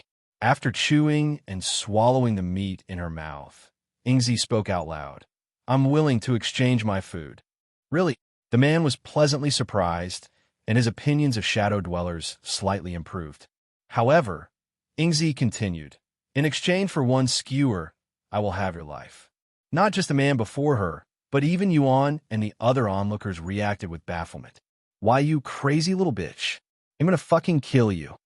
The man roared with an enraged face, and his aura surged with bloodlust. However, right as the man raised his hand, another voice boomed. What is going on here? Who dares to cause a commotion right before the Dragon God Festival? He'll disqualify you on the spot. Everyone there turned to look at the approaching figure. She was a tall beauty with a strict face and an authoritative air around her. Dragon Princess Meihui. The people there lowered their heads when they recognized her identity. Yuan looked at her with interest. In terms of prowess, she seems to be on par with Feng Liqiu. So what is the problem here? Dragon Princess Meihui glared at Yuan and the man who exuded bloodlust with a deep frown on her face. However, if one looked closely, one would see her eyes glancing at the meat skewers in Yingzi's grasp every few seconds.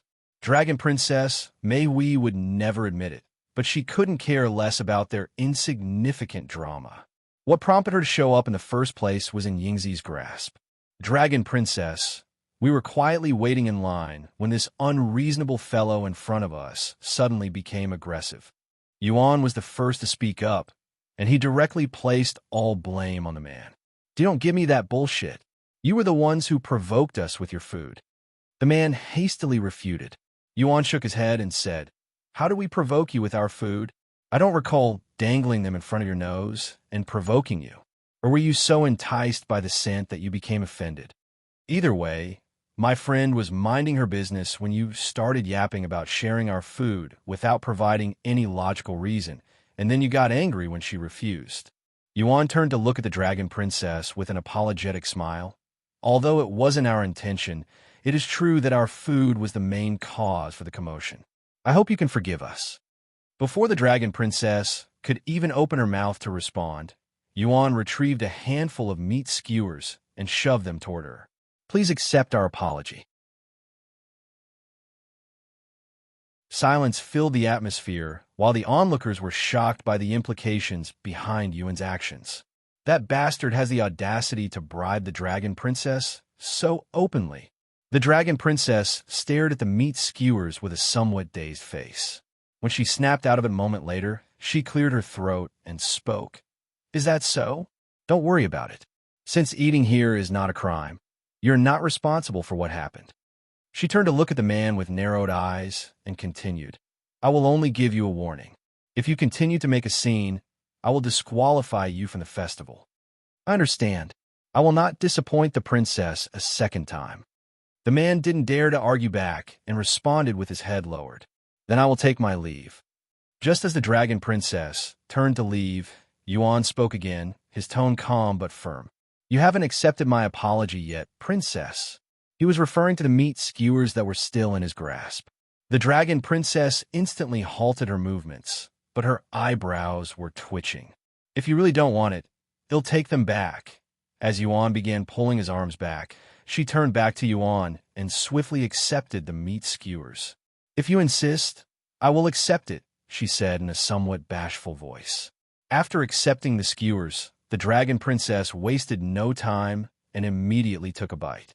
The moment the flavors hit her tongue, her eyes widened in surprise and delight, clearly caught off guard by how delicious the food was. Oh my, this is so delicious. What kind of meat is this? The Dragon Princess inquired after swallowing. Chicken. What is that? The Dragon Princess raised an eyebrow in puzzlement as she moved on to the next skewer. It's a kind of bird. Like phoenixes? No, but I guess they're pretty similar. I have eaten phoenixes before, but they don't taste anything like this. The Dragon Princess shook her head. Before she realized it, the Dragon Princess had finished all the meat skewers, and a wave of disappointment washed over her. She hadn't expected to enjoy them so much, and now that they were gone, she found herself wishing for more. Her expression softened slightly, though she tried to maintain her composure. She turned to look at Ingzi, who was slowly enjoying the skewers, and sighed inwardly. I should have slowly savored every bite, but alas. Then she shifted her gaze to Yuan's handsome face. After a moment of silence, she cleared her throat and said, Thank you for the food. It was amazing. Can I get your name? I am Yuan. Then Yuan, I'll give you this as a thank you. She suddenly gestured toward the people working at the front of the line. Noticing her signal, one of them quickly rushed over, holding a small token in his hands. This token verifies that you are a participant in the Dragon God Festival. Dragon Princess Meihui grabbed the token and handed it to Yuan. With this, you won't need to wait in line anymore. Yuan gladly accepted the token. Thank you.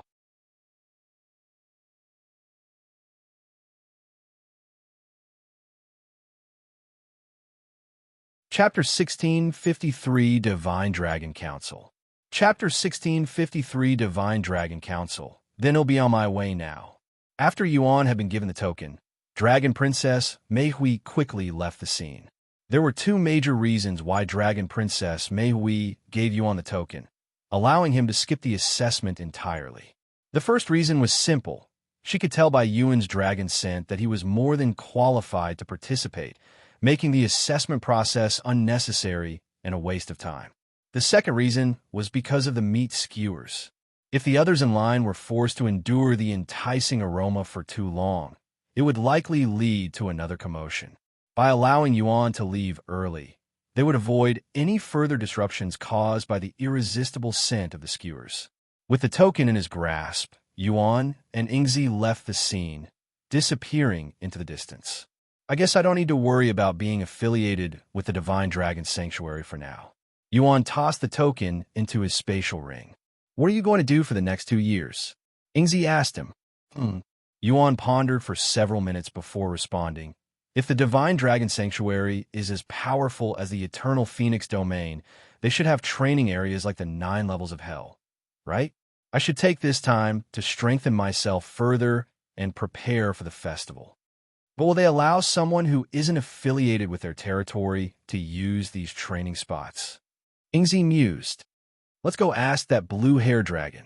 Ingzi and Yuan made their way back to the blue-haired dragon, who had barely moved from his spot since they left. HM, you're back already? Did something happen? The blue-haired man asked them with a puzzled face since it had been less than 2 hours since they left. Yuan shook his head and explained, No, I have the participation token in my possession. I returned because I have some more questions. Already? That place is usually crowded, and it normally takes several weeks to acquire a token unless you skip the queue, the man remarked, his expression filled with surprise. One thing led to another, and I somehow managed to skip the line. Yuan smiled. So something did happen. By the way, why are you still here? Oh, I'm something like a guide. It's my job to assist visitors like you. There are many first-time visitors because of the Dragon God Festival, after all. I see. Anyway, you have some questions, right? I'll try my best to answer them. I'm looking for something to do while I wait for the Dragon God Festival. Are there any training areas available in the Divine Dragon Sanctuary? Yuan asked. Training grounds, huh? There are several, but they are only accessible by those affiliated with the Divine Dragon Sanctuary. How does one become affiliated? You must visit the Divine Dragon Council and pass several assessments. Once you become an affiliate, you will essentially become part of the Divine Dragon Sanctuary's prowess.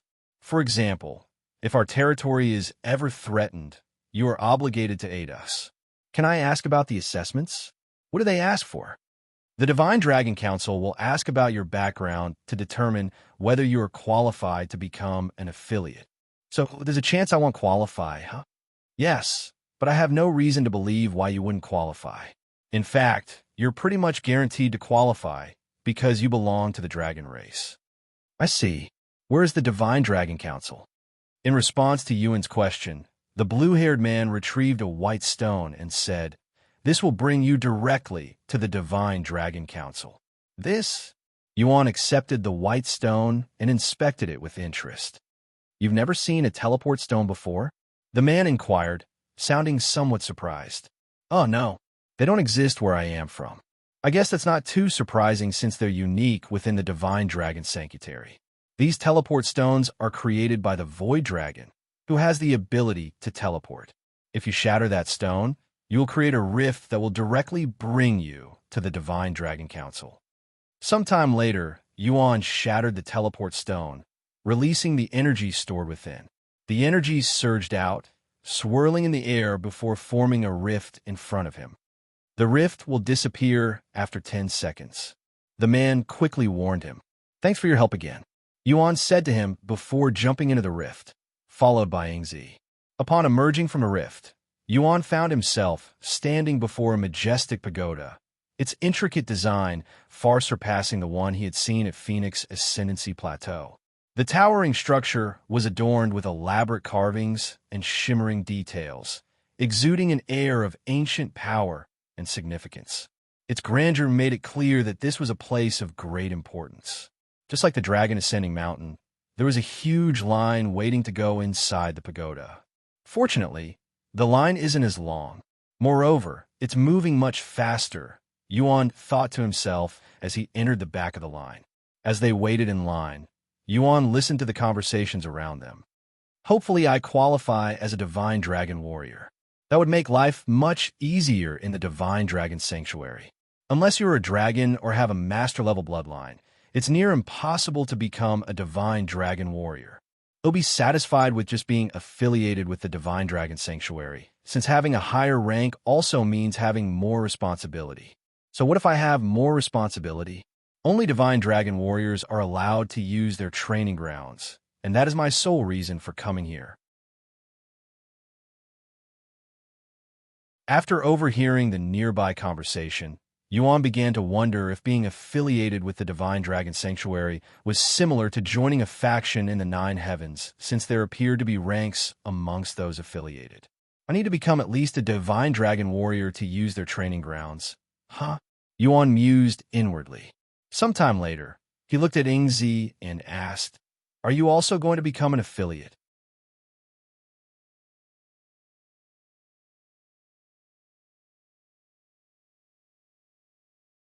Chapter 1654 Divine Dragon Council 2.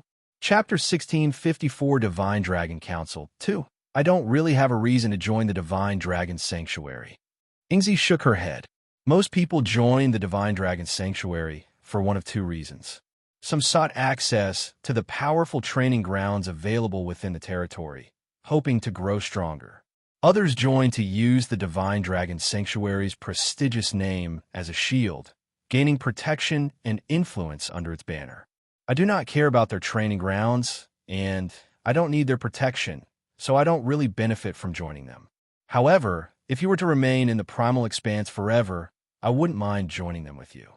Yuan smiled at her words and said, "Unfortunately, I must return to my home soon. I know. That's why I want to join them. Also, I am what most consider free-spirited. I don't wish to be constrained by their rules. It won't matter to you who will be leaving soon, but it's a big deal for those living in the Primal Expanse." I see. After a moment of silence, Yuan spoke again. "This just crossed my mind, but do Shadow Dwellers also have their own territory?" She nodded. "We do. It's a small and remote territory somewhere in the hollowed expanse, where sunlight doesn't exist." Yuan's eyes widened at this information, and he said, "I know of the hollowed expanse, but I never got the chance to see it for myself for the same reasons. I didn't visit the Divine Dragon Sanctuary." The Primal Expanse was composed of many smaller regions, each with its own distinct environment, power structures, and unique inhabitants. These regions varied greatly, from fiery domains to shadowy realms. One such region was the Hollowed Expanse, a world shrouded in eternal darkness, where no sunlight ever touched the land. The creatures and powers that thrived there were adapted to the shadows, such as the Shadow Dwellers. Since Shadow Dwellers are born from shadows, most of them originated from the Hollowed Expanse. In this realm of eternal darkness, the lack of sunlight and the pervasive gloom created the perfect conditions for these beings to come into existence. "What kind of place is the Hallowed Expanse?" Yuan asked a moment later. Ingzi recalled her memories of the Hollowed Expanse and said, "It's a gloomy place with hardly any living trees and plants. The land is mostly sand and dirt, and not many primals venture there. If we want food, we have to leave the region." Based on Yingzi's description, Yuan imagined the Hollowed Expanse as a vast desert, barren and desolate, where it was always nighttime. "That's why I left the Hallowed Expanse in the first place, even if it means weakening myself," Ingzi continued. Since shadow and darkness were the sources of Shadow Dwellers' power, they preferred to stay in the darkest places where their abilities were at their peak. For Ingzi, leaving the Hollowed Expanse, the darkest place in the Primal Expanse, significantly weakened her. The line moved quickly as they chatted, and before Yuan realized it, they had reached the front, now standing directly in front of the towering pagoda. Whenever someone exited the pagoda, it was immediately clear whether they had succeeded or not. Those who had a badge pinned to their chest wore expressions of pride or relief, while those without a badge left empty-handed, often looking disappointed or frustrated. Eventually, it was Yuan's turn. Noticing the woman standing by the entrance beckoning toward him, Yuan stepped forward and approached the pagoda. "You can wait for me out here," Yuan said to Ingzi as he left. Sometime later, Yuan entered the first floor of the pagoda. The interior was modestly decorated with minimal furnishings. At the far end of the room, a young man sat behind a desk, his posture relaxed. When the young man noticed Yuan's scent, he raised an eyebrow and asked in a surprised tone, "What dragon bloodline do you have?" "My dragon bloodline?" Yuan swallowed nervously. Fortunately, Head prepared for this question. "I'm an Azure dragon." When Yuan considered his identity as a dragon, his first thought was to claim he hailed from the Shi family's heritage. However, he quickly realized that he had never actually learned the name of their bloodline. In the end, he used the Azure Dragon's name. An Azure Dragon? That can't be right, the young man replied, his brow furrowing in doubt. I can tell by your scent alone that you come from a much more prestigious bloodline. Are you trying to hide your identity? Why? If you want to become affiliated with our Divine Dragon Sanctuary, you must tell us the truth. We don't accept those with ulterior motives. I didn't think you would see through me so easily. Yuan sighed inwardly. He responded a moment later, Actually, I don't know my race. I was abandoned when I was young, and the ones who accepted and raised me were Azure Dragons. The young man narrowed his gaze at Yuan. Where are you from? I'm from a remote and insignificant territory located on the other side of the Primal Expanse. Yuan revealed, his tone calm and sincere. What is your reason for wanting to join our Divine Dragon Sanctuary? My parents have always spoken highly of the Divine Dragon Sanctuary, even though they've never been here. Yuan swiftly responded. They also recommended that I come here once they are no longer in this world. Well, load of bullshit. The young man sneered inwardly at Yuan's excuses. However, even though he knew that Yuan wasn't being truthful, he couldn't ignore Yuan's powerful bloodline. I don't know what he's planning, but we can figure out his true identity through the assessment. Sometime later, the young man smiled at Yuan and said, All right, you pass. Moreover, I believe you have the potential to become someone greater than a divine dragon warrior, so I'm going to give you a chance. Head to the second floor and take the assessment there. If you pass, you'll become a divine dragon commander instead of a mere divine dragon warrior. Be proud. You're only the fourth to be sent to the second floor in the last 1,000 years. Join privilege for VIP chaps.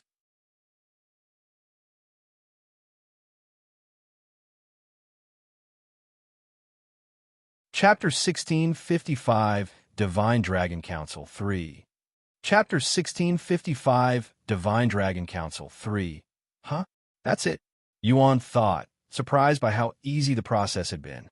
He had expected the assessment to be much more difficult and strict, but in reality, it had turned out to be far simpler than he had anticipated. Then I'll head to the second floor now. Yuan gave the young man a slight bow before approaching the spiraling staircase by the wall.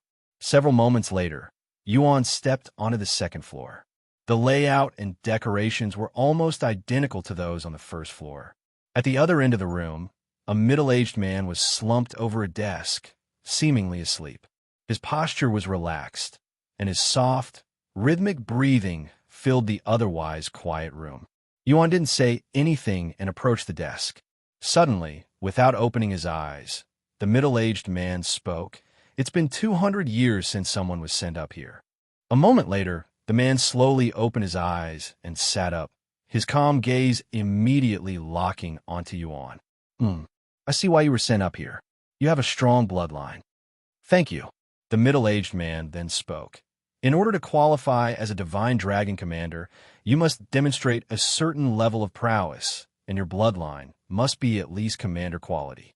In the Primal Expanse, bloodlines are ranked in the following order: Primal, Master, Commander, Emperor, and Monarch.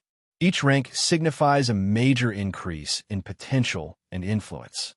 Monarch quality bloodlines sit at the very pinnacle, and only supreme beings like the Dragon God, Primordial Phoenix, and Primal Monarch possess such powerful bloodlines.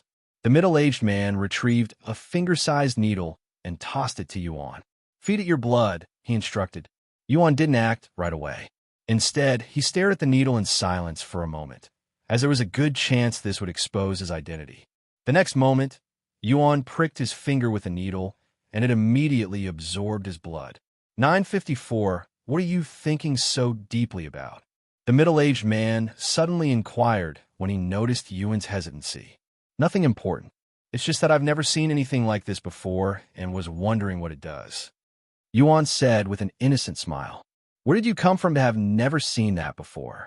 It tests the quality of your bloodline. The middle-aged man briefly explained. I see. The next moment, Yuan pricked his finger with the needle, and it immediately absorbed his blood. Once the needle had consumed enough of Yuan's blood, it began to glow faintly with a green light. In a matter of moments, the color shifted rapidly from green to blue, then to red, before finally settling into a glistening silver. The middle-aged man's eyes widened with shock. "Cue quickly. Let me see it," he hastily urged. Yuan nodded and gave the needle to him, who inspected it with a serious expression on his face. "My eyes are not deceiving me.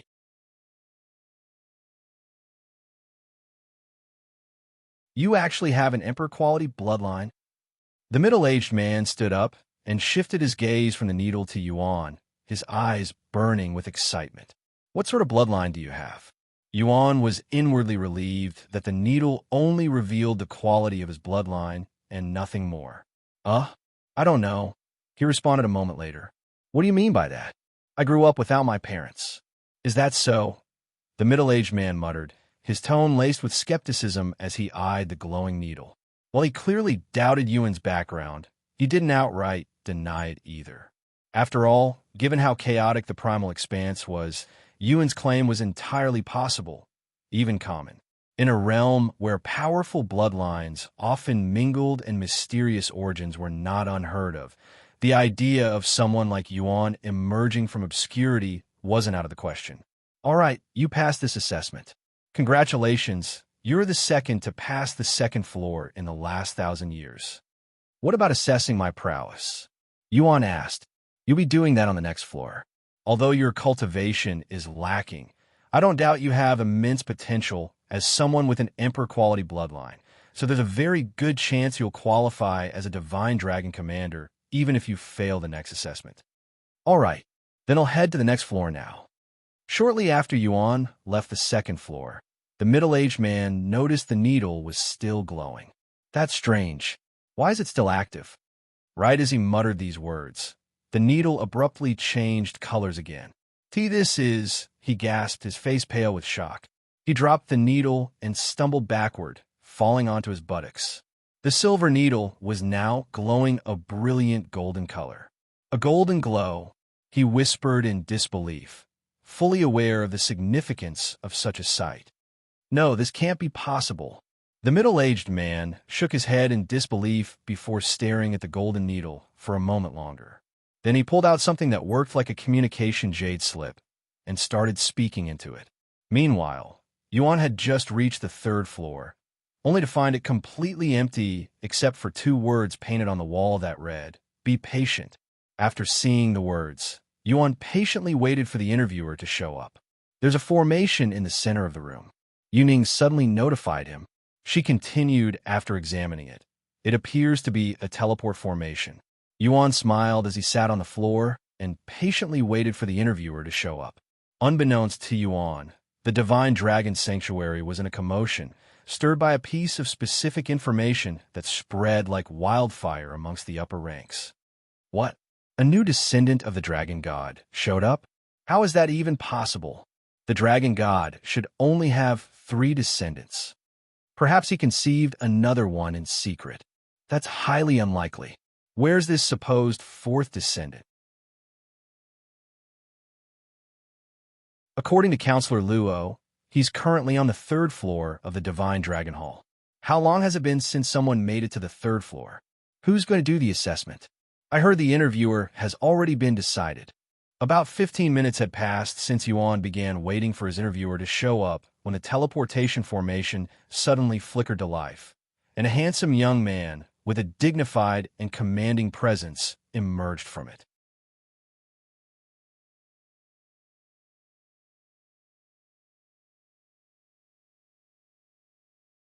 Chapter 1656 Long Yejun. Chapter 1656 Long Yejun. After appearing on the 3rd floor, the handsome young man approached Yuan with a calm smile. "Hello. I hope you didn't wait too long." Yuan quickly stood up and said, "No, I didn't." The young man then introduced himself. "I am Long Yejun, and I will be your interviewer. Before we begin, can you tell me about yourself?" "I'm Yuan, and I travel here from the other side of the Primal Expanse. I grew up in a small territory with 2 Azure dragons, who I consider my parents. Unfortunately, I don't know my real parents. I see. Long Yejun mumbled with a ponderous face. Sometime later, he looked at Yuan with a serious expression and said, "To be honest, based on the assessment from the second floor, we believe you may have a connection to the dragon god." What? Yuan's eyes widened with surprise after hearing this unexpected news. When you say dragon god, do you mean the master of the divine dragon sanctuary, that dragon god? Long Yejun nodded. Indeed. Yuan wore a dazed look on his face as he pondered how such a thing was possible inwardly. I may be related to the dragon god? That's ridiculous. I don't recall ever meeting him even as Tian. So how is it possible that we're related? Long Yejun stared intently at Yuan's face, carefully analyzing every detail as if searching for something hidden beneath the surface. He's genuinely surprised by the information. Maybe he really has no idea that he has the dragon god's blood within him, and it was pure coincidence that he came to the divine dragon sanctuary. He wondered inwardly. After a brief moment of silence, Yuan's expression shifted as though a sudden realization had dawned on him. The blood cleansing ceremony.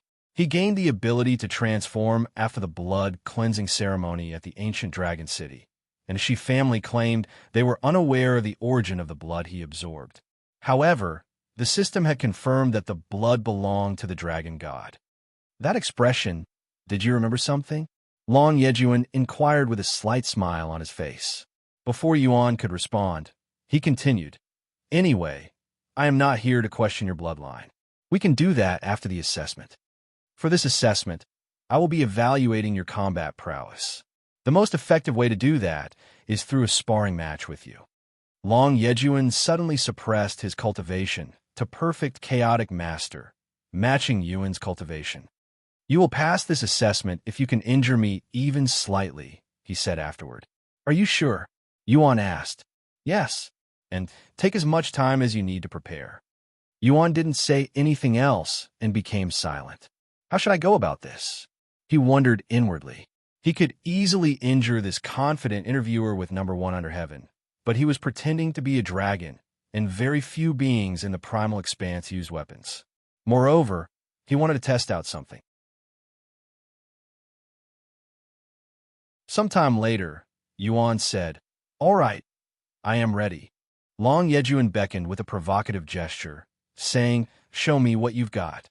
In the next instant, Yuan sprang from the ground, hurtling toward Long Yejun with incredible speed. Relentless Dragon overwhelms the 9 heavens. As Yuan activated his fist technique, he channeled his chaotic essence into it, amplifying its power several times over. Long Yejun's eyes widened as Yuan's aura suddenly erupted with overwhelming force. Instinctively, he leaped back, attempting to dodge the oncoming strike.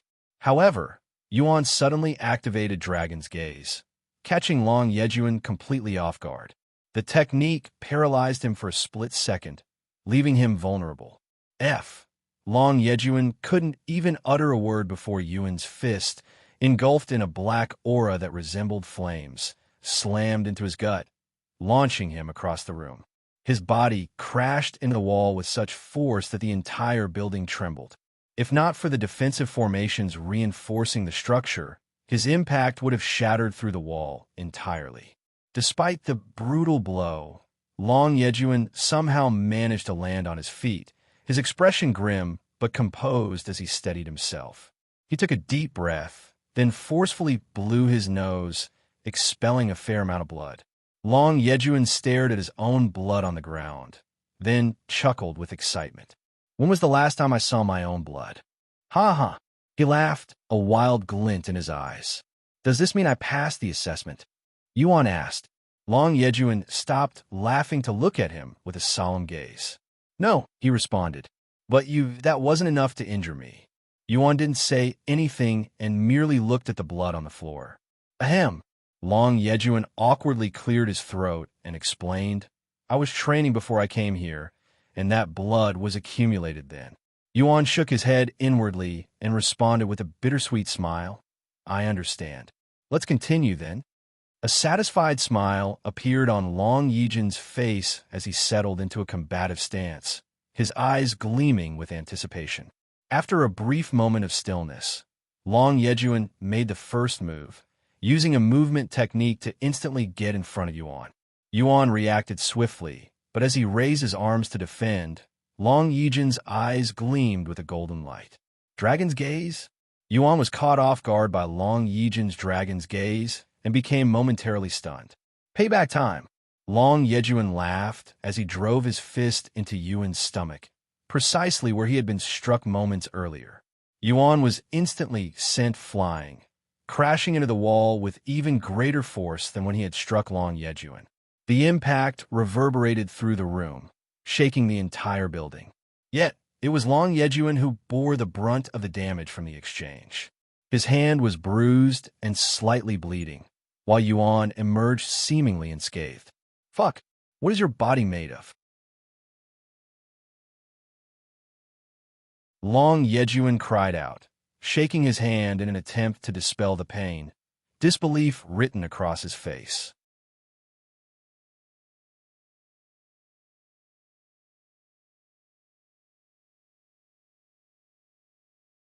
Chapter 1657 Endless Arena. Chapter 1657 Endless Arena. Although Yuan appeared unscathed on the outside, he hadn't emerged from the exchange completely uninjured. Beneath his calm exterior, the impact had taken a slight toll on his body, but his regenerative ability swiftly healed the damage, allowing him to recover almost instantly. I cannot underestimate this man. Not only did he penetrate my defenses with his bare fists, but he's even restricted his cultivation to my level. Yuan stared at Long Yejun with a sharp gaze.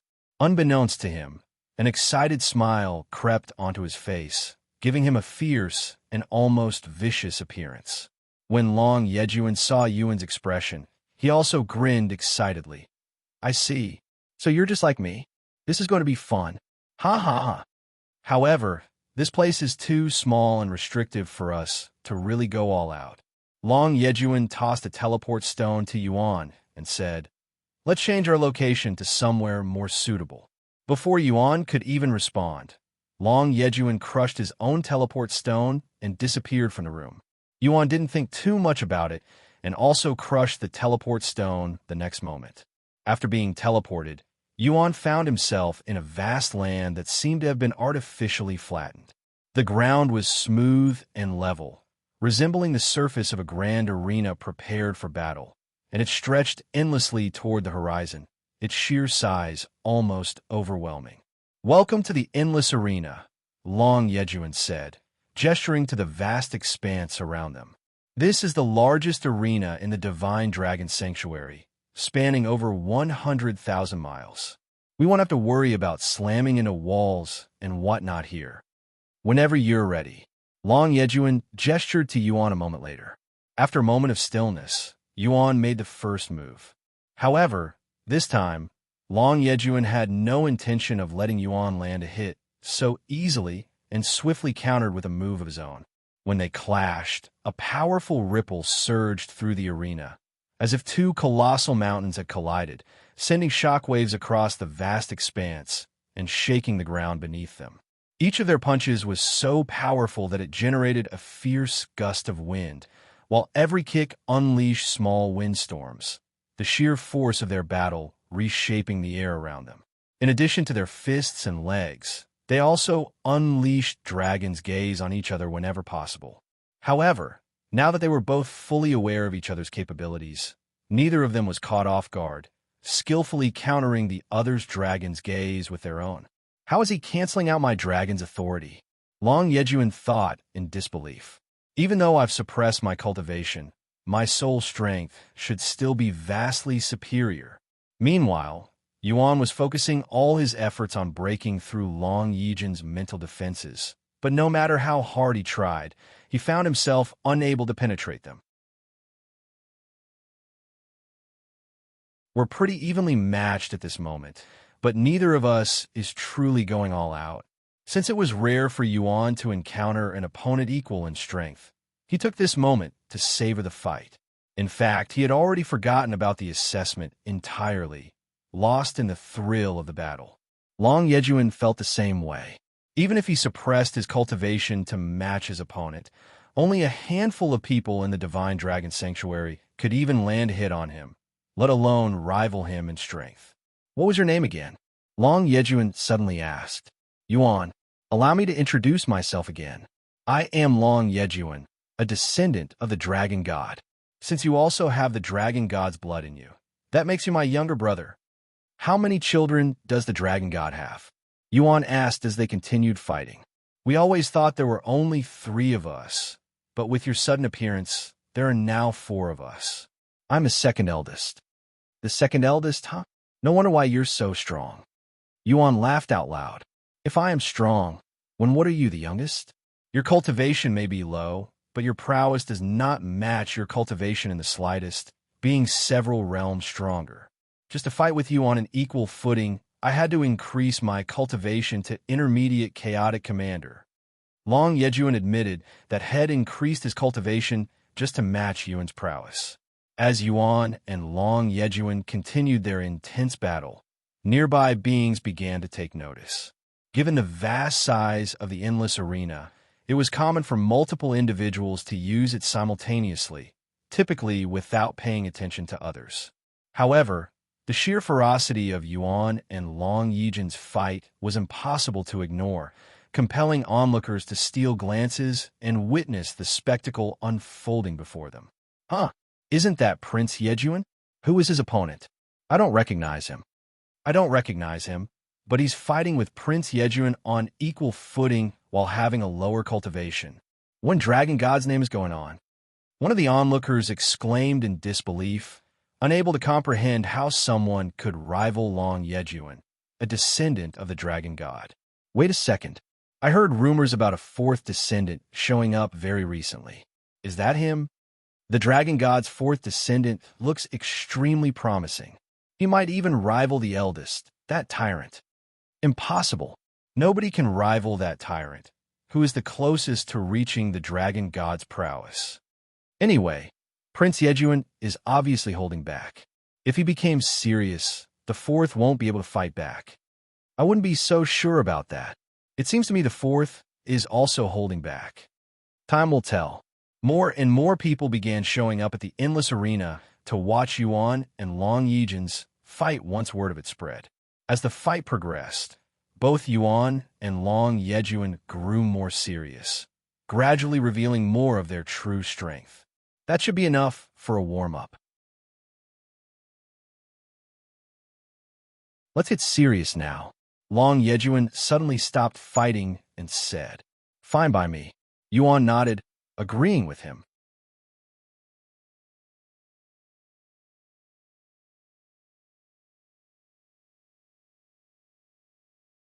Chapter 1658 Dragon God's Descendant. Chapter 1658 Dragon God's Descendant. Yuan and Long Yejun silently stared at each other, seeming waiting for the other to act first. If you're not going to move first, then allow me to. Long Yejun suddenly began transforming. His aura erupted like a volcano, and scales began appearing all over his body. Furthermore, a golden mask that was shaped like a dragon's face materialized on Long Yejun's face, giving him a fearsome presence. Seeing this, Yuan used God of War's astral arts, but he restricted the avatar size to be only slightly larger than his own body. What is that? Long Yejun murmured, staring at the avatar with awe and intrigue, as had never seen a technique like that before. It was not just Long Yejun. The onlookers were also baffled by God of War's astral arts, a unique technique unlike anything they've seen before. Why are you just standing there? Let's go. Yuan made the first move a moment later when Long Yejun only stood there in silence. Long Yejun quickly snapped out of his daze to block Yuan's strike before countering with his own.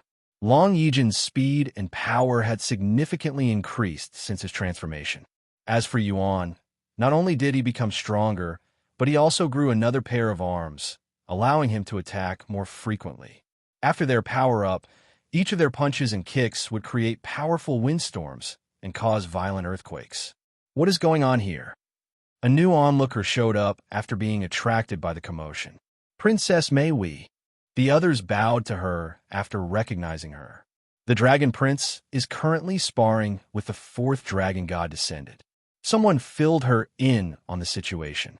Huh, my brother? And what do you mean fourth Dragon God Descendant? Dragon Princess Meihui raised her eyebrows in a puzzled manner. This was her first time hearing this news. You haven't heard? This person managed to reach the second floor of the Divine Dragon Council. And when his bloodline was tested, it was revealed he had the Dragon God's blood within him. It's been spreading around like crazy. This is my first time hearing about it.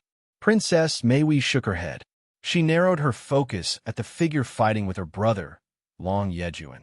When she saw Yuan's face and recognized him, her eyes widened with shock. He's the fourth Dragon God Descendant. No way, she exclaimed. What, you know him?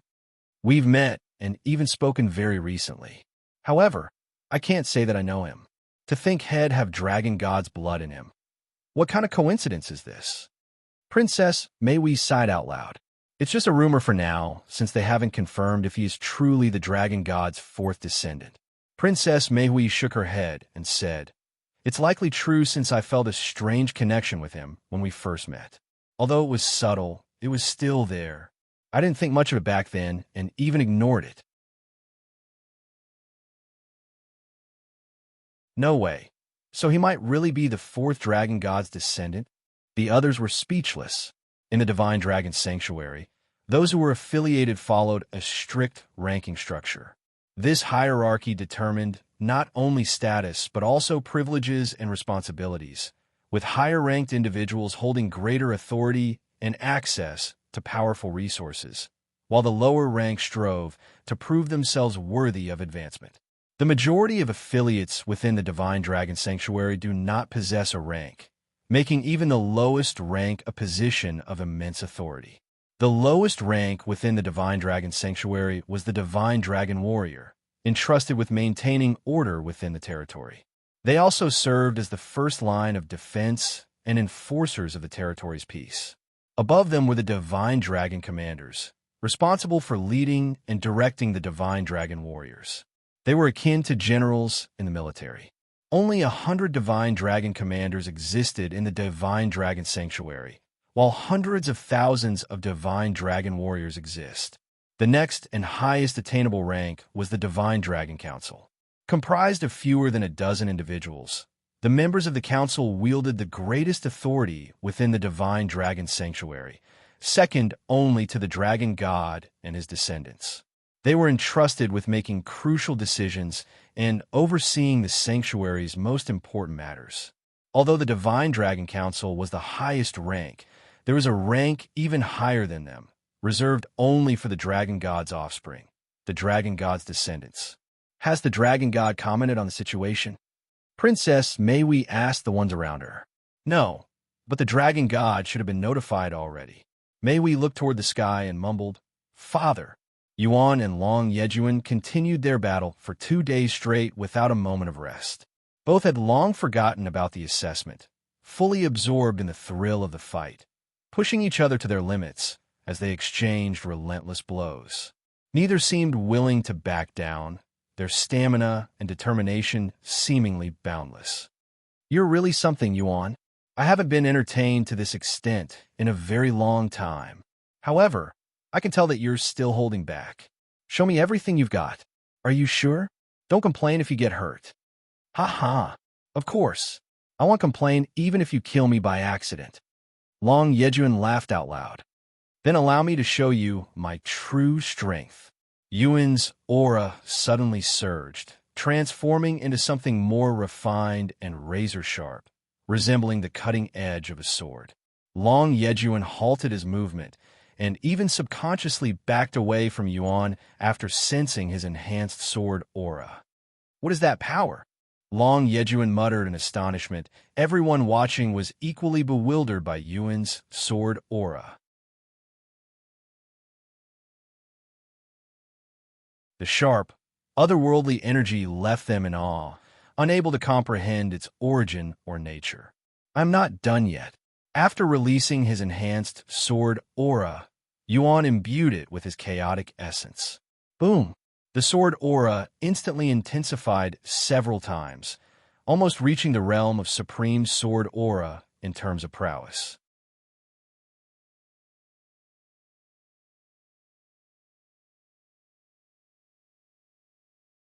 Chapter 1659, Chaotic Sword Aura. Chapter 1659, Chaotic Sword Aura. Oh, this is not bad. Much better than I anticipated. Yuan nodded in satisfaction, impressed by the result of fusing his chaotic essence with his enhanced sword aura. What is that power? Long Yejun asked again. Yuan pondered for a moment before responding, Chaotic Sword Aura. He decided to give his sword aura a new name. Chaotic Sword Aura. What a fearsome technique. Long Yejun swallowed nervously. Despite the distance between them, it felt as though his body was being assaulted by countless invisible blades. Had his physique been any weaker, Yuan's aura alone would have been enough to kill him on the spot.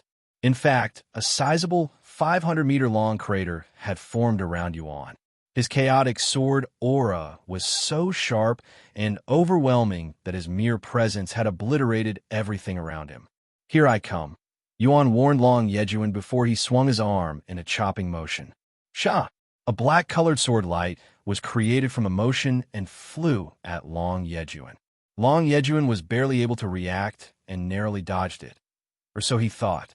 After sensing what felt like a drop of water flowing down his face, Long Yejun awkwardly reached for his face. When he looked at his fingers, they were stained by his own blood. Long Yejun trembled at the sight of his own blood. It had been so long since someone had managed to penetrate his scales that he couldn't remember the last time it happened. Ah, this sensation, this thrill that I am feeling. A crazed expression appeared on Long Yejun's face as he licked his blood-stained fingers. Ha ha ha! Long Yejun's aura suddenly skyrocketed, piercing straight through the heavens. Let me enjoy this some more, you brother Yuan. Long Yejun charged at Yuan. Yuan also wore a wide smile on his face as he faced Long Yejun head-on. Boom! When they clashed, Yuan's chaotic sword aura scattered in every direction, carving deep sword cuts into the surrounding area. Long Yejun, who stood directly in front of Yuan, bore the brunt of the scattered sword aura with his bare body. Sword cuts appeared all over Long Yejun's body, quickly drenching him in blood. However, despite the severity of the sight, the wounds were superficial, no more than paper cuts. Within moments, his naturally strong body healed all the sword cuts. My turn. Long Yejun opened his mouth, and a bright orb of light suddenly began to form inside, glowing with intense energy as it rapidly grew in size and brilliance. Yuan's instincts warned him of the impending danger, but he found himself unable to move when he tried to dodge as Long Yejun held tightly onto his wrists. Long Yejun had deliberately closed the distance between them, enduring Yuan's previous attack directly with his body, all in order to capture him and prevent his escape. Dragon's Breath. Once he gathered enough energy, Long Yejun unleashed it from his mouth, shooting a beam of light resembling heaven's splitting sword strike, even rivaling its destructiveness. Yuan's entire body was swallowed by the massive beam of light, his silhouette disappearing completely within its blinding brilliance. Long Yejun kept his mouth open, continuously releasing the dragon's breath until every last ounce of energy had been expended. It took several long seconds before Long Yejun finally closed his mouth.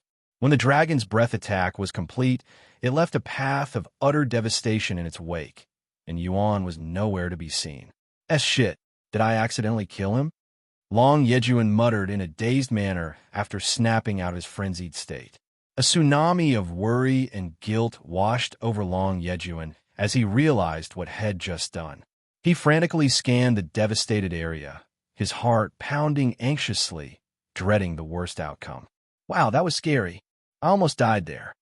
A familiar voice suddenly resounded, prompting Long Yejun to turn around.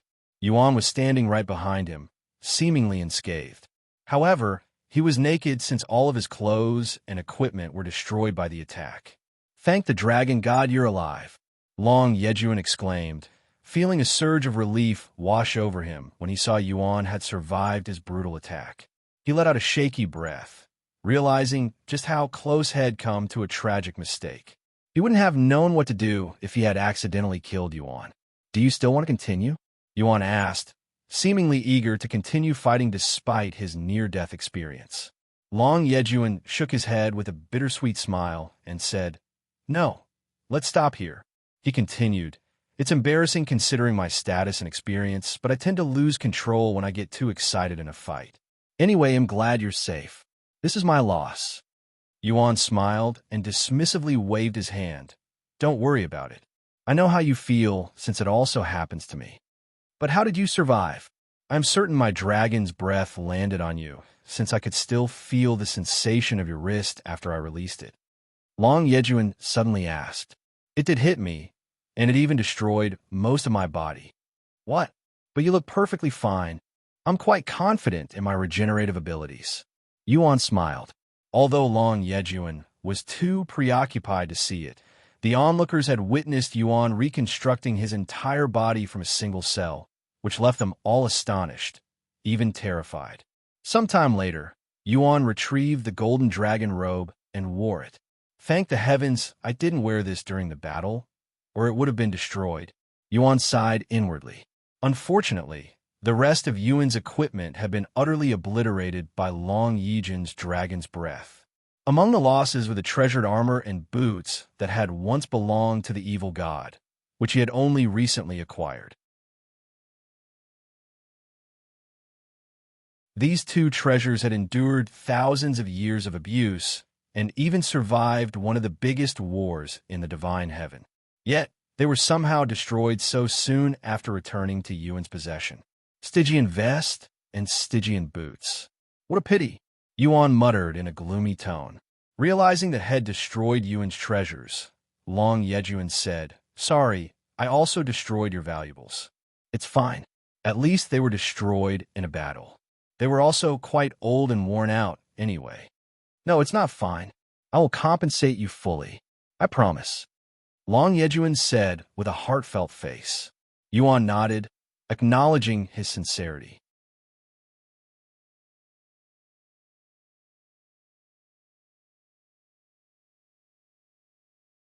Chapter 1660 Ancient Azure Dragon. Chapter 1660 Ancient Azure Dragon. Sometime after their fight ended, Long Yejun said to Yuan, "Although you have passed the assessment, it never mattered since you are one of the Dragon God's descendants, so you will automatically be ranked above the Divine Dragon Council." Oh, Yuan wondered if he should follow the flow and pretend to be a Dragon God's descendant. If the Dragon God is as powerful as the Primordial Phoenix, there's a good chance he will be able to see through me. So the longer I continue to impersonate his offspring, the worse things will get for me. However, if I reveal myself now, who knows how Long Yejun and the others will react? After some serious pondering, Yuan decided to continue acting as one of the Dragon God's descendants to take advantage of their training grounds for as long as possible. Even if his identity were exposed later by the Dragon God, Yuan was confident that the Primal Monarch wouldn't allow any real harm to come to him. "Hey, we meet again." A familiar voice suddenly resounded, prompting Yuan to turn his head. "Princess Meihui." Yuan acknowledged her with a nod. "There's no need for such formality between us siblings. Allow me to introduce myself again. I am Long Meihui, the youngest of the Dragon God's descendant." Long Meihui said with a beautiful smile on her face. "I'm Yuan. They'll call you Brother Yuan from now on, so you should call me Sister Meihui. Elder sister is fine, too." Long Meihui chuckled blissfully. Although she was the youngest, she was still billions of years old, so one could imagine her happiness in finally becoming an elder sister. "I am finally an elder sister. I am no longer the youngest. Aha! I thought this day would never come." Long Meihui laughed out loud. She was so happy that she began crying a moment later. "By the way," Yuan suddenly spoke, "can I still participate in the Dragon God Festival as the Dragon God's descendant?" "Of course. We'll also be participating." Long Yejun nodded. "I see. That's great.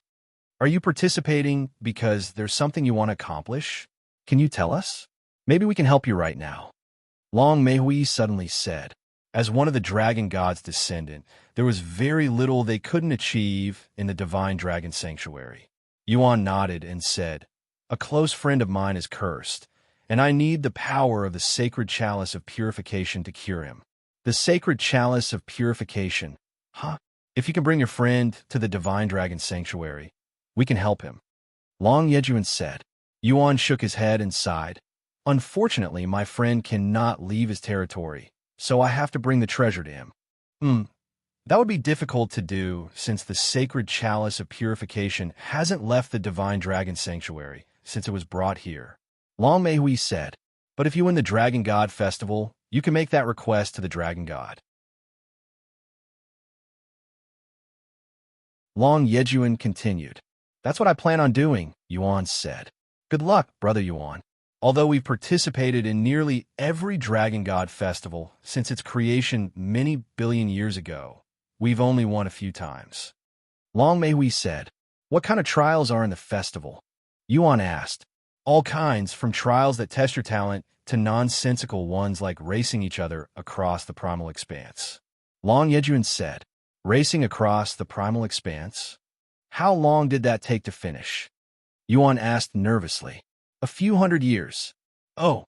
Yuan immediately became worried after hearing that the festival may potentially last for hundreds of years. What's the shortest time a festival has ever lasted? He asked a moment later. The shortest festival happened 750 million years ago. I believe that one ended in just a few minutes. Long Yejun said after pondering for a few moments. I remember that one.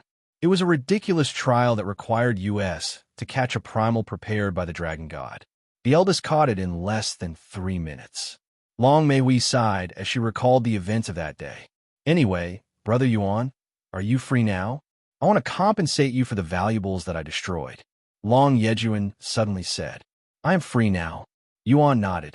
Great. Take this. Long Yejun tossed another teleport stone to him. They'll see you later. Long Meihui said to him before flying away. Sometime later, Yuan crushed the teleport stone and entered the rift, followed by Long Yejun. When they emerged from the rift, Yuan found himself standing before a beautiful pavilion with a pond built around it. Where are we? He asked. Long Yejun smiled and said, the Silver Pavilion. When Long Yejun approached the pavilion, another portal appeared. This is just the entrance to my real home. Once they entered the portal, Yuan found himself surrounded by an endless, shimmering sea that was completely motionless, like water in a still cup. He stood on a long silver bridge that stretched out toward a distant island, where a large house was situated. What do you think of my world? Long Yejun asked for his impressions. Yuan looked around for a moment before responding. I can see that you like water.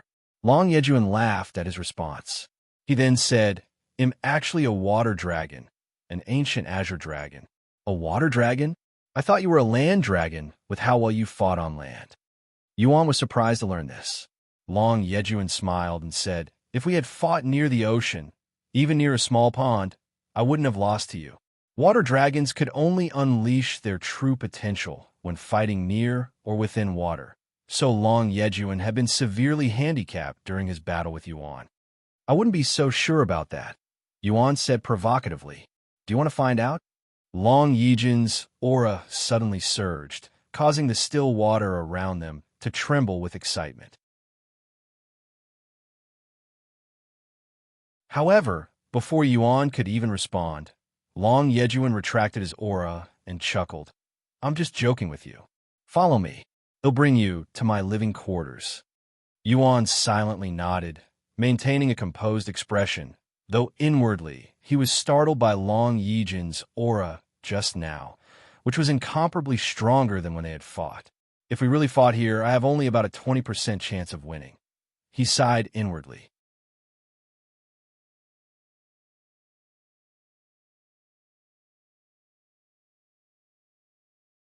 Chapter 1661, Long Yejun's Treasures.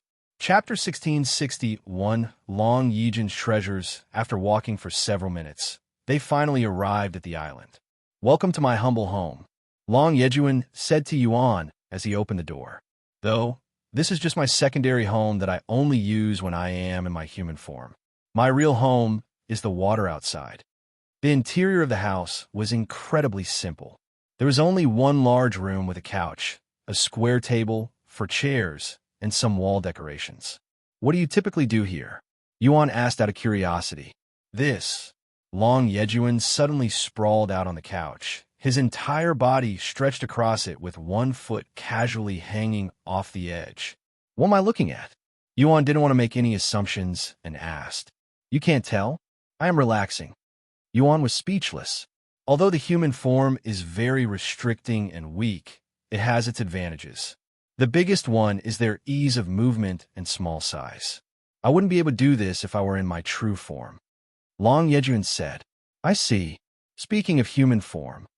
Long Yejun sat up and stared at Yuan with a serious face. Your appearance is top-notch. Did you acquire it from the human face artisan? Human face artisan? Yuan wore a puzzled look on his face. You don't know the human face artisan? He's one of the top appearance makers in this world. Although his products are extremely expensive, they're all top quality. In fact, most of the top quality appearances are created by him, mine included. Is that so? Anyway, to answer your question, I didn't acquire my face from him. I made it myself. What? You made such a high-quality appearance by yourself. You should start a business with that talent. The human face artisan will finally have some real competition. He'll think about it, Yuan said with a stiff smile. Sometime later, Long Yejun got off the couch and walked toward the steel door on the other end of the room. When he opened the door, a descending staircase was revealed. Come with me. Yuan nodded and followed Long Yejun down the staircase. The staircase led to a tunnel made of transparent materials, allowing them to see the surrounding water. It reminded Yuan of an aquarium, with the serene, vast expanse of water pressing in from all sides as they walked through the passage.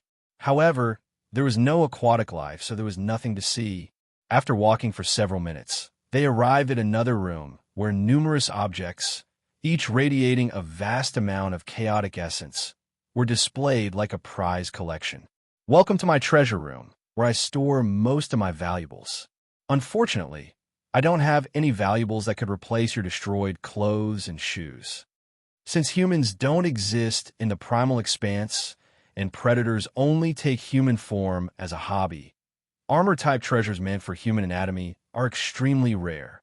Since I destroyed 2 of your valuables, you can pick any 2 treasures from here. Long Yejun continued. Huh? Any? Are you sure? Yuan was pleasantly surprised by his generosity. Yes, I am sure. Then a look around. There were about a dozen treasures in the room, and Yuan approached the one that was closest to him. However, when he inspected the item, he was shocked by the notifications. Grade. Quality? Description? The system failed to analyze the treasure? This was the first time the system couldn't identify a treasure at all. Is it because the treasures were created in the primal expanse? He wondered. A few moments later, Yuan looked at Long Yejun and said, Do you mind giving me a brief description of these treasures so I know what they do? Oh, of course. Long Yejun walked beside him and continued. This treasure is called Dragon's Avarice. If you feed it enough chaotic essence, it will unleash a devastating attack that rivals even a dragon's breath. Is that the technique you used on me? Yuan asked. Yes. Let's move on to the next one. I'll make a decision after I hear about every treasure. Sure. The next treasure was a large golden scale that was the size of a watermelon. This is a scale directly from the dragon god. It doesn't really have any particular uses, but it's extremely durable, near indestructible. I wouldn't be able to put a scratch on it, even if I used my full power. Long Yejun said, The dragon god scale? How did you acquire this? And why is it so small? It was given to me by the dragon god, our father. Our siblings also have one, so he'll probably give you one later. It's small because I made father shrink it since its actual size is a pain in the ass to carry around. Its real size could cover the entire endless arena. I see. The next treasure was an elegant earring, crafted from gleaming silver and adorned with a brilliant sapphire gem. Oh, I crafted this one myself. It greatly increases the wearer's ability to control water. I chose this shape after meeting a human a few 100 million years ago, and he was wearing something like this on his ears. Long Yejun explained. What happened to that human? Yuan asked out of curiosity. He took his own life when he realized that he couldn't return home and couldn't cultivate in this world. He was also my first and last human friend.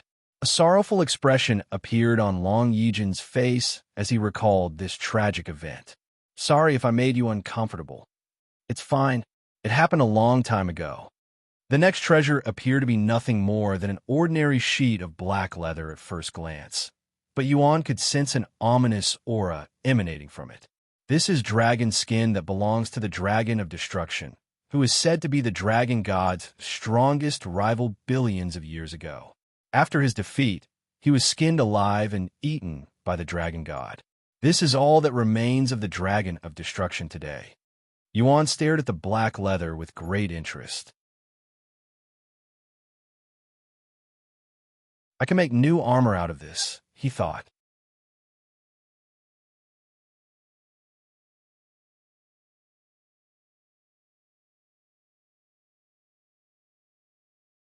Chapter 1662, Two Treasures of His Choice.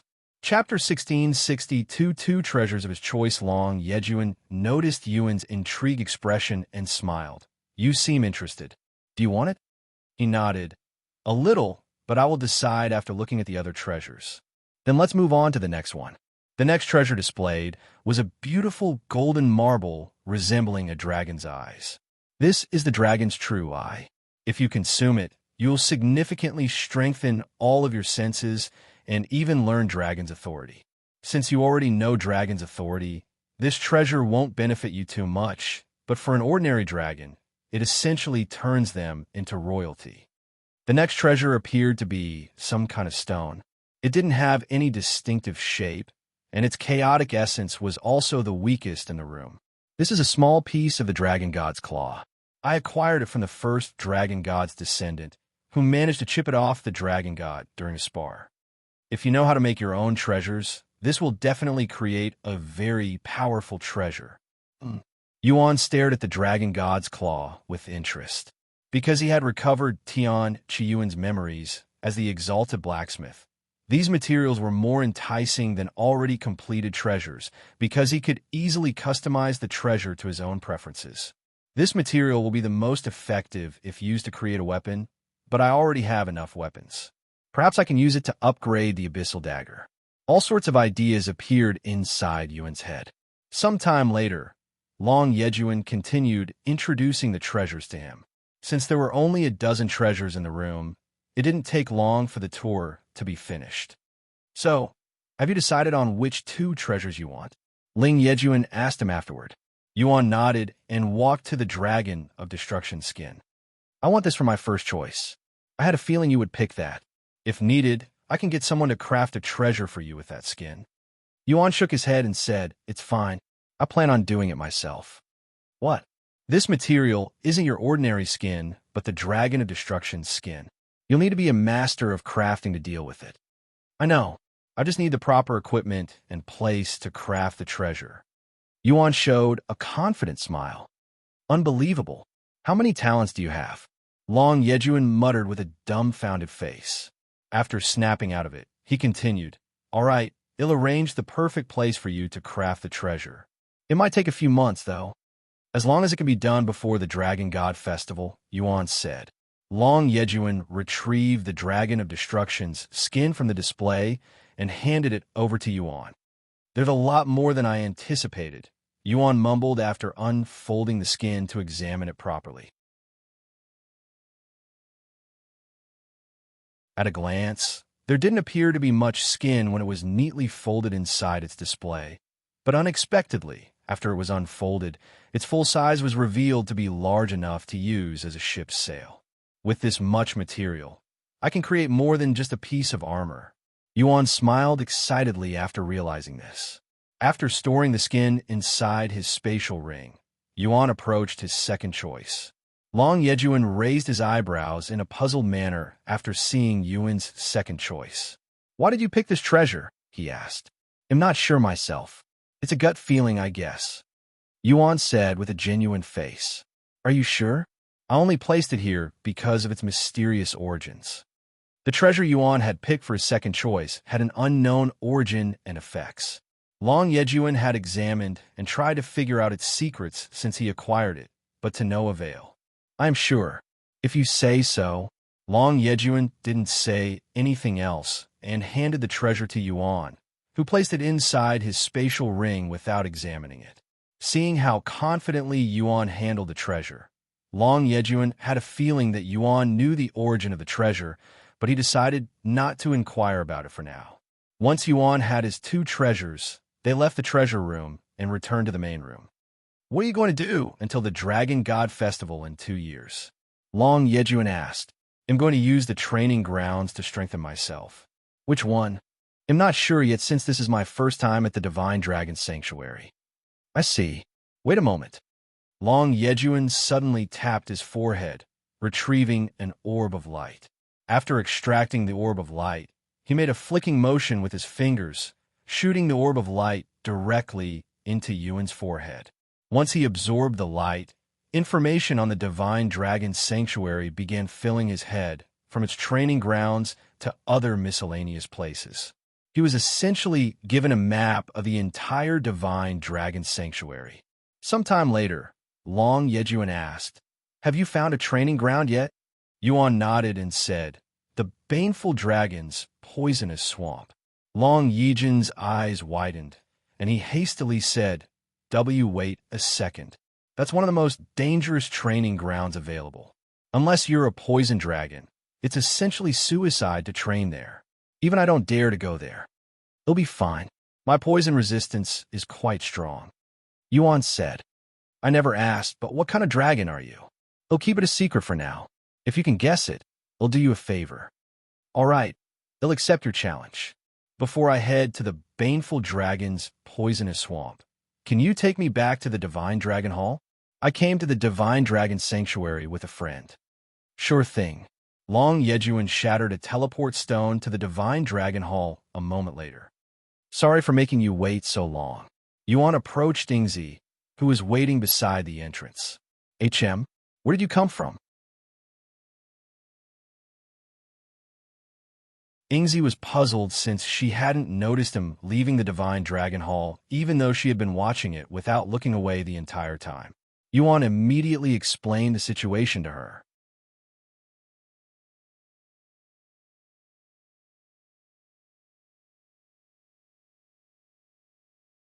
Chapter 1663, Baneful Dragon's Poisonous Swamp. Chapter 1663, Baneful Dragon's Poisonous Swamp. I see. Despite Yuan explaining the situation to her, Ingzi only became more puzzled afterward. She couldn't fathom how Yuan, who was obviously human, became the dragon god's descendant. Moreover, he should have the Primal Monarch's bloodline. However, she quickly stopped thinking about it, realizing it was pointless to overthink something she wasn't meant to understand. Your friend is a shadow dweller. Huh? It's been over 1,000,000 years since I last encountered their race. Long Yejun commented as he stared at Ingzi, as it was incredibly rare for a shadow dweller to be so far away from their natural habitat, the hollowed expanse. Oh, let me introduce myself. I am the second dragon god's descendant, Long Yejun. Ingzi, let's head to the Baneful Dragon's Poisonous Swamp now, shall we? Yuan said a moment later. Sure. Since their destination was only 3 days away from the Divine Dragon Hall, they decided to fly there instead of wasting a teleport stone. While they traveled, Long Yejun gave an introduction to the Baneful Dragon's Poisonous Swamp. Baneful dragons are the strongest poison dragons and some of the most feared creatures in the primal expanse due to their dreadful poisons. Their poisons are so deadly that even entities with poison immunities could perish from them. They're also so incredibly annoying to deal with that even the dragon god avoids fighting them as much as possible. How are they annoying to deal with? Yuan asked curiously. Their bodies are essentially made of poison, so they release poison from any wounds inflicted upon them. The only way to fight them is from a safe distance, and you must defeat them swiftly or else their poison will spread. Unfortunately, that is easier said than done because baneful dragons are annoyingly durable. There's a reason poison dragons are considered one of the most powerful and dangerous dragon bloodlines. What bloodline does the dragon god have? Yuan asked. I would love to tell you, but unfortunately, even I do not have the answer. What? Even though you're his offspring? Long Yejun nodded and sighed. We've asked him many times, but he said he'd only tell us if we can defeat him, which is essentially impossible. Even the eldest, who is recognized as the most talented dragon since the dragon god, the unrivaled tyrant, hasn't defeated him after many billions of years. I've heard about the first dragon god's descendant multiple times now, but I still don't have a clue what they're like. Yuan suddenly said, There's only one thing you need to be aware of about the eldest. Long Yejun paused to look around nervously. Once he was sure nobody was eavesdropping on them, he continued speaking through divine sense. That bitch is fucking crazy. No matter what, don't speak with her. As a matter of fact, don't even approach her. If you ever see her, run the other direction. The eldest is a woman, huh? Yuan thought to himself. What does she look like so I know it's her? Yuan then asked. She has multiple appearances and changes quite often, so it's impossible to recognize her from appearance alone. However, you'll still recognize her at a glance. I don't get it. You'll understand when you meet her. Not even a hint. Nope. Long Yejun refused with a smile. Forget it then. 3 days later, they arrived at the Baneful Dragon's poisonous swamp. Just as its name implied, the place was literally a swamp, but with poisonous water and plants everywhere. There are 3 different zones in the Baneful Dragon's poisonous swamp: outer, inner, and center. Every zone has many layers of poisonous water, each containing a unique poison. We're currently in the first zone on the very outskirts of the place. Long Yejun explained. As you go deeper and approach the center of the swamp, the poison will become stronger. Do not underestimate this place, or you'll die. I have the antidote for all poisons up to the inner zone, so you don't have to worry about dying. However, once you enter the inner zone, I cannot save you, and only the Baneful Dragon could save you. Yuan nodded. Thank you for the warning. After taking a deep breath, Yuan entered the swamp. The swamp is much shallower than I anticipated. Yuan thought to himself as the water in the swamp only reached his knees. Once he confirmed that his poison immunity was working, Yuan began walking deeper. Several steps later, he was poisoned by a different type of poison. He continued walking deeper into the swamp. After walking 300 steps and being exposed to over 20 different types of deadly poison, Yuan had only managed to complete a little under 10% of the first zone, meaning he was still over 2,000 steps away from reaching the second zone. My poison resistance isn't increasing. I guess I have to be poisoned by something that my 10,000 poison immunity cannot handle. With that in mind, Yuan continued walking to the next zone. Sometime later, Yuan finished 90% of the first zone after experiencing over 200 different types of poison. When he was poisoned for the 207th time, a change occurred in his notifications. Ding! Seeing that his physique had finally activated, Yuan sat in the poisonous water and began cultivating. Although his physique was refining the poison, it didn't mean he wasn't experiencing any pain. In fact, Yuan was currently experiencing excruciating pain from every inch of his body.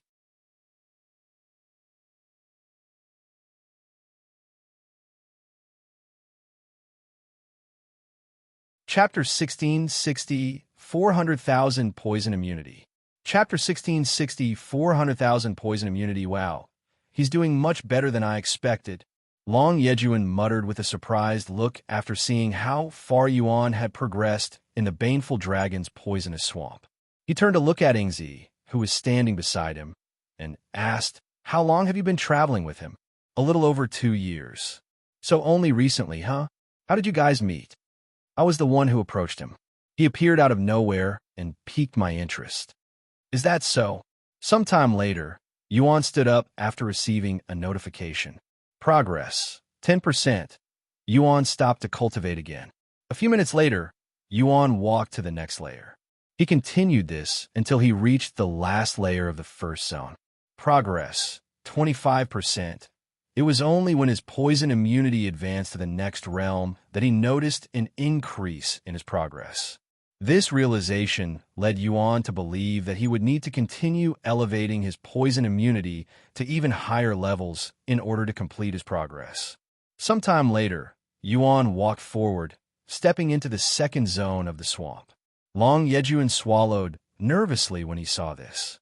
The second zone was incomparably more challenging than the first, and even poison dragons had trouble adapting to the poison there. He's only been here for a few hours, and he's already entering the second zone. Long Yejun sighed out loud as he recalled taking several 100 million years to reach that point. His insane speed of adapting to poison. He's definitely a poison dragon. Long Yejun was already convinced that Yuan was a poison dragon. Otherwise, it would make no sense. HM? Long Yejun suddenly noticed a powerful presence behind him, prompting him to turn around. A tall and handsome man with purple, blue, and green hair was walking toward them with a slight smile on his face. "It's been a while since I've seen you at my playground, Prince Yejun." This man greeted Long Yejun with respect. "Baneful dragon, are you here to watch my little brother too?" Sure enough, this newcomer was the Baneful dragon, the creator of the poisonous swamp. "Your little brother?" The Baneful dragon looked at Yuan and smiled. "So that's the rumored fourth dragon god's descendant. And I came here because I noticed something odd was happening at my playground." "Something odd?" Long Yejun raised his eyebrows in a questioning manner. "My poisonous swamp started losing its strength rapidly a few hours ago, almost as if someone was purposefully detoxifying the poison." The Baneful dragon narrowed his gaze at Yuan and continued. "Turns out he has been absorbing my poison and using it to enhance his own body, and at an incredible rate at that." "What? Isn't that something only someone who has attained poison harmony could achieve?" Long Yejun's eyes widened with shock. Although Brother Yuan has poison immunity, he definitely hasn't reached the level of poison harmony yet. Ingzi looked at Yuan with a weird expression on her face. "Isn't this exactly what happened at the Eternal Phoenix domain? So he can do more than just absorb fire, huh?" Ingzi, who had witnessed Yuan's feats at the 9 levels of hell, immediately realized what was happening. However, she said nothing to Long Yejun and the Baneful dragon since it would reveal Yuan's true identity, leaving them to figure everything out themselves. When Yuan entered the second zone and was poisoned, his 100,000 poison immunity immediately nullified the poison effects. So he continued walking deeper until he could no longer continue at the 20% mark. If he's stopping there, then his poison immunity should have only reached the level of 100,000 poison immunity. The Baneful dragon remarked, "That's where I am now, and that took me hundreds of millions of years to achieve." Long Yejun sighed. The Baneful dragon looked at him and sneered. "You make it sound like you've been training for hundreds of millions of years straight, when, in reality, you've only really trained for a few thousand years." It took Yuan a little longer to adapt to the poison in the second zone, and a little over a week to advance his poison immunity to the next stage.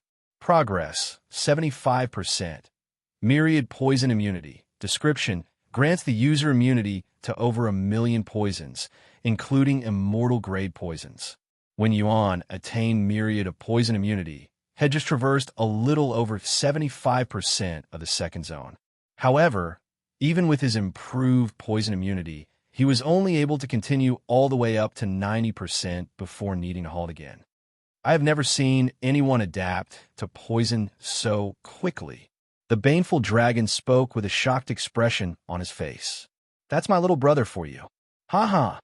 Long Yejun laughed with prideful expression, as if he was the one who was being praised. "By the way, can you tell what kind of poison dragon he is?"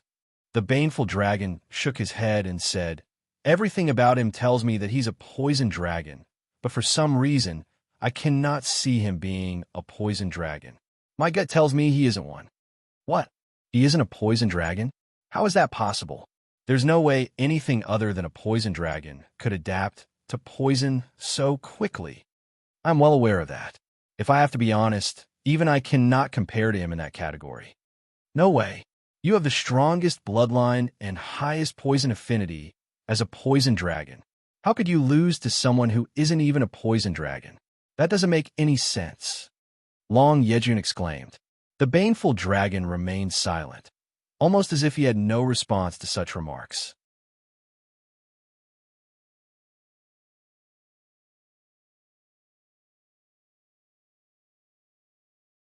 Chapter 1665 Heaven's Bane. Chapter 1665 Heaven's Bane. Another 2 weeks have passed since Yuan attained myriad poison immunity. True poison immunity. Description: grants the user immunity to most poisons. Progress: 90%. Looks like I will have to advance my poison immunity by 1 more stage if I want to complete the fusion. Yuan thought to himself as he took his first step into the 3rd zone, where the poisons are strong enough to kill even immortals within seconds. I would have stopped him from advancing further if you weren't here, Baneful Dragon, Long Yejun said. However, the Baneful Dragon shook his head and said, even with me here, there's nothing I can do to save him in the 3rd zone because the poison there is strong enough to kill him before I can even attempt to save him. My poisonous swamp isn't the most dangerous training ground in the Divine Dragon Sanctuary without reason. It has the most casualties, and even other baneful dragons have perished here because they underestimated my poison. What? Then I need to stop him immediately, before it's too late. Long Yejun hastily said. He'll be fine. Ingzi suddenly spoke for the first time since the baneful dragon's appearance. Where is your confidence coming from? The baneful dragon inquired, his gaze filled with intrigue. From experience, I guess. I have seen what he's capable of. But you've only been with him for around 2 years, Long Yejun exclaimed. And in those 2 years, I have witnessed enough to be confident of him. Ingzi shrugged. Long Yejun shifted his focus to Yuan again and swallowed nervously. Even that unrivaled tyrant hasn't stepped foot inside the 3rd zone. He mumbled in a dazed voice. The 3rd zone of the baneful dragon's poisonous swamp was much smaller than the previous 2, requiring only 100 steps to reach its very center. However, each step introduced a new, more potent layer of poison. These toxins were so deadly that even those of the God Ascension would succumb to them within minutes. Even with true poison immunity, Yuan couldn't take more than 10 steps before he had to sit down to cultivate. The pain he experienced was excruciating, and if it weren't for his regeneration ability that constantly created healthy blood cells and restored his organs, the poison would have melted his body within seconds. Oh God, what is his body made of? The baneful dragon was shocked by what he was witnessing, and he even began to doubt the effectiveness of his poison, something he had been immensely proud of for countless years. That regenerative ability, if he's not a poison dragon, he's a dragon with extremely high recovery rates. Long Yejun immediately started thinking of the possibilities. Only an undying dragon would be able to rival that recovery speed of his, but they are especially weak to poison, so that can't be right. The dragon god's blood within him might have something to do with that. No, the dragon god's blood only enhances our existing abilities to extreme lengths. None of the dragon god's descendants have abilities beyond what they're capable of, not even the unrivaled tyrant. For example, Long Yejun's ability to control water reached levels other ancient Azure dragons could never hope to achieve because of the dragon god's blood within him. However, he would not suddenly acquire the ability to control the void or fire. For hours later, Yuan stood up and took another step before sitting back down again to cultivate. He would continue to spend 4 hours for each step until he reached the 69th step. Ding! Progress. 100%. The baneful dragon narrowed his eyes, sensing a drastic change in Yuan's body and aura as his physique merged properly. What a ridiculous monster! Even the unrivaled tyrant is nothing in front of his poison affinity. The baneful dragon praised loudly. Don't let her hear that, or she'll kill you, Long Yejun said as he nervously looked around to make sure nobody there heard it. Relax. This place is usually empty. The baneful dragon laughed. I wonder why. Long Yejun shook his head.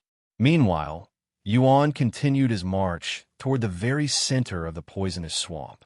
Unlike before, when each step took him hours to complete, this time he moved forward without pause, not stopping for even a second. In the blink of an eye, he reached the very center of the baneful dragon's poisonous swamp. Heaven's Bane, rank, celestial, mastery level, one description, the strongest poison, the bane of all existence. A single drop of Heaven's Bane could poison even heaven itself. Despite the powerful new technique had just acquired, Yuan was paying attention to something else, something inside the baneful dragon's poisonous swamp. He crouched down and reached into the water, carefully retrieving a purple crystal as large as his entire head. The crystal gleamed with an otherworldly glow and exuded a deadly presence. "What is this?" he muttered. "Congratulations, fourth dragon god's descendant." The baneful dragon suddenly appeared before Yuan with a wide smile on his face. "Huh? Who are you?" "I am the baneful dragon, the owner and creator of this wonder playground, and you've just become the first entity to defeat all of my poison by reaching the very center of the swamp. That object in your hand is a baneful crystal, a treasure I've been nurturing for over 1 billion years in this playground. It can be used to create poison or as a material to craft another treasure. I'll give it to you to celebrate this occasion." "Thank you, baneful dragon. I will put this treasure into good use," Yuan said, already thinking about how he should use it. Join privilege for VIP chaps that you're tuning in to the Romance Rendezvous YouTube channel. We're so grateful for your support, and don't forget to subscribe to join us on this incredible journey through captivating stories.